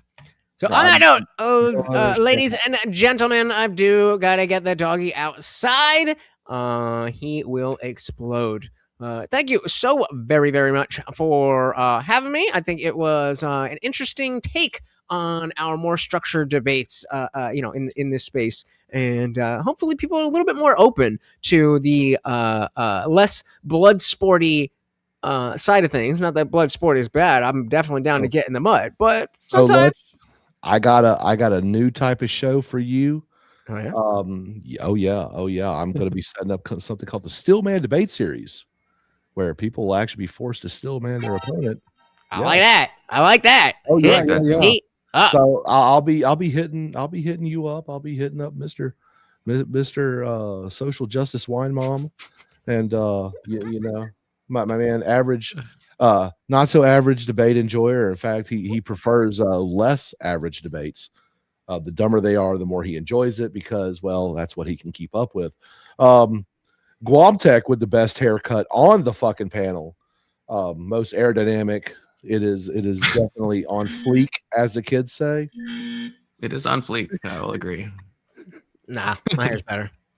Guys, look, dude. Look. I do it so that my wife can't grab me and punch me any harder. It's strategic. Yeah, that's good. Look, that's Indian Jesus is really kicking the homeless chic thing. I mean, the grease The greasy Indian look is kind of out of style, bro. Man, taking strays. I just Where did this come from? Yeah, just I catching love that. the hair.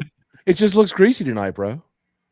I think your hair looks great, Lunch. I'm just gonna say that. You know, I Don't think it take looks his- great. dude. Look at his hair. Don't take his. Don't take- Jelly. That's fucking beautiful. Look at that shit. Oh my god. Yeah, if I Oh could my do dreads and God. not get not get canceled because I do live in a terrible You're one communist of those hellscape. people.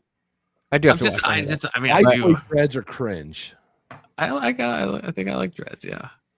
Nah, that's gay. I'm That's about to call gay, you a but- slur. I'm about to call you a really bad slur, and I'm not going to do it because I respect. Yeah. I mean, All right, gentlemen. I'm pushing you too much, Jason. Thank you so much for hosting Confluence. Thank you so shout much out for to- being here. It was a great debate. Shout out to Tyler in the chat. Taught me a lot.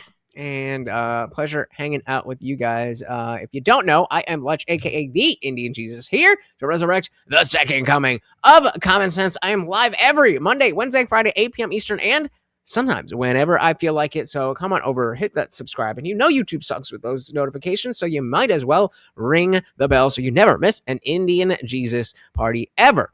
Again, thank you so very, very much, guys.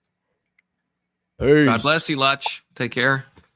I'm gonna end this as well. But I want to say, Jason, you and me, we gotta talk more about this, okay? Because I like a good feisty debate. I don't know about you, brother. I think you do as well. I just like making jokes at other people's expense. Well, okay, well, yeah, well, that's true as well. But I feel like, yeah, I wanna dig more into the stuff we've been talking about. And Guam Tech, Guam Tech is always a good time. Always a good time. And he is aerodynamic and he is on fleek. His hair is on fleek. Maybe I should do that, except my forehead would be way too massive. So, I should I thought the same thing when I first shaved off all my hair when I started going bald. But then everybody said I looked better. And I'm just like, well, the If I women did. lost a little bit more weight, I would look, and I looked less like Bobby Hill with a shaved head. I would do it. I mean, real talk. But I look like Bobby Hill when I shave my head. Problem is, I've done a handy. buzz cut, and a buzz cut, I feel like I look terrible in a buzz cut. So I feel like shaving, it's just like a more extension of that. The best thing about it too is now they have those like little multi-pronged head shavers that you can get on Amazon and stuff. You literally like a shower, 2 minutes, and my head's good to go. I don't got to go get haircuts. I don't got to do any of that shit. I don't even have to use a razor. They work on the taint too. Especially mine. It's fucking huge. On that note. But yeah, I had fun coming in here and just completely throwing everybody off. I tried to get a little bit of intellectual conversation going there, but I only got so much in me, man. I had a fun time. I like that this was way more heated than the actual debate that was. Which I think that's on me. I just No, it's so it gets a little bit more heated because you have preconceived notions, and we all do, and you're trying to flex your bully things. Unfortunately for you, I'm fatter and meaner than you are, and I do it with no malice whatsoever. It's all joy in my heart. So I bully people for fun because I'm a comedian and that's what I do. But yes, no, it was fun. Thank you for having me on Confluence, and your horrible, terrible haircut. The Hunger Games called and they said, your haircut sucks. Get a man cut, grow the fuck up. The problem is every time this is what I'll end on. Okay. The problem is every time someone says this, because I've been wanting to get a haircut for a little bit, but then someone like you comes along and tells me to do it. And I feel like if on the next stream I show up with a haircut, everyone's gonna be like, oh, so you listened to Jason and you got a haircut. So I feel like there has to be a refractory period where like the last person says it when I do it, where it doesn't seem like I'm doing it because other people told me to do it. You know what I mean? I'm going to go right in the middle where I always go. Get a fucking mohawk. Yeah. You know what? I think you could pull it off. I think he should try the ultra taboo reverse mohawk, where he just shaves down the center and grows the rest of it out. I think he could make it a thing. In my 20s, I had a faux hawk. I will say that, and that you're probably gonna say that's gay, Jason. You're probably gonna say, okay, yeah, you're gonna say keep the length, but do a mohawk, dude. I'm telling you, very you can rock that. Flexible of you. I'm just saying. Look, it was in my 20s. I was wayward, more wayward than I am now, believe it or not. So wayward Not in a means gay lubed, way. Not in a gay way. lubed? Is that what? No, that not in a means? gay way. In a Okay, normal way. making Okay. sure. I mean, Just to be clear. in my 20s, I was in the military, and I had hair that would come down to my fucking chin, and I would slick it back because I was a rebel and a conformist. What he's not telling you is it was a mullet.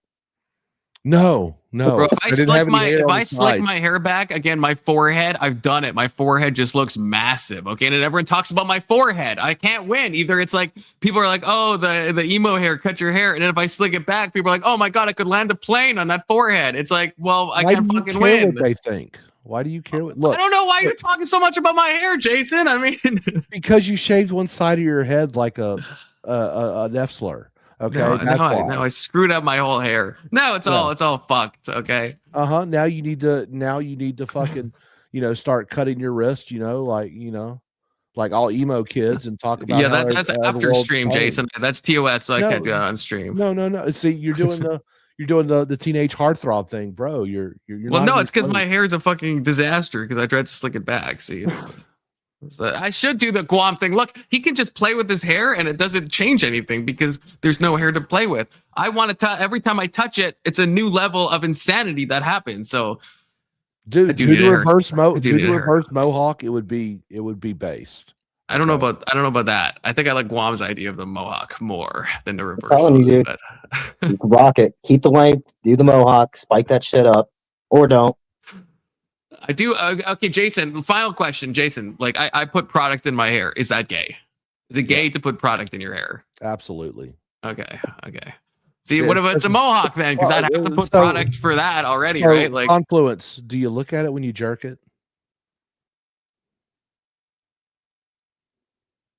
Well, it's in his eyes. So. No, I think gay. so. Yes. I've never thought of this before. Yeah, brother, you're gay. If you looking. Wait, where do you look? You just like look off into space? No, I don't jerk it. No, but I'm saying but you have jerked it in the past. No, I have jerked. Where are you looking? Where are you looking? Either at the porn or the woman I'm jerking it over. That's you. So you've never. So I think you're more degenerate than I am, then, brother. To be honest, I'm not gonna stare at my pecker while I'm pulling on it because that's gay, brother. I think I don't know where else you would look. I guess I don't know. It's just like, what else are you? If he's gay for using product in his hair, am I gay for using product in my beard? No. Oh, I use product in my beard too. Does that make me half gay then? I guess because I do. My wife tells me to do it. if you're putting balm and shit in your beard, you're doing it so your wife will think that it is softer and she'll be more willing to put her face against yours. Now if you're like mine's a little long, I gotta put a little bit of wax in it here and there so I'm not eating my fucking mustache and shit. Okay, I'm doing that for health and safety reasons and to keep myself somewhat but if I'm sitting there doing a bunch of gay swirls and shit in my freaking hair, you gay, brother ooh. Okay. Look, now the next time I do jerk it, I'm gonna be thinking of where I'm looking now. Now he's like fucked me. Now I'm like, the next time it happens, and we were like, do I look at the wall? Do I look at the ceiling? Do I just close my eyes? That closing your eyes feels a little more gay in a way. Put on the aviators.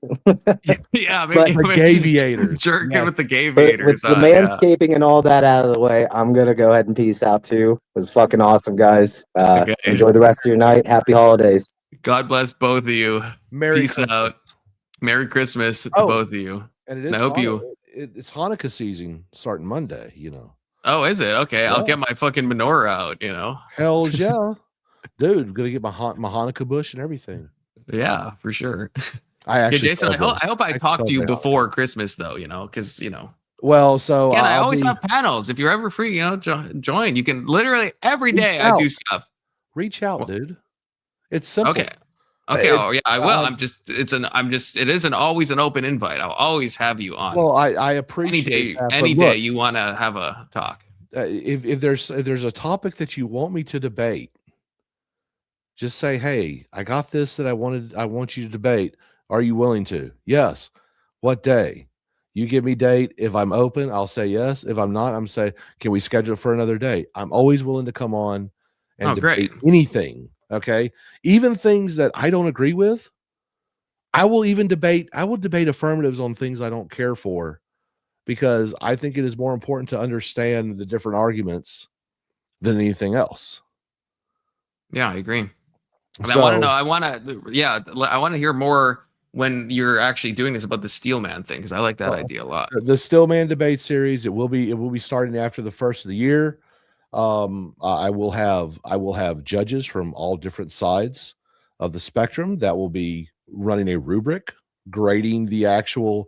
It's about the quality of the rhetoric more than anything, and you've got to listen to your opponent in order to win the game, because you will have to fight for their side for a portion of it. That sounds fun. It's going to be an interesting model. Some people will be terrified of it. Other people will welcome it. Look, I make mistakes still manning people. I misunderstand people's arguments all the time. I think it is better. And just like tonight, me and you got into it here and there. And I said, you're not listening to what I'm saying. Okay. I didn't listen to what you were saying part of it. Okay. I'm guilty of it too. Okay. We've got to learn to listen to our opponents that way. And they're not enemies. They're opponents. There's a market difference. Yeah. But we have to listen to our opponents. That way we can address their stupidity as we see it properly without straw manning. Okay. No one likes a Pisco. Pisco doesn't even like a Pisco. And That's Pisco true. looks at it when he jerks it. Don't be a Pisco. You'll go blind. That's going to be like fucking living in my head now, brother. That's going to be in my head. But on that note, okay. Thank you, Jason, for joining. Yeah. God bless you. Hey, find me on YouTube, Vox Populi 1788. Oh, yeah. You have a wonderful night. Yeah. Go subscribe. I'm already subscribed, so, but yeah. Okay, take care. Later. Peace out.